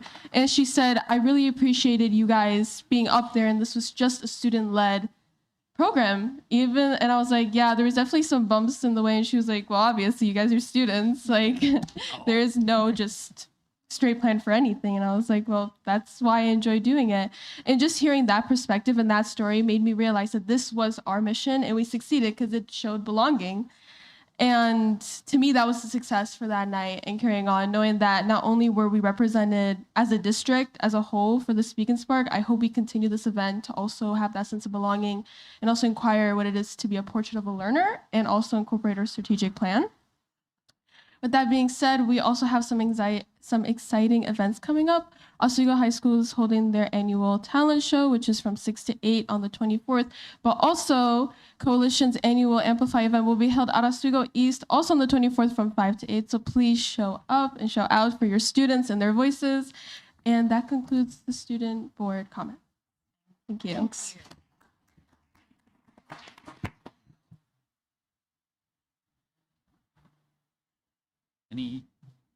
No. I've got some grass growing on my ledge from that event. I think it was a science club or something, right? Yep. My wife was wondering why I had that, and I'm like, well, I'm going to keep it there for a long time. So it was a great event, though. Thank you both Yes. for the role you played in it. Like, Thank you so much for helping out. I know this was already kind of stated by one of our public speakers, but this is like not my favorite time of day either. And that was probably the only board meeting where I was like, oh my gosh, like this flew by, and I was like energized me. Not that I like have a problem here right now, like we're good, but it was a much different energy, and I really appreciated it. So thank you so much for the work you did. It was a lot of fun. Yes, of course. I'm just really thankful to be able to have been a part of the event, and I hope we hold more than just one. I know the scheduling is really tight, and you guys stay here for very, very long, but I do have school in the morning, so I guess that's how I get away with it. But hopefully we have maybe 2 or 3, but I'm really excited to see next year's board, because I know a lot of people, when they see me doing it, they're like, wait, I want to do what you do. And I'm like, I really hope you do put your insight on it. So you guys are going to have a lot of amazing candidates for next year's SSAC board. Yeah, thank you for getting all that feedback for the Lunch and Learn. Looking forward to more of that. Yeah. Of course. So. Yeah. All right. Next is the board committee reports. Item 8.2. Is me, Erica, and Who else? Were you there, Amy? Yes. Did you want to report out or? Sure. It's probably what we already went through today, right? Yeah, we had a preview of items that we have seen or will be seeing tonight. One being the comprehensive review for the diverse learners, and then also some of the options for junior high electives, future forward electives. So we'll be hearing more about that tonight, but we were able to get a sneak peek and give some feedback. Yeah. I assume there's no questions then, or maybe I shouldn't assume. No. Okay. Item 8.3, board member comments. I just want to take a moment just to reflect on what's happening in our community, but most importantly, just everywhere, because a lot of people are being impacted. And I apologize much to the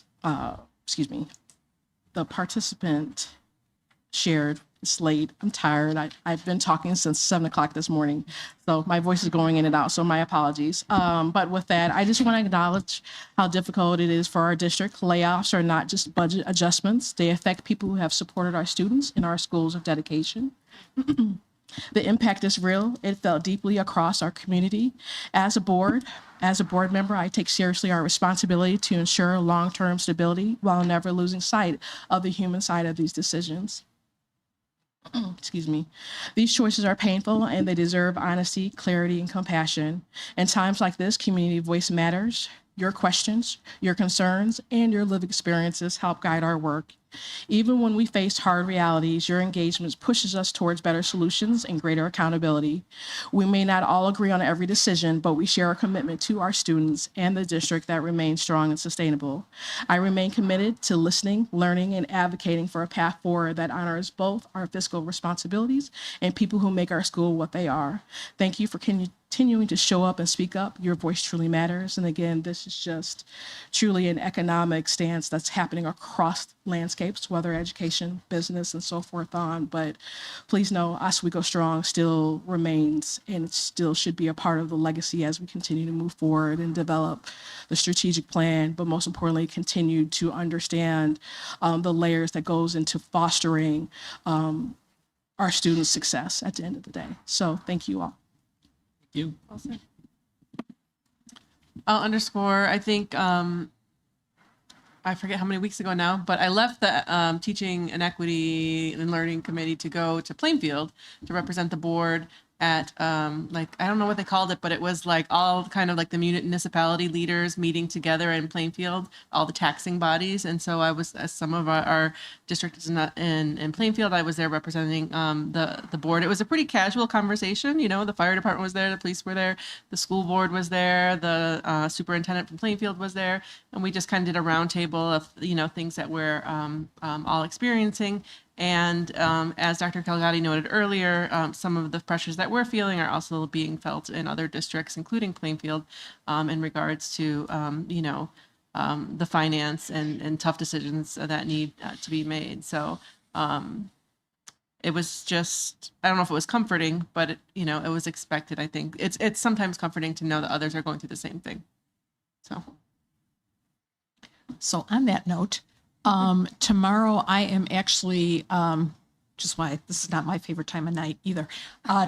Tomorrow bright and early, I'm heading down to Springfield for Hill Day, basically, on Capitol Hill, on Illinois Capitol Hill. And what I'd like to, I'm calling it Trolling for Dollars in short. But basically I'll be speaking to several different, I have a few confirmed appointments. We have more that we're still trying to set up. Talking to several people, congressional people in our district that affect our district, trying to see if there's anything that we can do.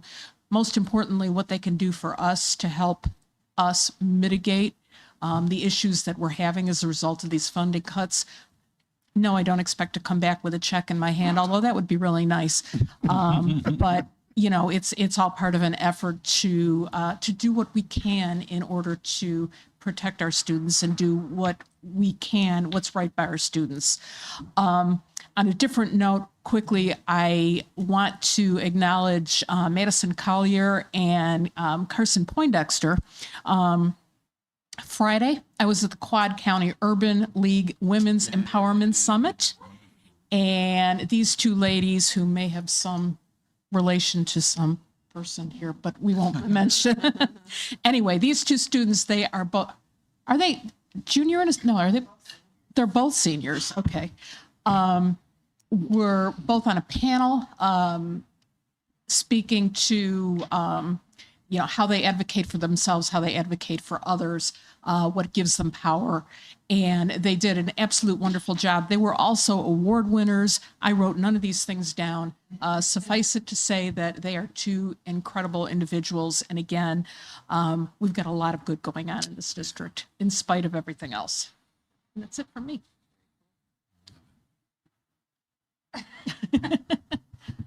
Around the corner.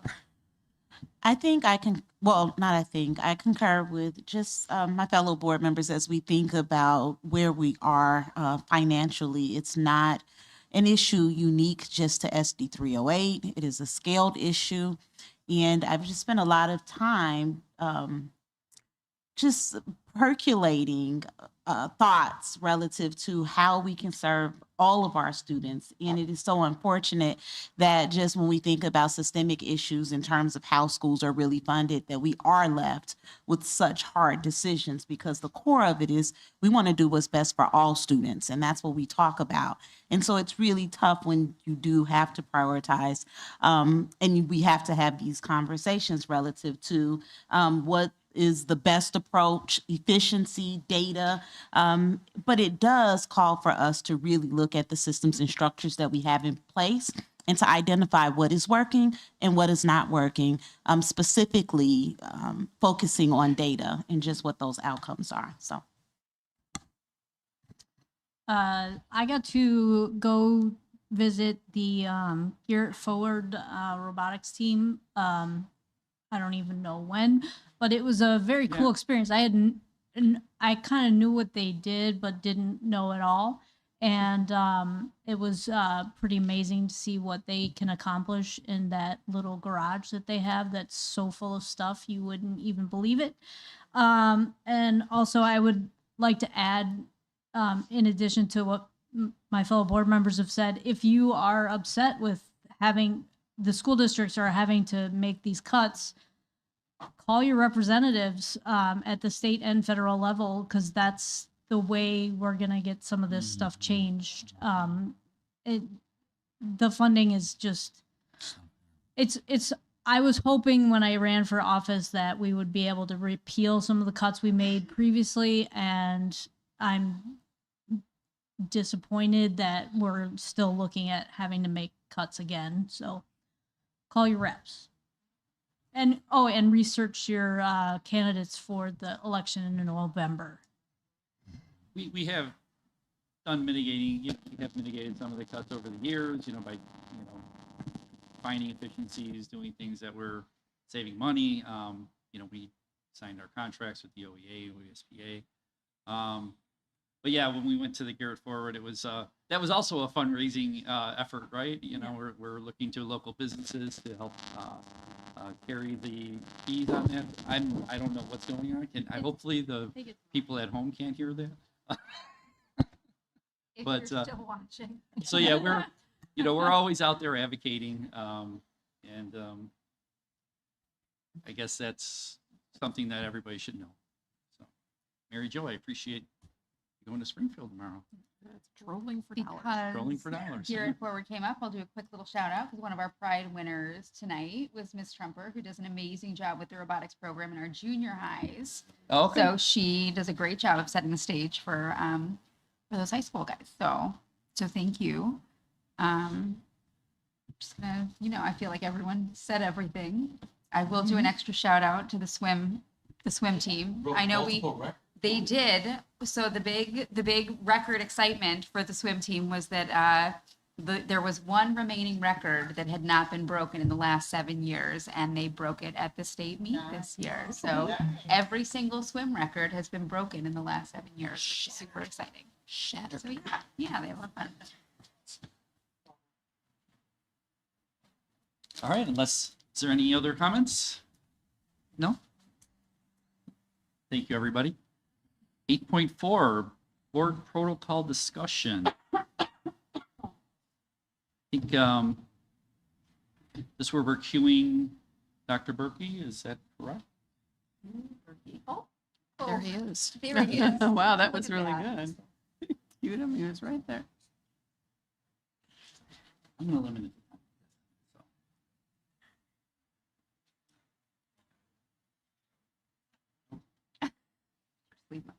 Hello.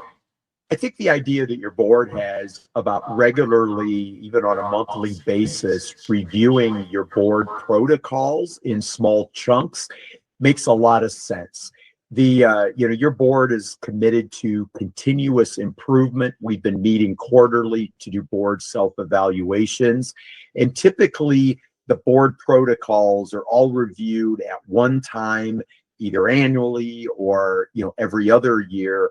And I think taking them kind of protocol by protocol and embedding that as a regular discussion as a board, both to look at why we have this protocol, is the way it's written best reflect our current practices? Is there a better way that this protocol could be written to move us forward as a board?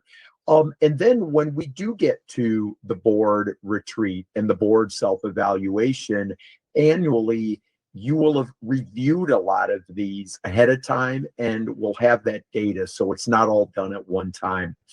And ideally, anybody is part of a growth process, whether it's an individual or a board of education, doing regular discussion about how can we continue to be better only makes us stronger. And so I think it's also a really good thing for the public to see how you are continually working on that self-improvement as a board. So I do think it's a really good way to move forward for you to embed this as a regular part of your board discussions.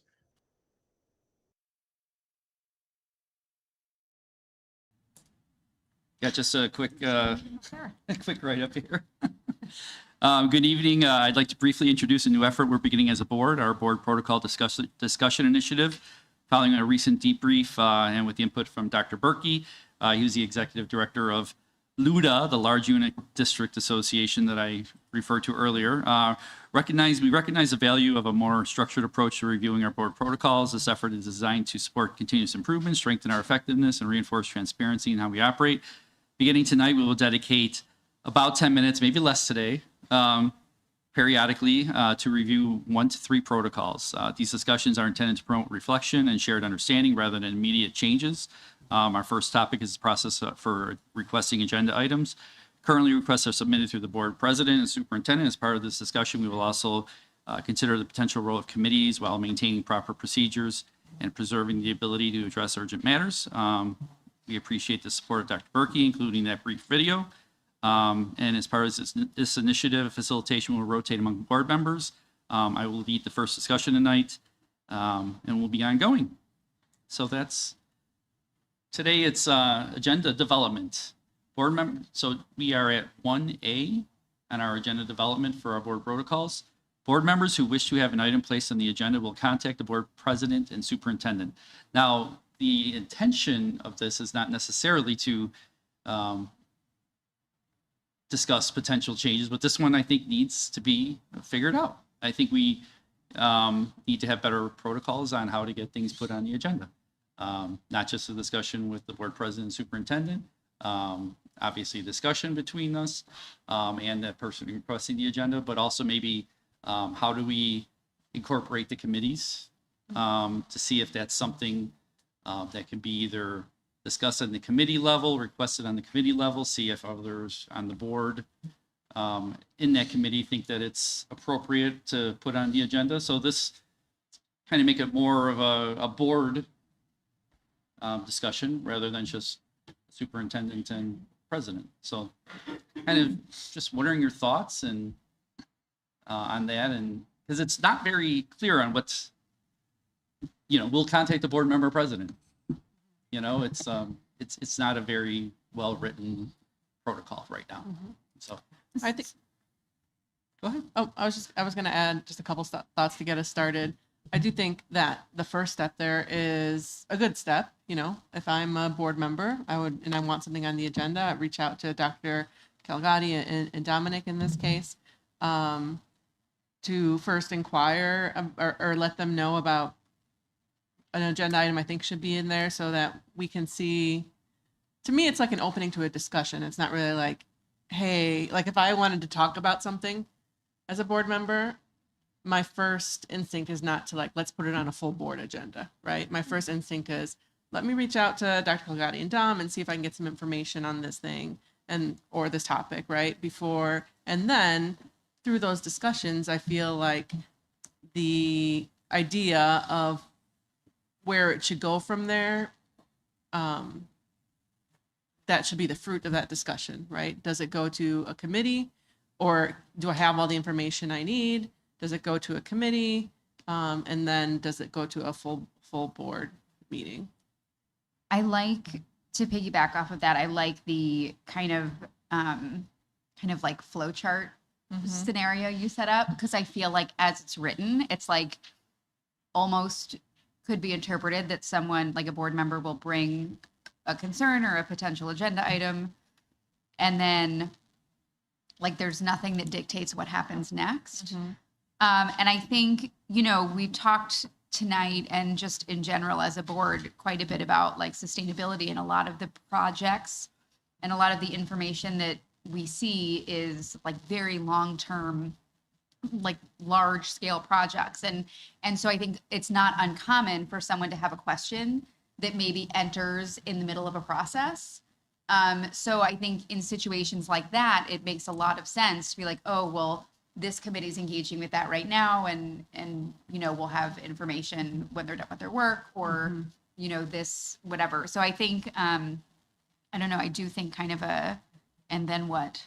Yeah, would be I like really the helpful. Yeah, the idea of not that we need like a full page flow chart for how something gets on an agenda, but an if then something like that. Because as elected board members, I'm not, you know, I haven't personally had this experience, but if I really wanted something to have a public discussion, I should have an opportunity to have that be a public discussion, even if the superintendent and the board president don't agree with about that public discussion per se. Although I think as a board, we should be having those discussions one-on-one too, before it gets to that, you know, forcing an agenda item of some sort. I don't know. Yeah, you covered, you know, a few of the things that, you know, encountered, you know, where things are, you know, coming up, or, you know, it could be part of an agenda item that's already there. But I noticed in your committee with the teaching and learning, they have a new business part. Oh, yeah. You know, and I'm not sure if that's represented in all of the committees right now. But that might be a great time to really kind of, you know. So at those opportunities, we like for especially equity teaching and learning, because there's so much, like there is that new business section, and oftentimes we'll say, hey, next meeting, we'd like to see this, or next time we'd like to see this, or the administration will give us ideas. Maybe you guys would like to see this, and we'll say, yeah, we think that would be good. So I think that might be another piece that we add to other agenda or to other committees too. Because I guess that was a question I had. How do we decide essentially what we do put on the agenda, right? There's been times in our committee meetings, we spoke about equitable grading practices, which I think would be great, you know, to bring forward. I don't think we had enough information at that time. I do feel like it would spark even more questions, and given like the committee is still working on it, but I think we should establish maybe a timeline relative to things that may come out of a committee and that we've asked for within that committee and we're working on within that committee. Perhaps then, you know, we publish, you know, those discussions a bit further, even though within those committees is, you know, the public, they have access, but when we bring it to, you know, board meetings. Dr. Colgatti, can you briefly just talk about like the process of creating the agenda? I know that Dominic and I are both involved, but I know a lot of times you have a team that is working diligently on a project or on a presentation, and that is like already slated for a specific agenda just based on their workflow.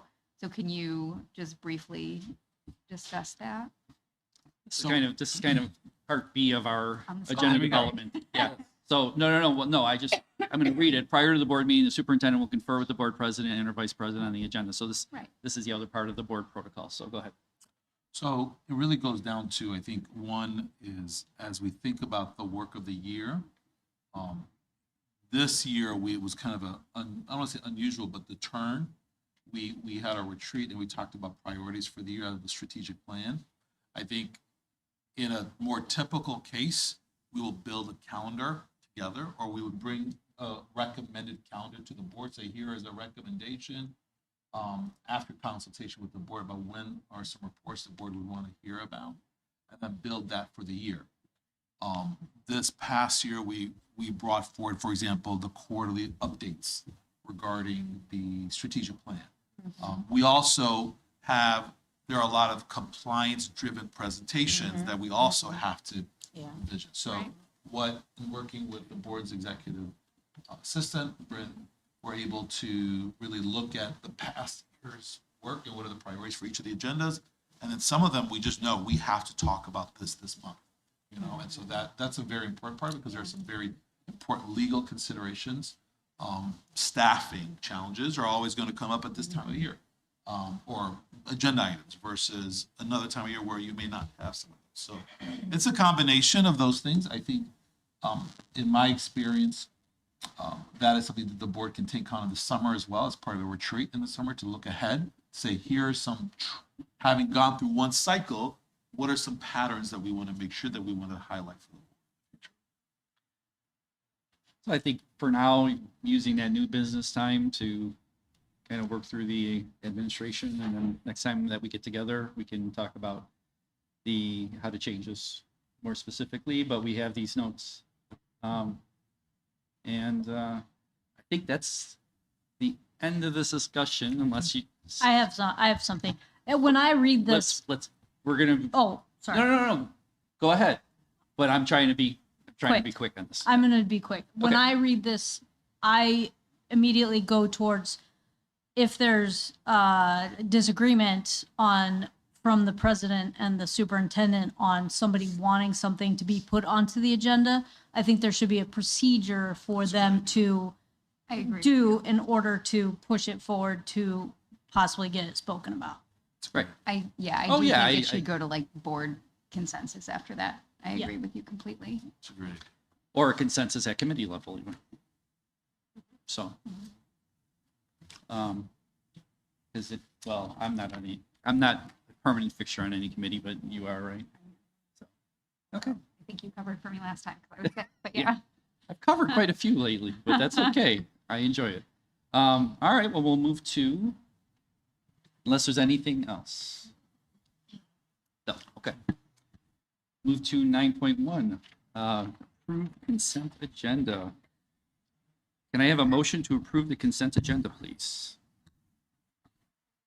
I make a motion to approve all items under consent, including 9.1, minutes from the Board of Education meeting on February 23rd, 2026, open and closed sessions, and Board of Education public forum on March 9th, 2026, open and closed sessions.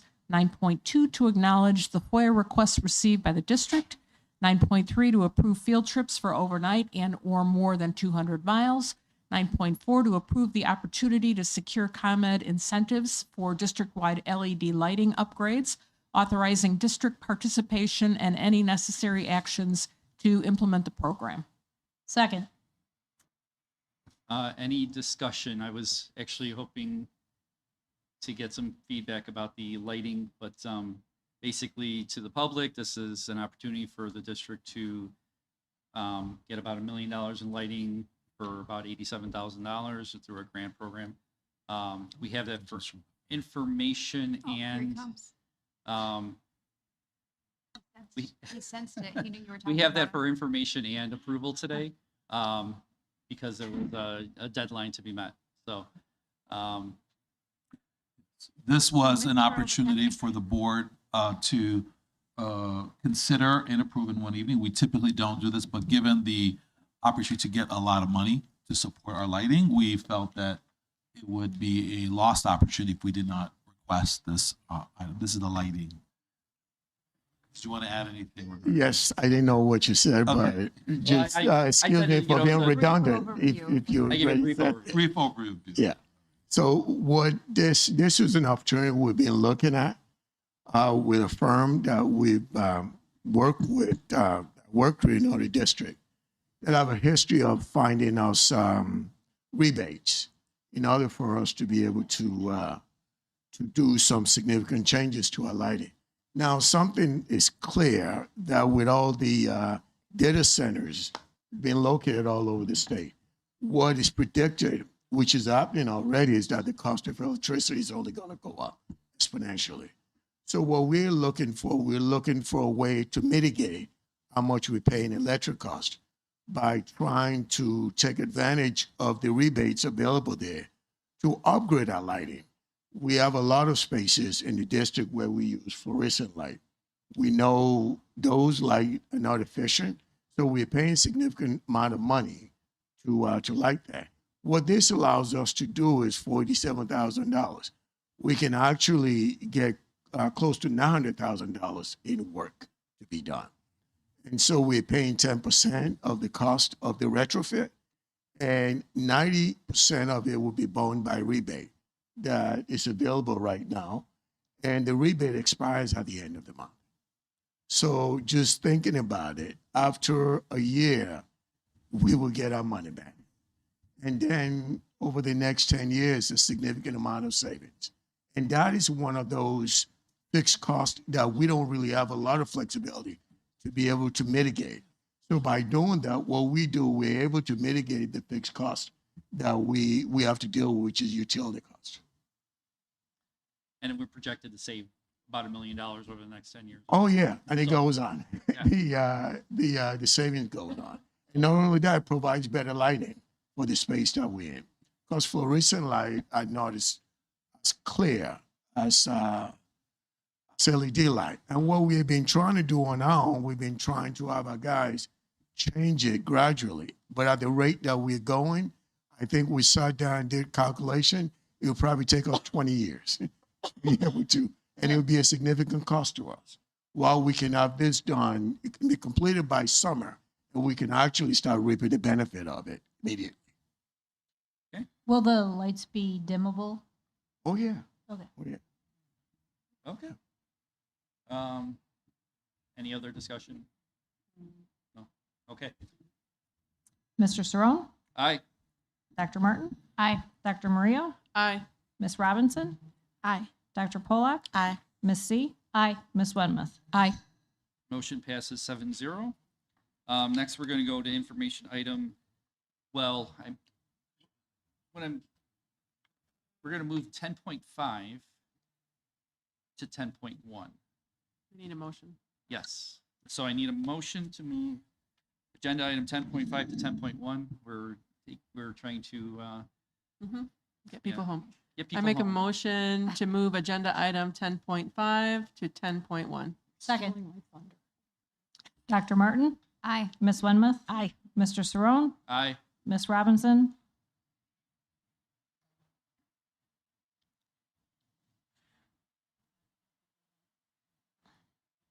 I probably need to move 10.1 to 10.5. No. Oh, aye. Dr. Polak? Aye. Ms. C? Aye. Dr. Maria? Aye. Motion passes 7-0. Welcome. Now we're at 10.1. Thank you. Future focused electives. And you're doing double duty today. So, yeah. Sandwich too, sorry. All right, thank you, everybody. We are following up the meeting that we did a month ago, and I have some members from the team with me today. First of all, I just want to say good evening. Thanks for giving us the opportunity to share our work and our vision and our plans with all of you. The work that we're going to share represents a collaborative effort across really our entire elective departments at the junior high level, going down to our K-5 level, up to our high school level. This has really been a district-wide effort to shine a light. There you go, Raphael, to shine a light, an efficient light on the work that we've been doing. We haven't as a district touched the electives at the junior high level in 20 years. So when you talk and think about what has happened in 20 years, we are still running the electives as they were 20 years ago. There's some differences in the world, and the team has been hungry to do this for a long time, and we are really excited to share what we've done Sorry, in you our said first 20 year. years. Is that hyperbole or is that fact? Okay, thank you. I think that's really important to note. I apologize. No, More comments. that's good.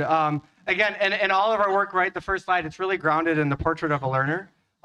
We really want to ensure that our students develop skills and experiences necessary to be adaptable learners prepared for life and careers beyond high school.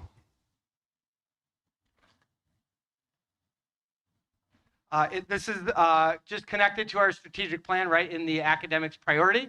The pillar of academics and student success. This is really called for the restructuring of these electives in the 26-27 school year. We don't really like to wait for that. So we really wanted to start this year. We will roll out, if this is all approved in April, we will roll out our first year plan of this during the 26-27 school year and then continue to work next year for the following years and following grade levels. As mentioned, this has really been a team effort. We have union representation, elective representation from every building, every department in the district. We have, again, bridged to our high schools. So we've had department chairs from our high schools attend our meetings to make sure that what we are doing, even at the 6th grade level, will eventually be connected to what is being called for our 9th graders, 10th and 11th and 12th graders. This was completed by all of these people, right? Building admin that are here with me, the wonderful Mr. Brooks here with us. Again, this is just really so that we can ensure alignment across our system. And since this hasn't really been worked on in 20 years, we just want to, even though it's late, share kind of the process and why we got to where we got to, because really the work and getting people on a foundation at the same level is really key to what we're doing now and going forward. So as John shared, it has been multiple years, over 20 years, since we reviewed the electives formally. So when we first got together as a committee, we got together and said we need to come up with a consensus of who we are and what are the experiences we want for our students. So we created a belief statement. You can see it here on the screen, but really helped us to ground our work and guided us on what were the next steps that we needed to do to make sure that our students had the great experiences across district. We created a committee goal. That committee goal helped to guide our work as well. We wanted to assure that we were designing equitable learning experiences for all of our students. There are a couple of barriers with that. Some of the barriers that we currently host in district are that we don't have correct licensure to have the same courses across all of our buildings. So we really came back to our belief statement and what we believe for our students and what they should be experiencing or have the opportunity to experience across all of our buildings. So our goal really led us to making sure that we were purposeful in providing engaging learning opportunities for all of our students, that we are actively developing their essential skills, which Jen's going to talk about that here in a couple of minutes, and then preparing our students for those future learning and careers. And as John alluded to earlier as well, we're making sure that the foundation of our work was really connected to the portrait of our learner. We want to make sure that we're providing those those experiences across all of our buildings and making sure that it centers around these 5 areas. All right, the 5 areas of the portrait of a learner align directly to this, the Illinois Post-Secondary and Workforce Readiness Act. The big aspects that we're focusing is on the left side of that, the PACE framework that Ben Owen and I even shared last year when we were talking about rolling out school links, and that has really been grounded in the work that we are doing at the junior high level. Jennifer Pryor will talk a little bit more about the PACE framework. And again, that bottom left quadrant is the college and career pathway endorsements. At the high school level, right, we have 2 of those pathway endorsements created, both in the educational field. But again, as we're doing this work and grounding it in the work that we know is right, we want to make sure that we are exposing our students to all of the possibilities that they have so that when they do get to high school, right, as crazy as it sounds, our 13-year-olds need to start having some ideas and some plans of what interests them and what skills they know they want to use in their careers and in their life. So we really want them to, before they get to high school, really have that exposure, right? And give them on-ramps and off-ramps to keep exploring in a low-risk environment before they get, you know, to post-secondary and see what it's like in the real world. So here we have Jen Pryor talking about the PACE framework.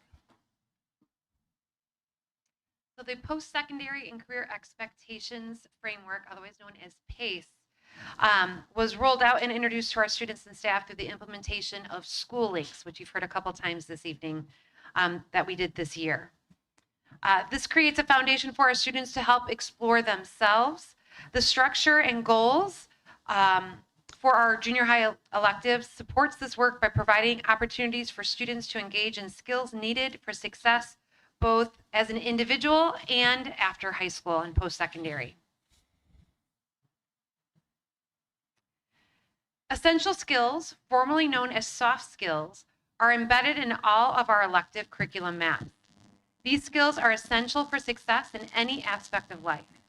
In 2022, the CTE Industry Feedback Survey showed 3 of the 5 top skills to be successful in any job are considered essential skills. Continuing to engage in self-discovery, exploring their aspirations and their plans for the future through the PACE framework, through the supports provided in the PACE framework, will help students discover their passions. Some of these job-specific skills that is also referenced in the survey is what they're going to gain when they reach the higher level high school electives. So we're preparing them and helping make those informed decisions. As you heard earlier in the Future Ready strategic update, there's been a focus on School Links and PACE. This directly links to the work on junior high electives. Illinois has organized college and career readiness competencies into 7 categories. While doing our work, aspects of these competencies were embedded throughout. Along with the work being done at the high school level, we're working to build pathways for our students to explore themselves and their interests, while also exploring the careers in these 7 pathways.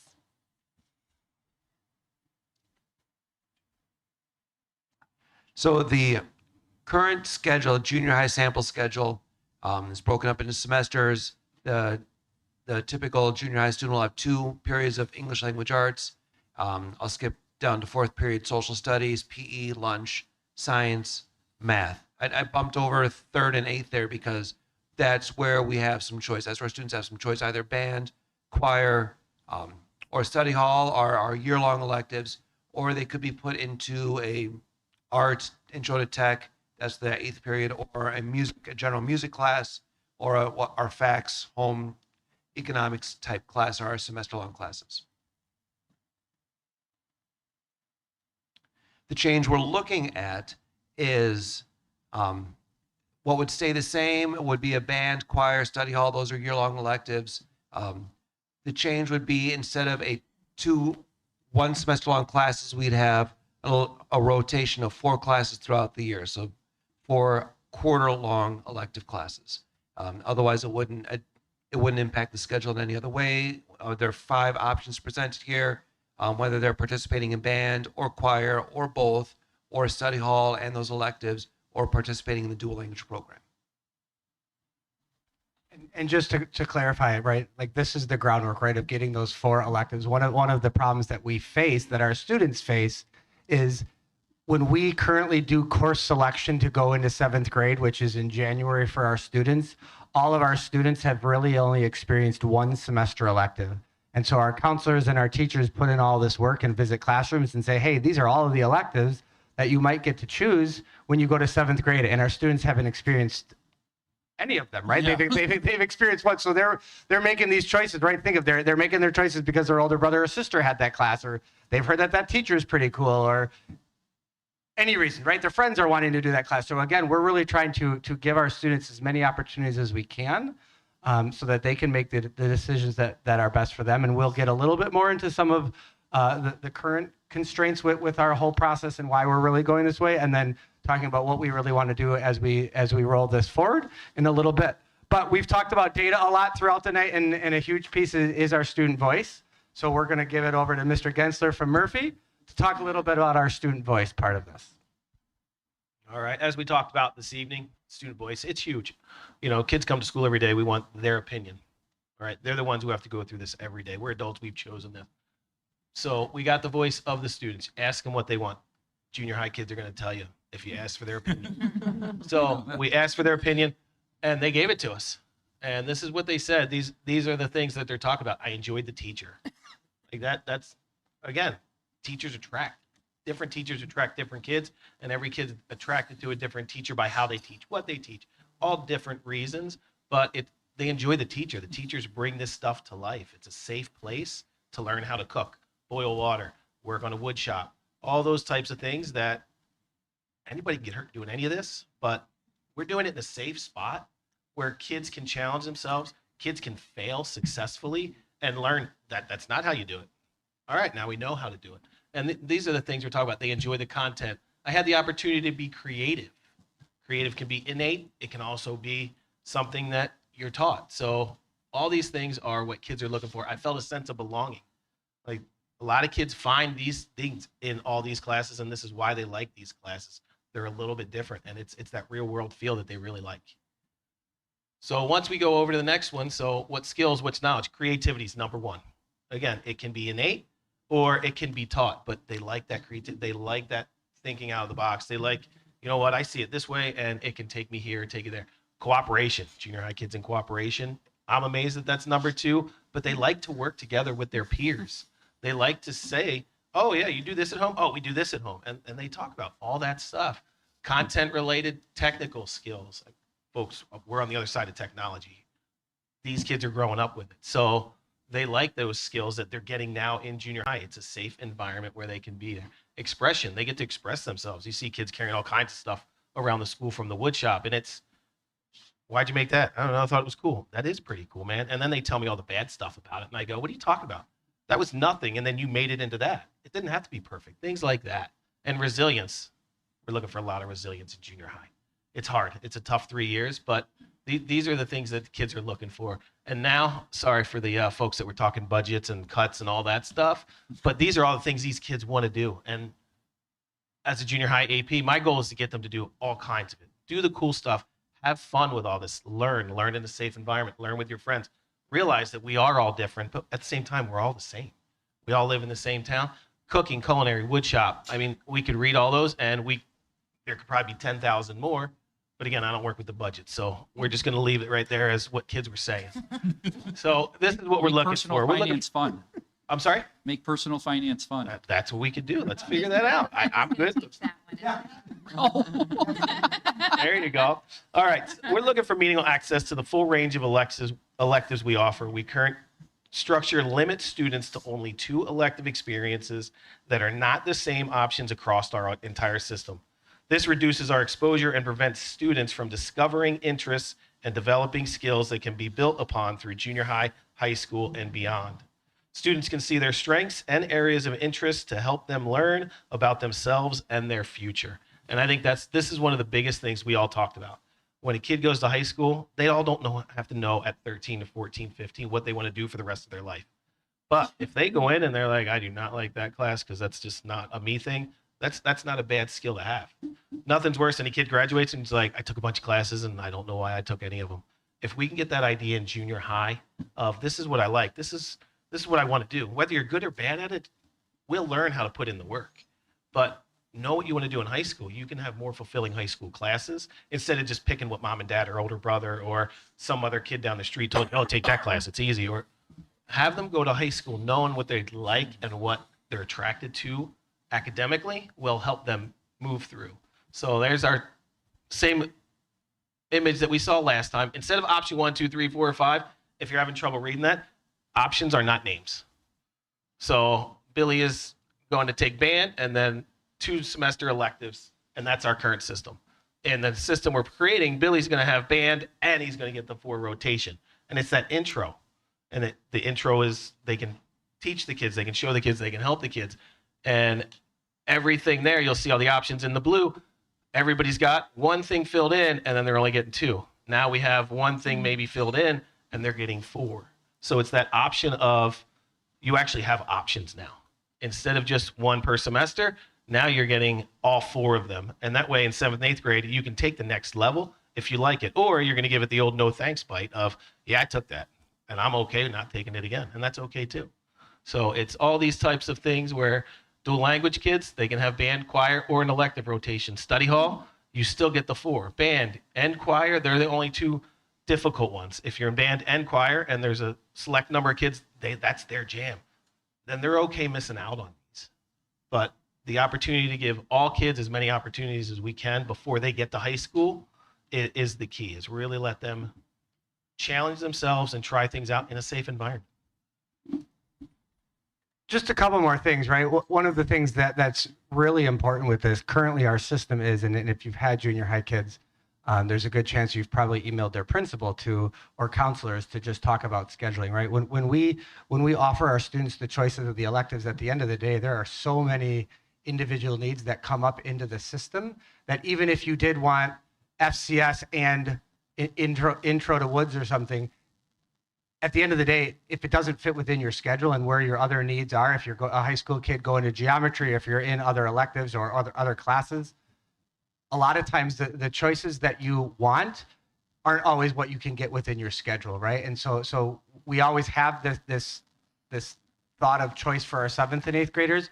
And one of the things that we really wanted to start with our 6th graders is we wanted to build this foundation so that it was going to be equitable for everybody. Reagan talked about this at the beginning. We have a technology woodshop classes in our district right now in 7th and 8th grade. The state of Illinois, there are 2 colleges that you can even get that endorsement anymore. And so the reality is the way that our classes are set up, currently we have 4 teachers across our 5 schools that can teach that. 2 of them are retiring within 2 years.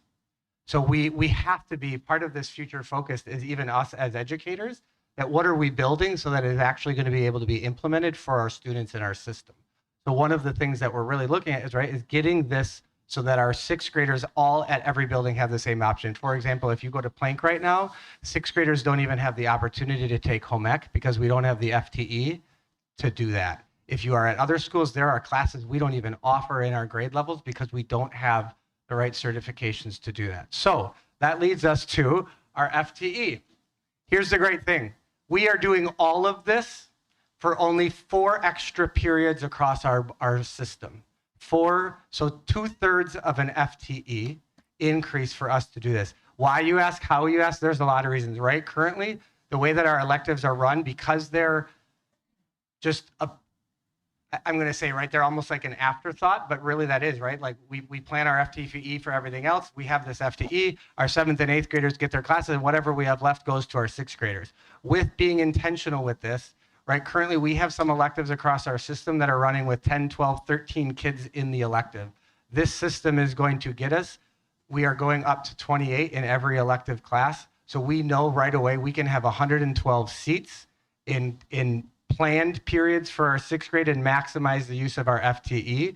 So a lot of these, we can just increase the students in these classes without even having to make another section because we're just making full sections where they are, right? The other part, right, these are going to be 9-week classes rather than semester-long classes.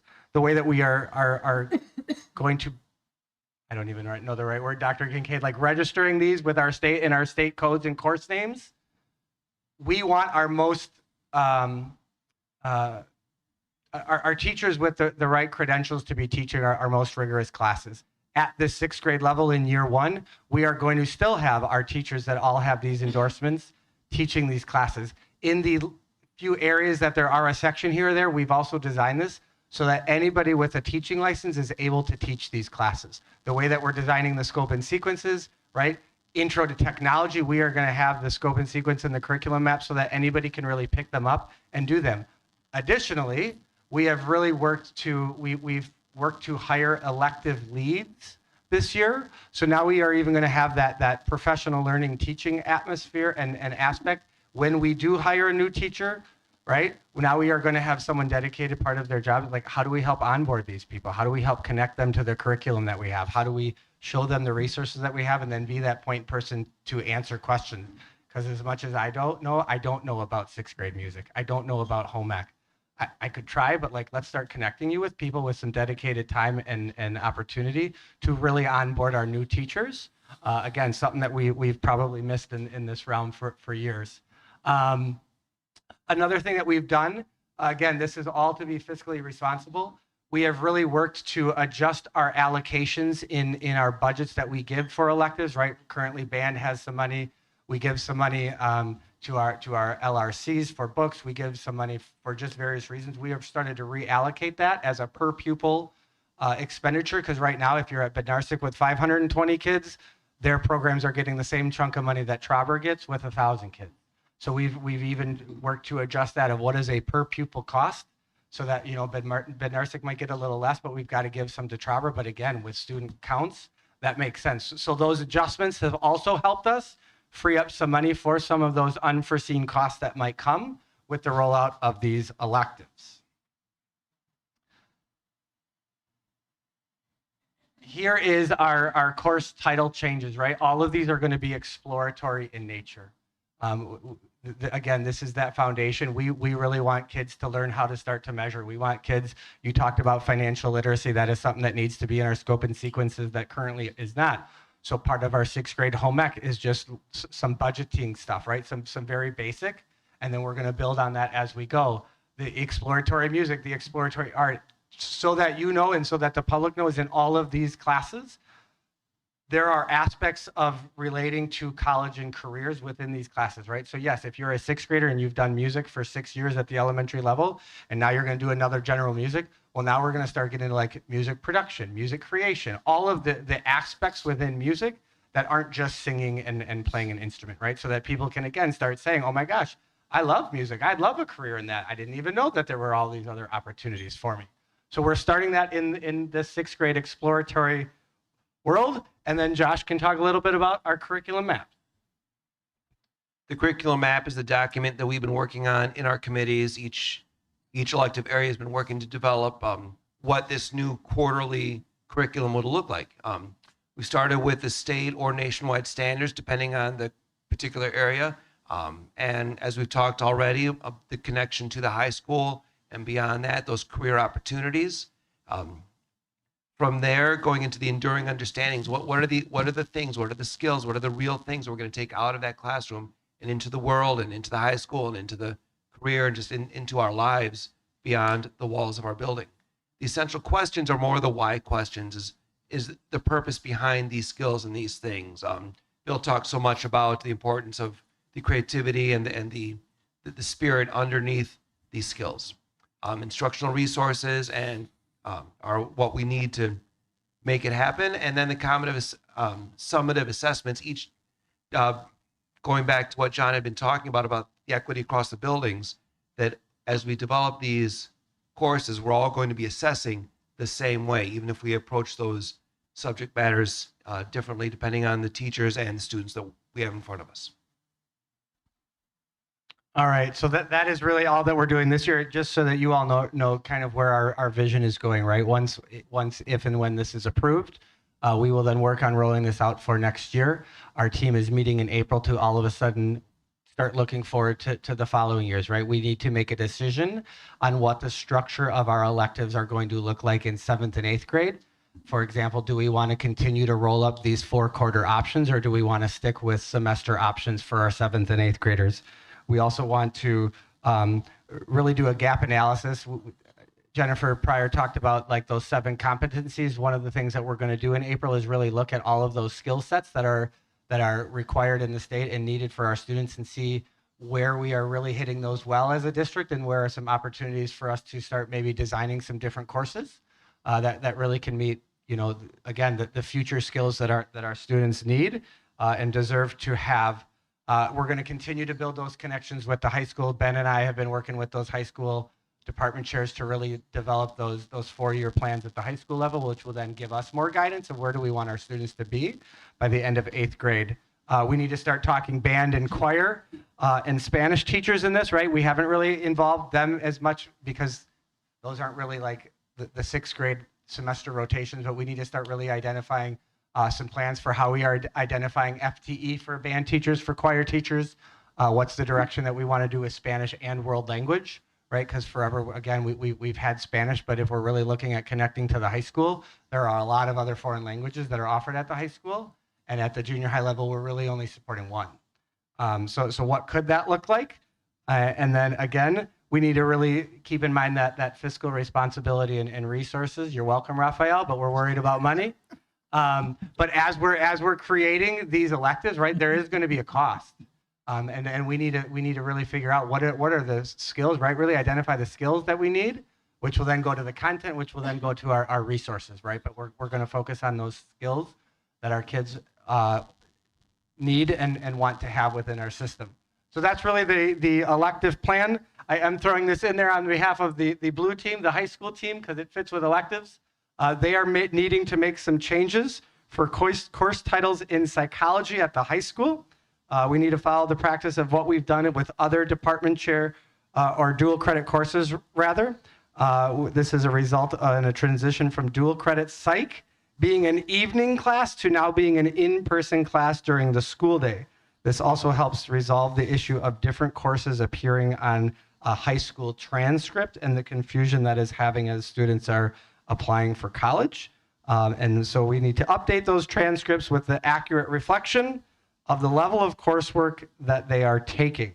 So we are looking at changing these course titles in PowerSchool, and we're putting that onto here as no one in the high school was able to make it tonight. So with all that, if you have a high school question, I'll do my best to answer that course title change. I'll probably look over at Dr. Kincaid for that. But any elective questions, we are here for it, and excited to keep moving forward.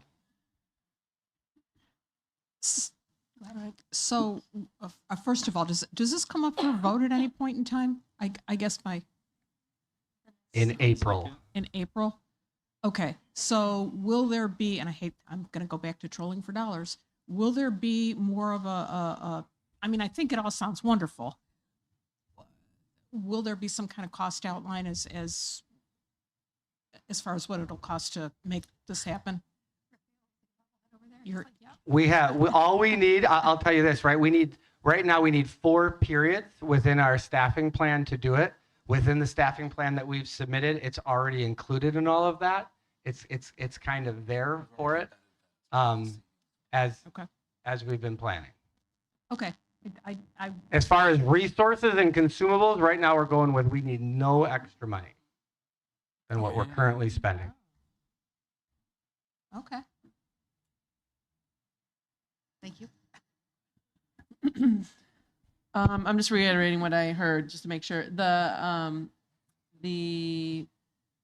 requirements to teach these exploratory courses is simply that you have a teaching certificate, like with the middle school endorsement. So we're eliminating the need for like a fax endorsement or something like that. Is that correct? Correct. So again, looking forward, the people with the right credentials, we really want them in our more advanced classes, even at the junior high level, right? So as this rolls forward, those will do our 7th and 8th grade electives. Another future plan, as we start really looking at that middle school model, right now we have a whole lot of teachers who are split between buildings. And if we really want to be serious about that, we've got to get people whole in a building and then really whole in a grade level. Yeah. So part of this also is, right, if someone is only needed for a 0.83, Heather, right, that's 5 out of 6 classes. It doesn't equal high school FTE numbers as well. But if someone is really only needed for 5 periods in a building, in a subject, our current practice is, well, now where is it needed another building? And now this person's traveling, right? So again, let's bring our humanization in. How do we make people whole at a building and give them their own sense of belonging, their own community, right? Josh traveled for a while. I used to travel as an assistant principal. Like, you can do it, but you don't really have a home. So yes, there are teachers, right, that maybe will pick up a 6th grade home ec class, right? And so what we need to really start doing moving forward is identifying the process for that, right? I can't imagine that there aren't some teachers in our district that like would love to try this maybe, right? And maybe some that don't, but like, how do we give them the option? And then again, and help fix our FTE problems within our building. Yeah. To build on that just briefly, traveling teachers, not just giving that teacher a home, but ensuring that the students have a teacher every period of the day that is integrated into the building, that knows everything that's going on in the building, knows the other teachers, and knows the other students is really important for them also. Yeah, great. I have a question. My question is, so third period they're having their electives, does the class go to 4 different teachers during the year, or does one teacher teach 4 different subjects?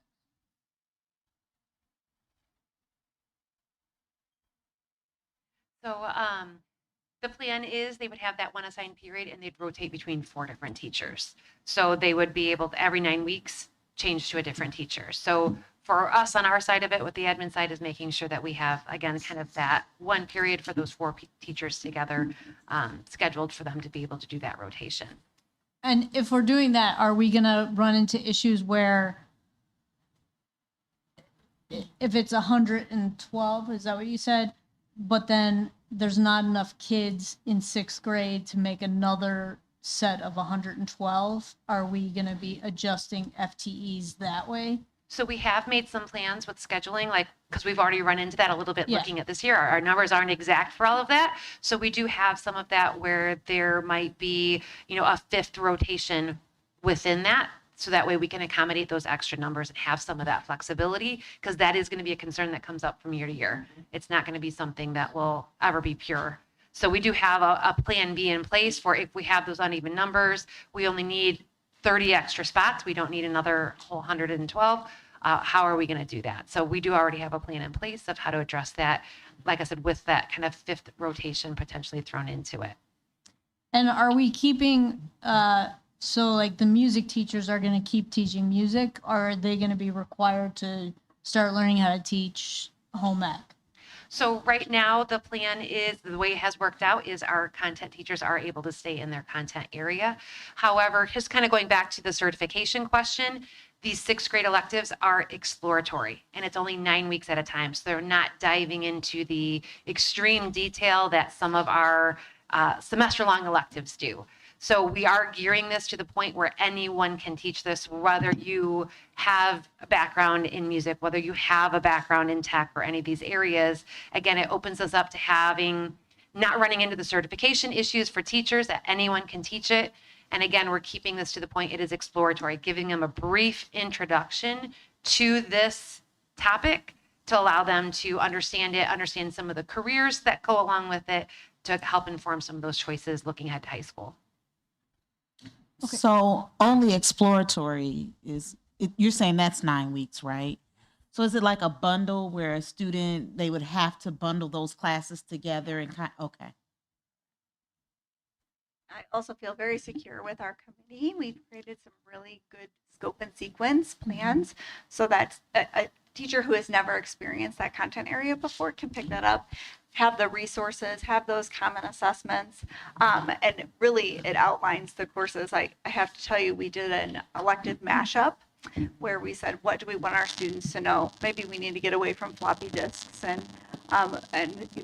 all those pieces from the past, and what do we really need our students to know? So when we did that and then we put together these scope and sequences, I feel very strongly, like me not knowing the content myself, I've never taught those classes, I could pick those up, and just the depth that our committee has put into that work and adding those pieces for a 9-week exploratory class, I feel very confident. If I may, just real quick before my voice goes out again. This is awesome. Thank you, leaders. Because I have a son now that is in high school. I do recall having many conversations, matter of fact, with Mr. Francis, like, what are we going to do with this child, right? And I'll never forget, he's like, Brandy, he's not made for corporate. I said, I get it. I don't want him to do corporate. So I think it's awesome that you guys are laying down the foundation. So thank you, because even for my oldest son, it was after COVID. So it was really that curiosity stage, like, to your point, like, what's next? How do I get there? So thank you for continuing to move the needle. Definitely appreciate that. I just want to say thanks for the work on this. As someone who taught one of those rotation classes, I really enjoyed getting the opportunity to see every single 6th grader, because that was not something I got to do as the band teacher generally. So thank you. Just a statement, kind of tying the need for committees. This is why we have committees. I was at Trauber for a kind of a, what do we call it? Where basically this topic is in what we ended up talking about. pretty much all the time. Connections. The school connections, and a lot of excitement from the teachers over there. And but yeah, this is how we make change. We're trying to bring in all our teachers and our admin and together things to help advance student achievement and help them make better decisions. So appreciate it. So I have one You quick have one more? question. Yeah, no, it's on the psychology thing, so I wanted to save it to the end. So oh. I don't Dr. know if Dr. Kincaid is. It's a late night. I'm yes. just trying to understand the recommendation. We're changing the introduction. We're changing the psychology course that's listed as dual credit psychology to the title of Introduction to Psychology. Correct. So historically, we have offered Psych 1, Psych 2, AP Psych, and dual credit Psych through Avanzi. Yeah. That was historically offered through an online learning platform. With some recent changes from Wabanzi, we are no longer able to offer that through the online learning platform. So we had to bring it during the day instead of at evening school or during the summer. So because of that, we had to realign the title because it looked like Psych 1 and Psych 1. So this was the recommendation from the high school to change the title to delineate between Psych 1 and the dual credit Psych 1. So we're still offering all 4 classes. We just have to clarify the title so that there is distinction on the transcript between Psych 1 and dual credit Psych 1. But it's no longer online. Is that what you're saying? Correct. It is no longer online. My daughter is taking the online course, and wow. Any other? Good cheat. No? Okay. Thank you for all the work that Thank you've you. done Thank you. and for the presentation. And for staying and hanging out with Yeah. us so late. You know what? I was, 2 weeks ago, we had a great, we had clubs and everything come in, but it forces that next agenda to get really thick. So, appreciate everybody especially those in the audience, not especially those, but including those in the audience. All right, I think we're going to be moving, I'd like a motion to move 10.4 hazardous bus routes recertification to 10.2. I make a motion to move 10.4 hazardous bus routes recertification to 10.2. I found out that, second. Megan. Ms. Robinson? So I abstained my vote just because I didn't have an opportunity to review the material that we received today. Oh, okay. So we're not actually voting for this right now? No. Just voting. She has to About be it here right at now. 5 a.m., so that's why we're. Yeah, so she's got to get up at 4 in the morning. So we're just. Oh, she can stay. Transportation's doing fantastic things. What are you talking about? You don't get calls early in the morning. No. Aye. Ms. C? Aye. Mr. Cerrone? Aye. Ms. Wenmuth? Aye. Dr. Murillo? Aye. Dr. Polak? Oh, she left the room. Dr. Martin? Aye. Okay, motion passes 6-0. Good evening. Thanks, everyone. Good evening. One eye open. I do have to get up at 4 a.m., so thank you for moving this up. And you were up at 4 a.m. today. I was. So You have the The office clicker at you want? 6:30. You want- Oh, you got the clicker to move it forward. Yep, there you go. Is it working? Let's see.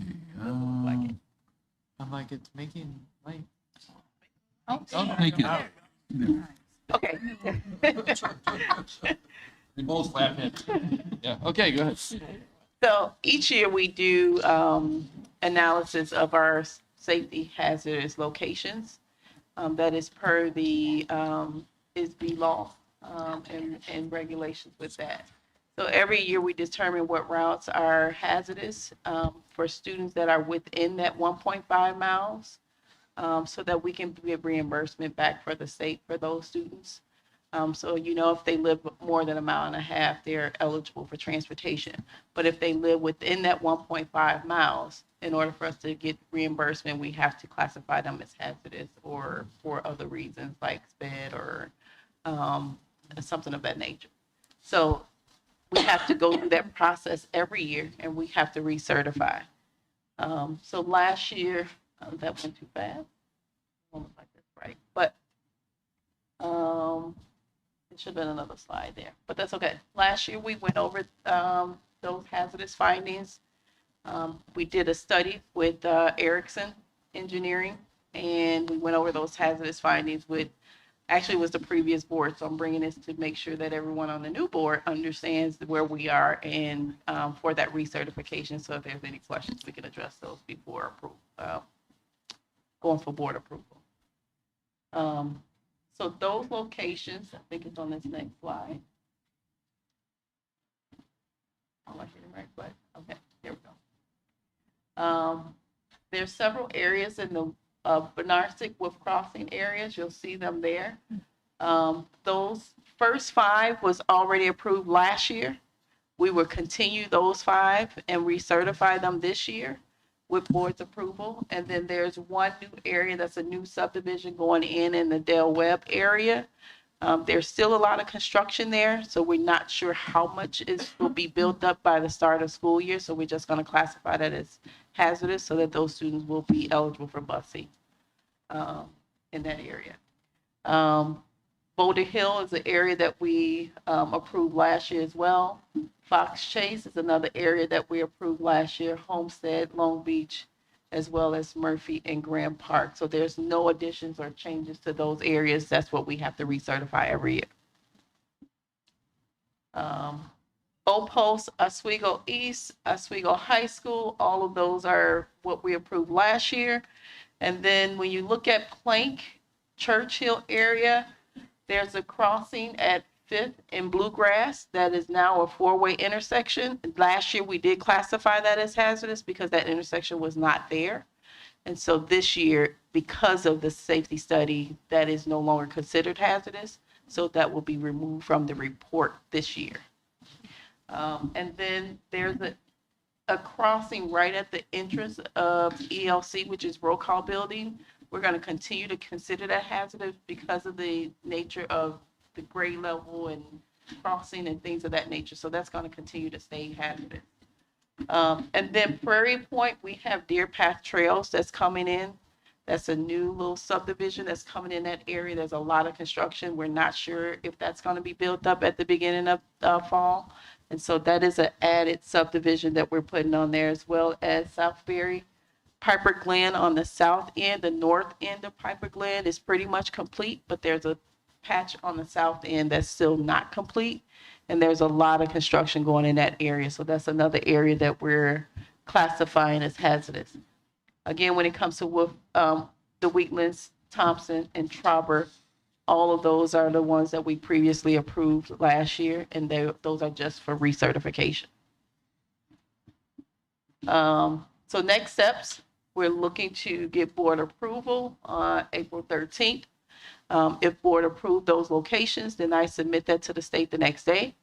And then we look to get that back. And then May 11th, we'll be communicating out to families, any families that was affected by it, the reductions, the area that we're reducing, and then the areas that we're adding, we'll be communicating that to those families then. And then in June, July, I don't think, because there's many areas where we have our engineers that's agreeing to do town halls with us to talk about the changes and how families are impacted and the reason for those decisions. They've agreed to June and July if it's needed. We do have some dates that we're going to look at for June, but if July is needed, that's an option that they have available as well for us. And then August 7th, we'll provide those routes to our families with all of the changes.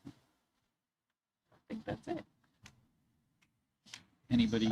Attached to that, you should see all of the areas that is considered hazardous on this board report. So I'm gonna, for the sake of time and how late it is, I'm not gonna go through all of those. But they are attached because this is what we have to submit to the state as well to get those approved. I have a question about Lincoln Prairie, Del Webb. Am I correct in assuming that Lincoln Prairie is done and Del Webb is what's under construction. Del Webb is what's under. And because Del Webb is the 55 and older, they're less likely to have students coming from that area. Well, we think that, but not. Right. I guess what I'm asking is, are we going to take Lincoln Prairie out and just make it the Del Webb part? It's just the Del Webb part. Okay, That's on so there. the Lincoln fact Prairie that it was taken says- out last year. It says Lincoln Prairie on here, so maybe we should take them out? Yeah. Because they have the pedestrian bridge. Correct. Okay. I just have one comment. I should stop talking. I absolutely appreciate that you guys, that we are removing the 5th Street and Bluegrass stop sign. Gosh, I can't tell you how many times I bypassed that stop sign just because it's not familiar, right? So you're just typically driving. So I have definitely bypassed that a multitude of times. So I appreciate the removal of it. So I think that's definitely Well, positive. Right? What 'Cause does that's not removing removable. it mean? It's no longer hazardous. Correct. So that means. Oh, that's going to stay there? Because So right now it's hazardous because there was not a four-way stop there. But since the four-way stop is there, it's no longer considered hazardous by the state of Illinois. So students can cross. They can So you cross. need to stop. So the stop sign is going to stay there? The stop sign is going to stay there. Stop. Negative. Yeah, you need to stop. America's wise benediction. I didn't want to. I wanted to make sure that was clear. So I thought she would say the opposite, so I'm glad you clarified that. Thank you. Are there any? I have one, but you might not have an answer. But does anybody else have? I just can't believe it was a full year ago that was it a full year ago that we looked? Yes, it was. Yeah. How many kids are we busing because of the crossing 5th Street at ELC? Because that seems. It's about Like- 116 with Plank as well as Churchill. It seems like they could go to 5th Street if we. I don't know. I'm like kind of. It's the Ogden Falls area that we're crossing across it to go to Plank and Churchill. Okay. I'm not picturing that because 5th. Yeah, I know there's a picture later on. Yeah. You want me to go to the picture? Yeah, there.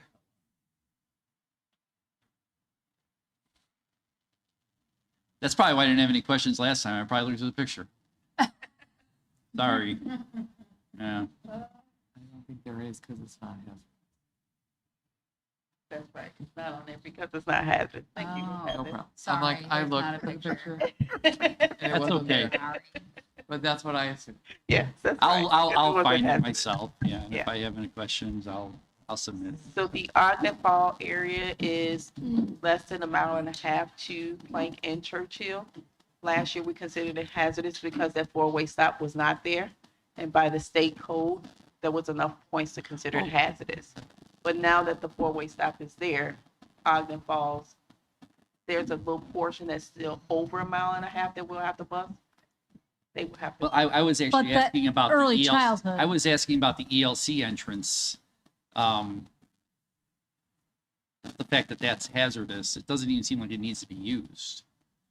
Well, you'll be surprised how many people use it. So we just want to make sure that we're all safe and that's not. Well, I was wondering how many people we bus because we called that hazardous. We don't. Okay. No We families give are them a impacted by route it. that they can use. Correct. That is not hazardous. Okay. Safe walk route. Because I was like, yeah, it's like literally a quarter of a block away. Yeah. So anyway, okay. All right, appreciate it. Anybody else? All right. Thank you. Go home, get some Get your sleep. sleep. Thank you. Thank you. Thank you. All right. Now we're moving to 10.3, the fiscal year 2026-2027 budget calendar and designee. Shouldn't we start have to with do financial information? Financial information. Oh, 10.3, financial information. Thank you. So this is actually apropos since we had folks here today who were talking about the fact that we had to make some reduction in our funding. And I can't overstate the fact that it's not just us in Oswego, it's really all over Illinois. It's because of the way education is funded in Illinois. There's an overdependence on property taxes. And also because of the makeup of our property taxes, which is mostly residential, 80% of our property is residential. And the fact that the amount of increase is actually limited by CPI or 5%, whichever one is lower. I know folks talk about the fact that we have a high property tax rate relative to others. It's true, but those rates are actually coming down. They've come down over the years. And the real reason why we have those rates are those bonds that were issued to build 12 schools in the early 2000s, when we're the fastest growing county in the country. So the cost of issuing those bonds, we make a payment close to $37 million every year just to pay back the cost of the bonds. So I just want to put that out there. And a lot of time it gets conflated. People think that high rate is driven by operational levy, but it's really the cost of paying back $250 million in bond issuance from back in 2006 is what is making a tax rate higher. But it's the rate has been going down now, if you look at it. So what I wanted for us to talk about is kind of like where we are today. I want to start out by saying this is a snapshot in time. The numbers is a projection of a snapshot, but the number is going to change as more information becomes available. I just want to make that clear. It's not static because we continue to get information every day about things such as the cost of healthcare.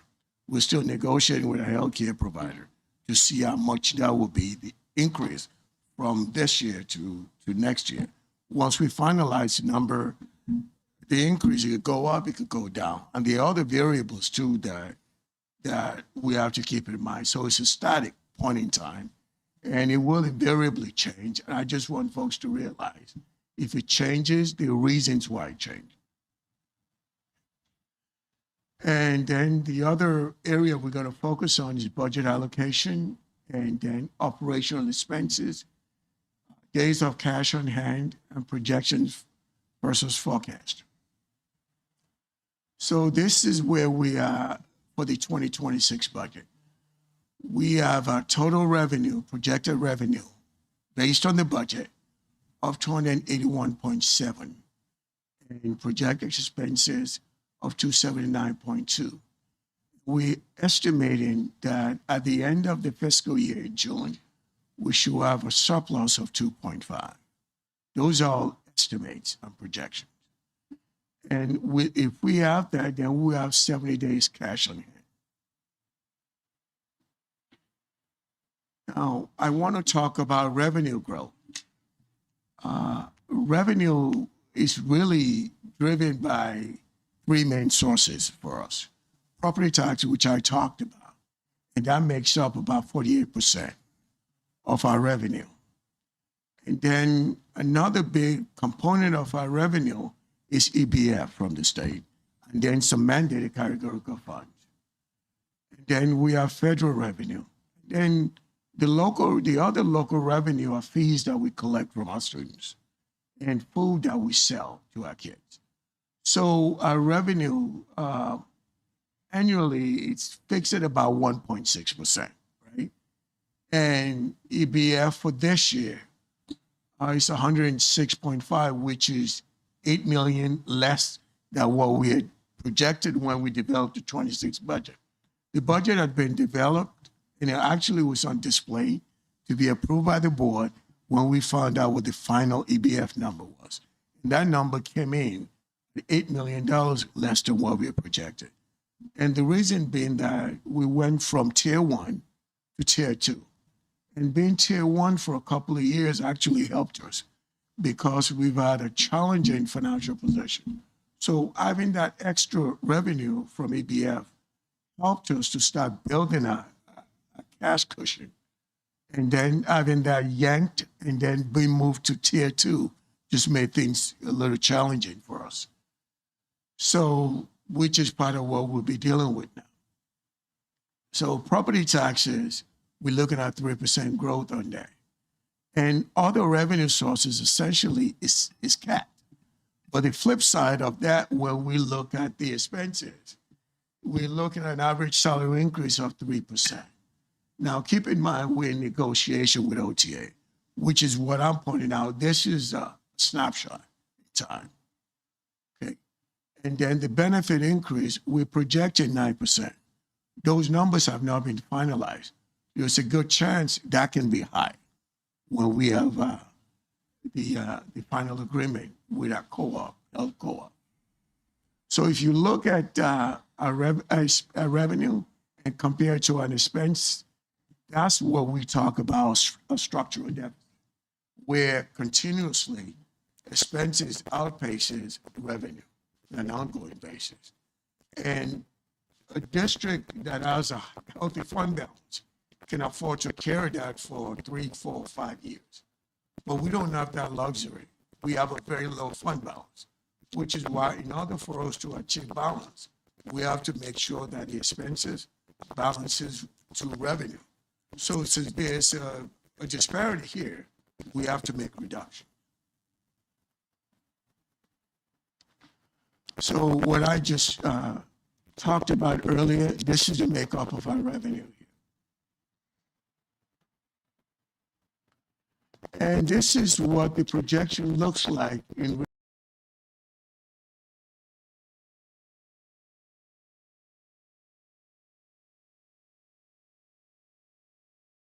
expenses look like. And as it relates to expenses, 70% of that is salary. 14% additional to that is benefit. So if you need to reduce revenue, or if you need to reduce the budget, really the only place where you can get significant reduction is people, because that's really where the bulk of the expenses are tied into.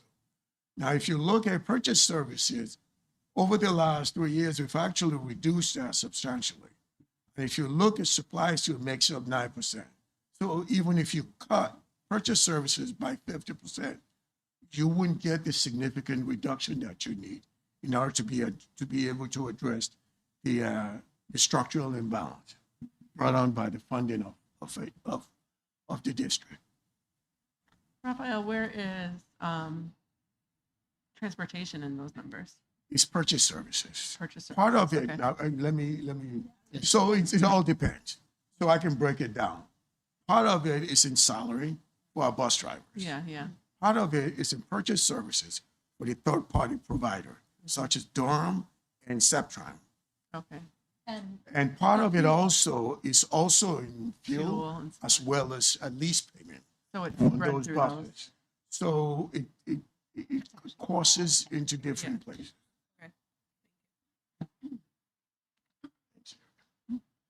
So this is just a diagram to show where the expenses fall. All right, so if you look at the expenditure invariably are increasing at a higher rate than our revenue. So each year, so this shows what will happen if we don't modulate it, if you will. If we don't go in and do a reduction, the expenses will be growing at a faster rate than the revenue. So each year we have to make adjustment to make sure that the expenses is equal to the revenue, so we don't have an ongoing deficit.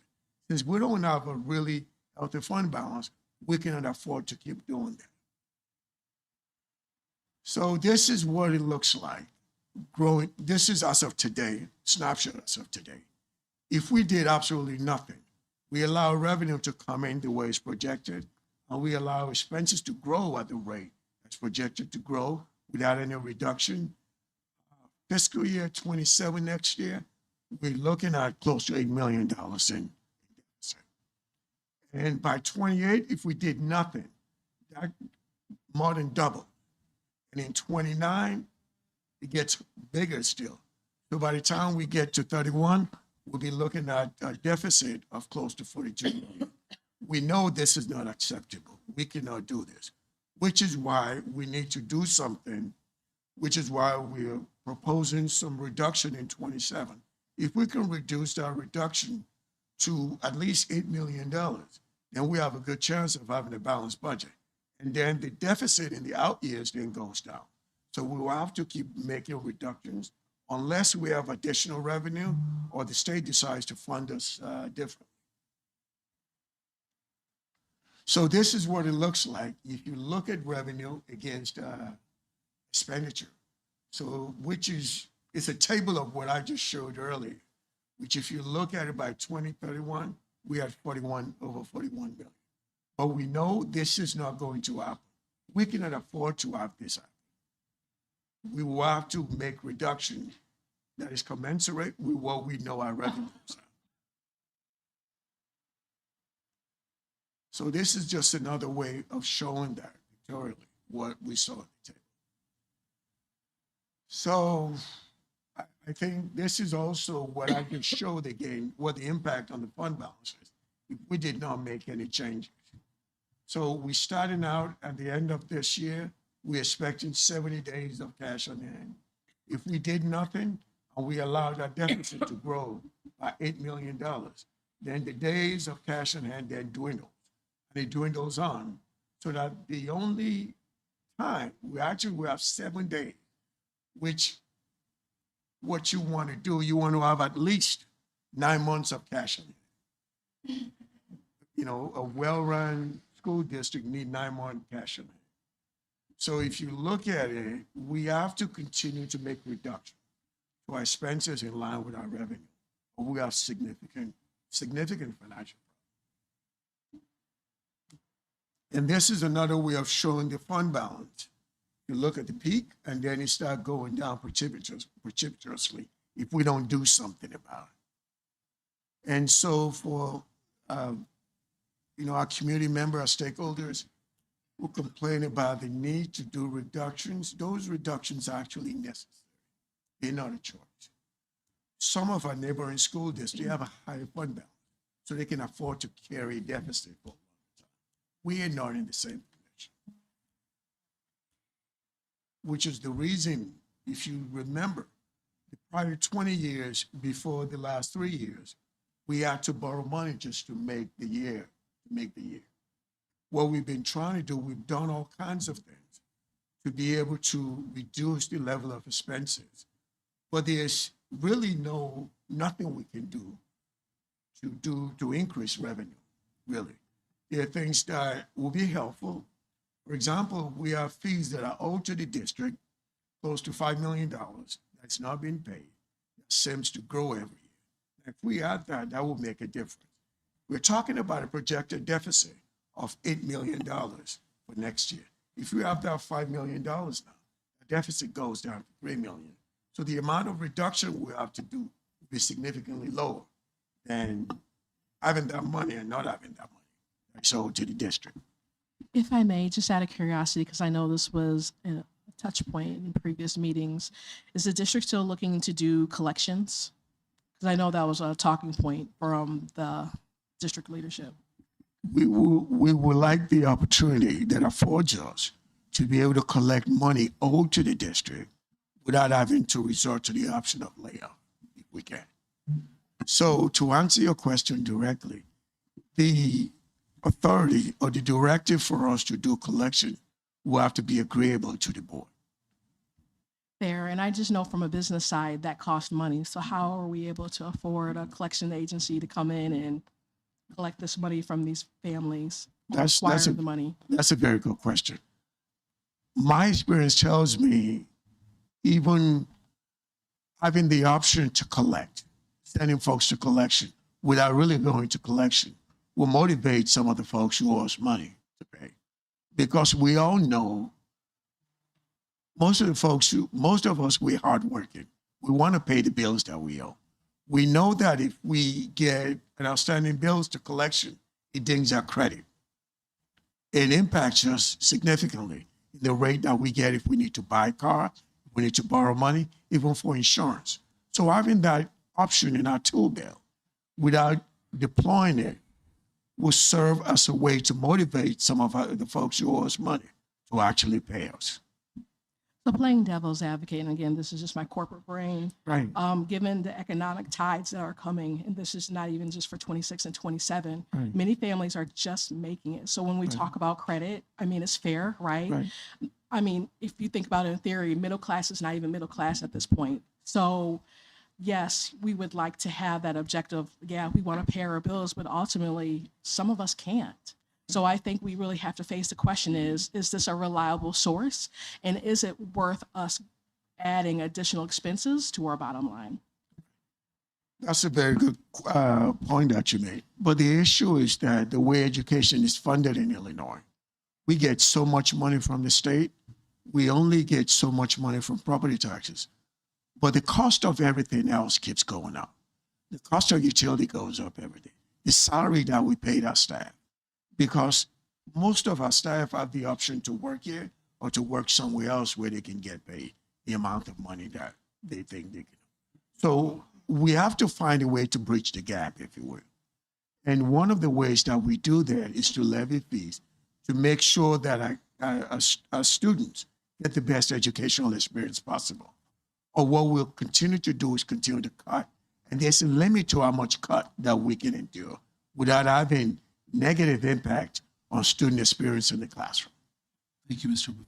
Our fees collection actually has been going up strategically since last year. So No, it's actually been going the opposite. but if you look at the difference between last year and this year, we see an increase when I looked at it last time. No, I'm it's actually mistaken. been Am I going mistaken on that? Okay. Yes. All right, let's So, keep I mean, going though. 'Cause No district wants to levy fees on families. But at the same time, there's significant expenses involved in educating students. And the main thing is with the education of students is very labor intensive. 84% of the expenses is tied to people.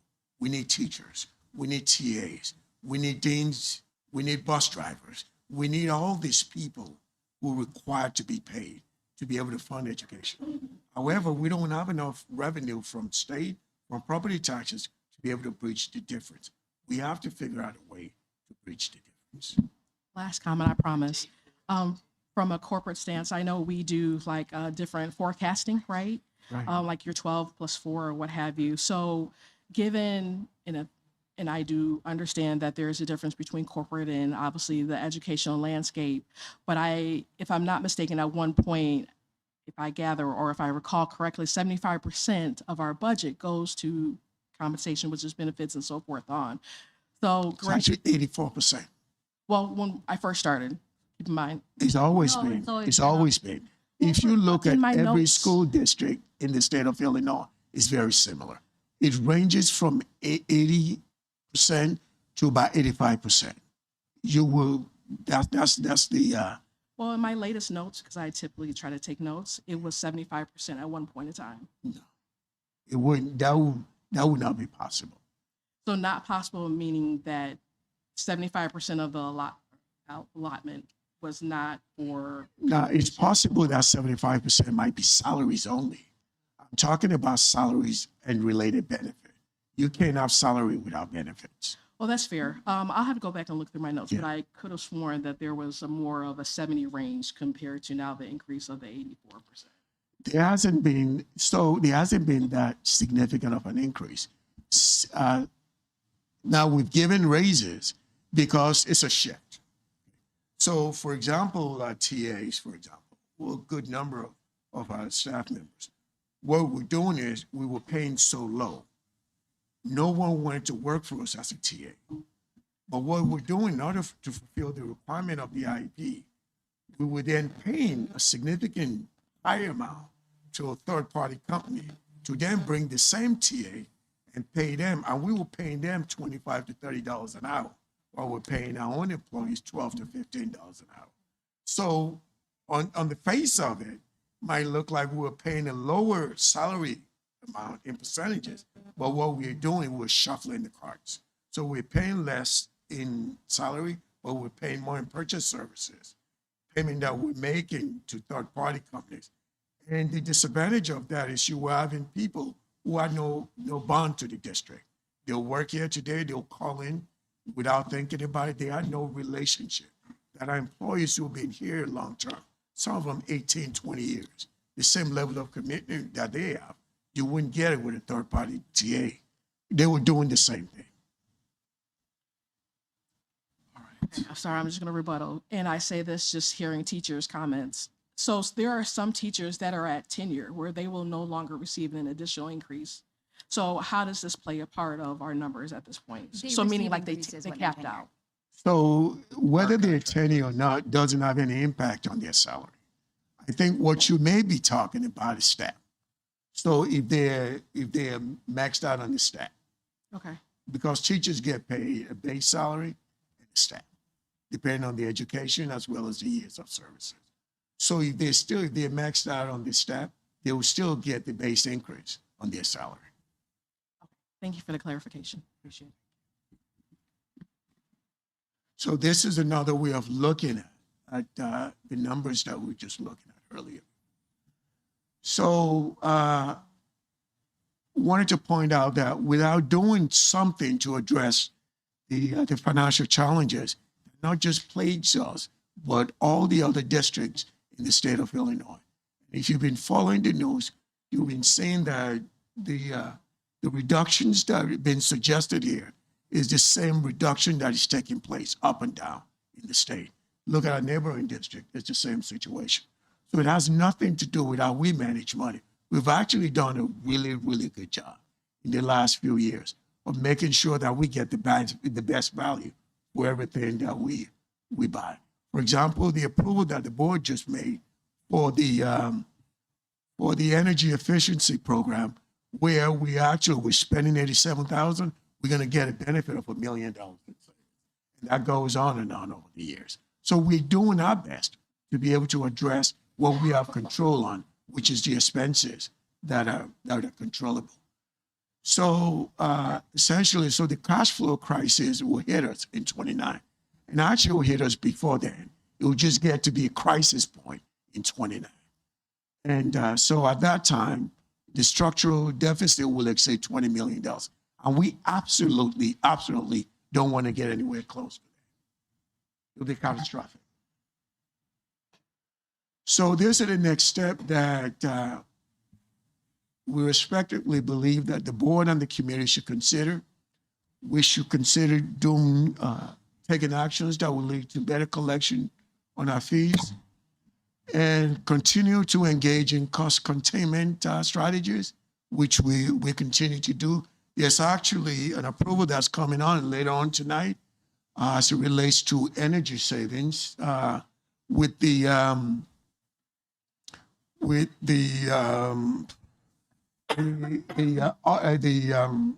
Natural gas? reverse auction that we engaged in. That's an example of cost containment. And we have to look at alternative revenue streams. I know we've talked earlier before, a couple of years ago, thinking about advertising, maybe selling them in rights on our buses and other assets in the district to be able to make money from entities that are willing to put their names on things, to then use those revenues to be able to supplement the funds that we need without having to do layoffs. And then long-term, we need to continue to make sure that we have a plan in place to stabilize our finances so we don't do ups and downs, and then look at other revenue options, just like the one I mentioned earlier. That's the end of it. Any questions, discussion items? Can you go back one slide, Rafael? Yes, sir. Because I think one of the items that we brought just initially for review in general was an early childhood presentation back in January. And one of the things that we've undertaken since then, as in that presentation we saw, was just the importance of the whole program, but also as a result of that, just had an opportunity to work with the early childhood program to start to look at how we are thinking about both the legal and state requirements around transportation. And what we've learned is the importance of that legally and district perspective. We really have to ensure, and I think given the pressure of what we're seeing, we are going to have to start to move towards prioritizing the needs of our most needy students in that program. Now, all of our children in early childhood are important, but for a start, we're going to have to, for next year, really examine the need to think about early childhood and really legally transporting just our students who have an IEP or who require those educational requirements. With that, however, we are working with the executive director of the program to identify what that looks like in terms of the supports for students who may need continued support. We've identified, so in the month of April in our presentation, we will bring a broader overview of what those changes will look like and bring for the board's review the final decision. But I just want to say that was one of the things that we've identified. It essentially costs about $4 million, and that is a significant, it's very important, but it also does have a significant impact on the rest of our program. And both are extremely important. And so I want to just name that neither is more important, but in a position where we have to make difficult decisions, we may have to face that. Yeah, that's when I start to think about, that's 50 teachers, right? Yes, that's equivalent to the salary of 50 teachers. Yes. So, I mean, these are the types of things that we have to think about, yeah, it's tough. Can we tread lightly when we say teachers? Because I think there's also another pathway of admin too, right? Right now, it would appear that our teachers are being the most impacted, but and again, I don't know all the logistics behind the decisions that are being made in regards to who is going to be a part of the RIF. But I would like to acknowledge that it should also be in consideration of our admin too, along with our teachers. Yeah, I think that we're looking at a, as far as like percentage decrease, you're going to probably see a bigger percentage decrease in admin versus almost any other FTE in the district. I say 50 teachers because the equivalent of $4 million is equivalent to 50 teachers. We could say it's equivalent to 45 teachers and 4 admin if you wanted to do that, but that's kind of the those are the trade-offs, versus with the EC potential on the transportation when we're transporting students at a significant cost per student. And then kind of, I look at it from an ROI perspective. What do you get more value out of 50 teachers or transporting 300 kids, So. Well, I want to just name that we took this on from a very scientific approach, and we will be bringing some of the findings for the board to make sure the board is fully informed. And then regardless, we are beginning to identify alternative resources for families who may need still transportation. I just want to name that. There are other considerations up here that you've heard tonight. Even while we are looking at, this evening you have on there, we are bringing 11, there are 11 educators versus the 55, 60 that we have now. This is hard. It's a very difficult decision. We don't take it lightly, but we do feel that we have we have spent every single ounce of our energy to make sure that we are thinking about this holistically. And so we know that this is something we'll continue to do, and we would invite any questions to come our way. Be happy to engage it. I'll be following up with more information about all the various cost containment strategies that we are doing like we did last year. So. I'll just say to Dr. Kelghadi's point, the idea for reduction to balance the budget has been something that was not taken by one person. It was a team effort. It was a collaborative effort where we include folks in the district to come up with ideas. It's not going to be one track where we're talking about reduction just in teaching staff. It's going to be well thought out. It's going to be carefully evaluated. It's going to be done in such a way that it will be fair. Because to Dr. Kelghadi's point, this is not something we take cavalierly. It's just something that we're just doing carelessly. And we know that in order for us to be able to do any of the things that we need to do as a school district, we need to put our financial resources in order. And that's the most important thing, because the funds is what funds everything that we do in the district. And sometimes we have to make difficult decisions. But if we don't make those decisions now, it gets compounded later. And it might be a small level of pain now, but if we decide that we don't want to have the courage to be able to do it now, all it's going to do is going to be a bigger pain point down the road. It's not going to benefit our students' educational experience. Other questions from board members? I have a Erica? quick question. Yep.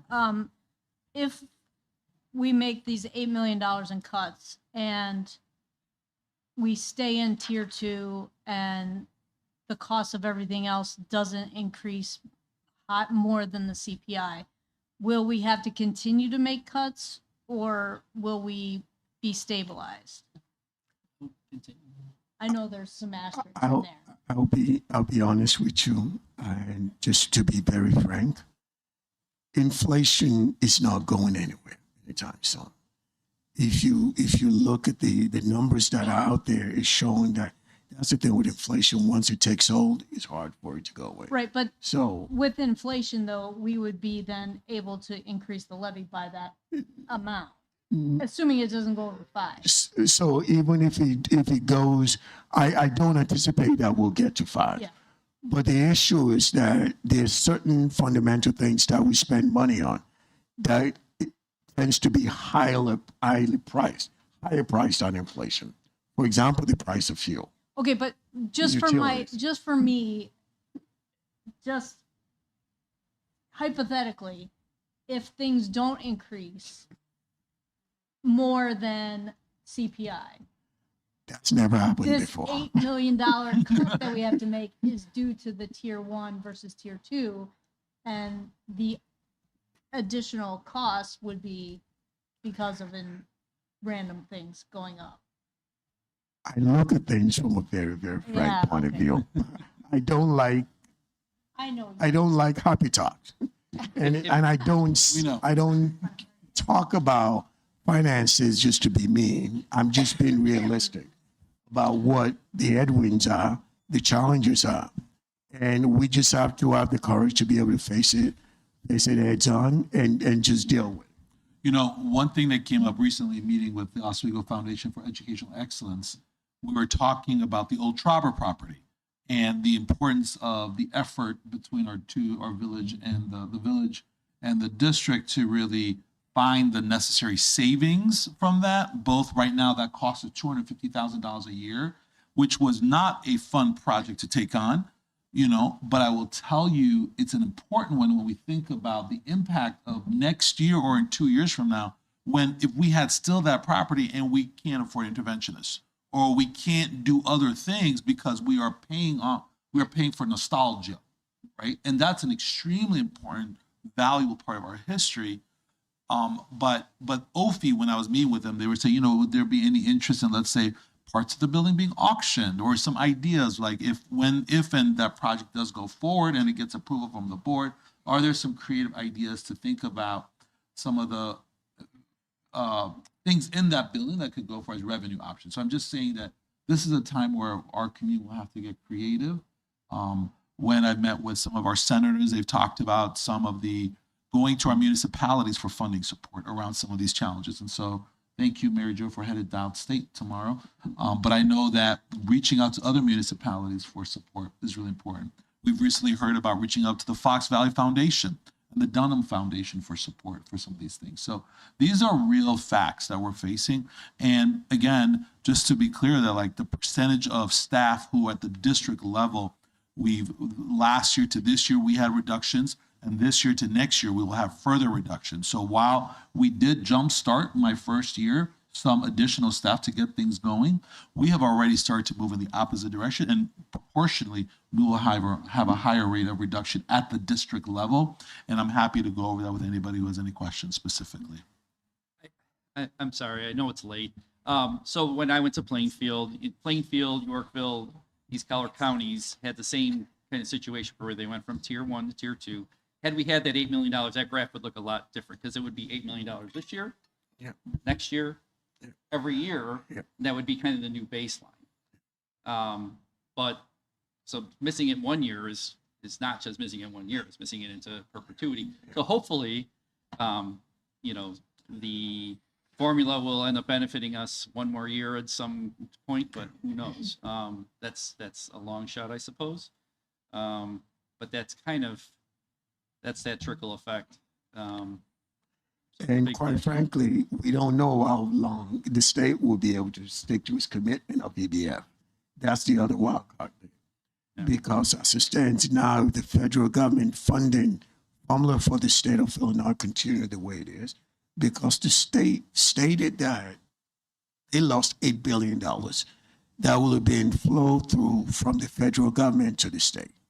That money has to be made up from somewhere else. The budget that was approved this year by the state, it was balanced, but by the current projection, now that budget is now $500 million in the hole. And the state can only fulfill its commitment to us if the state has the revenue to be able to pay for it. If they don't have it, they've already reduced it. When EBF first started in 2018, they were committed to $350 million a year. This year, they reduced that. They only appropriated $300. And next year, they are promising to appropriate $300. If things get worse in 28, that $300 may go down. And then, so the fixed amount that we're expecting this next year may actually be lower. So those are all the things that keep me up at night, which is why I can't engage in happy talk, because I got folks to pay and bills to pay. Well, if revenues equal expenditures, then we could go.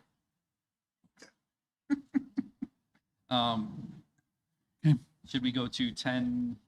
Is that? Yeah. Okay. We'll go to 10-4, I think. The 2026-27 budget calendar and designee. Yes. So this is it's a requirement that the board designates someone to develop the budget, and that's normally the CFO. And we've actually started the process. So it's just it's a formality that the board has to do, just to designate someone. And that'll be up for vote next board meeting. Anybody questions with the formality or? No. Okay. 10-5, IHSA membership renewal. So every year we have to renew our membership to IHSA in order to be able to compete. So in your information are the renewal forms for both of our high schools. This will come for action at our next meeting. I appreciate the shortened version, but does anybody have any questions? Are there any questions? And if you do, you can submit them as well. So, At a later This date. is a yearly renewal. We do this every year. Okay, so that was 10-5. Now we're at 10-6. So The this- natural gas reverse auction. So this is part of the ongoing effort by the administration due to the guidance from the board to look for all types of ways to mitigate expenses. And this is one of the ways we're doing that. In the past, we just, we contacted natural gas provider and they gave us the price and that was it. That's what we paid. Now we know the cost of natural gas makes up a significant amount of our expenses. So what we've done this year, the current contract expires at the end of March. What we've done is we did a reverse auction, which is a novel idea whereby we contacted a number of natural gas provider, and we saw it in real time to actually bid against himself. It's a race to the bottom. So we saw it took about 15 minutes. We had about 8 firms participate, and it started out high, and once they saw what their competitors were offering, they were going lower and lower. And so at the end of the auction period, we got the best pricing from Direct Energy, and compared to how much we're paying today, we're looking at saving $177,000 in 3 years, minimally. Nice. Thank you.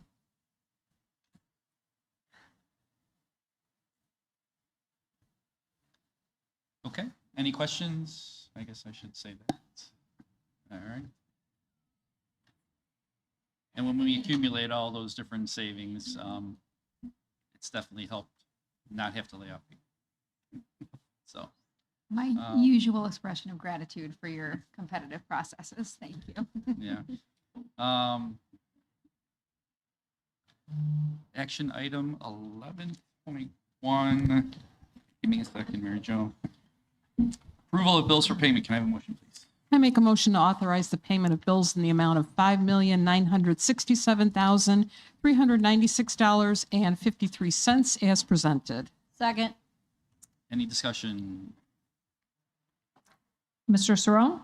Aye. Ms. C? Aye. Dr. Martin? Aye. Ms. Wenmouth? Aye. Dr. Murillo? Aye. Dr. Polak? Aye. Ms. Robinson? Aye. Motion passes 7-0. Action item 11.2, approval of resolution to transfer ownership of the former Old Trauber School property located at 61 Franklin Street, Oswego, to the Village of Oswego, including approval of a purchase and sale agreement with the Village of Oswego. Can I have a motion, please? I make a motion to approve the resolution to transfer ownership of the former Old Trauber School property located at 61 Franklin Street, Oswego, to the Village of Oswego, and further approve and authorize the superintendent to execute the related purchase and sale agreement with the Village of Oswego. Second. Any discussion? I have a question. In the contract, it talks about there's 270 days to do the redevelopment agreement. The cost in the agreement for the property is $2 million. Will we get that at the time of the redevelopment agreement, or is that after? We won't get that until we negotiate the redevelopment agreement. Actually, we will get that from the TIF. From the TIF after the redevelopment agreement. So this So is we will have the $2 million in cash within the year. after the development is complete. After the development. Okay. So through a TIF. So what will happen is once the development is completed, remember whatever increment, we have a land that we own, we don't pay taxes, we spend money on.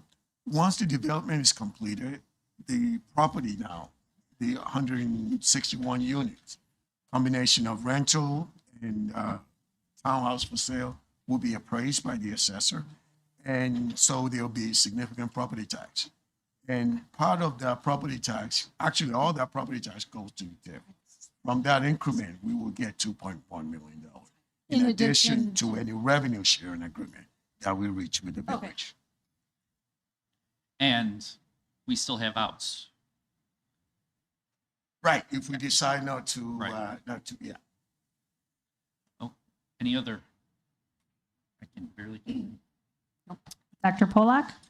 Aye. Dr. Martin? Aye. Ms. Wenmouth? Aye. Ms. Robinson? No. Dr. Murillo? Aye. Ms. C? Aye. Mr. Saron? Aye. Motion passes 6-1. 11.3, action item, approval of resolution authorizing dismissal and non-reemployment of probationary part-time teachers and teachers hired on a temporary contract at the conclusion of the 2025-2026 school year. Note, this first group of staff includes teachers who are hired with a part-time or temporary contract, such as covering a leave of absence or filling a short-term need. This dismissal is due to the district no longer having a need for these positions. This is not a reflection of the performance of these individuals. These teachers are eligible to be rehired. Can I have a motion, please? I make a motion to approve the resolution authorizing dismissal and non-reemployment of probationary, part-time teachers and teachers hired on a temporary contract at the conclusion of the 2025-2026 school year. Second. Any discussion? Okay. Dr. Murillo? Aye. Ms. Robinson? Aye. Dr. Martin? Aye. Ms. C? Aye. Mr. Saron? Aye. Ms. Wenmouth? Aye. Dr. Polak? Aye. Motion passes 7-0. Action item 11.4, approval of resolution authorizing dismissal and non-reemployment of first year or second year probationary teachers at the conclusion of the 2025-2026 school year. Note this motion is a resolution to non-renew teachers due to staffing needs of the district for the following year. This is not related to their performance. These teachers have recall rights and will be recalled if positions are available. Can I have a motion, please? I make a motion to approve the resolution authorizing dismissal and non-reemployment of first-year or second-year probationary teachers at the conclusion of the 2025-2026 school year. Second. Any discussion? No? Dr. Martin? Aye. Ms. Wenmouth? Aye. Ms. Robinson? Aye. Mr. Saron? Aye. Dr. Polak?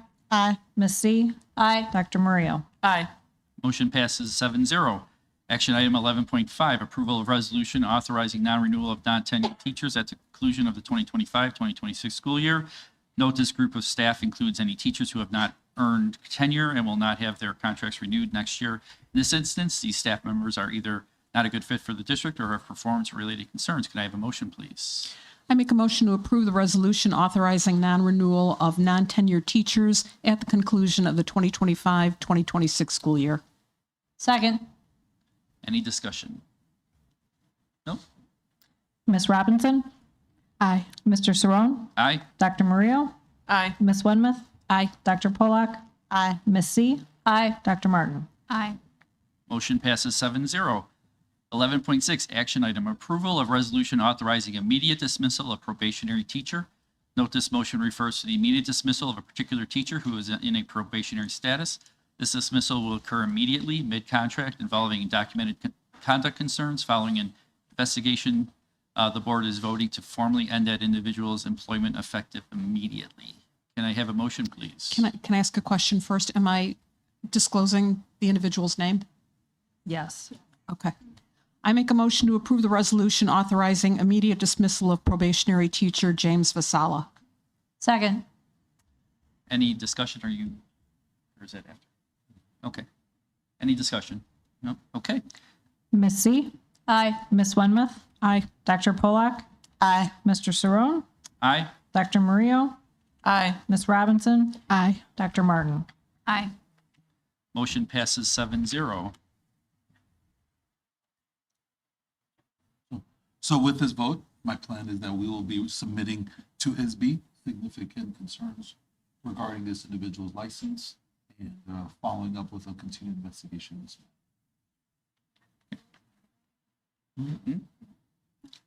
Okay.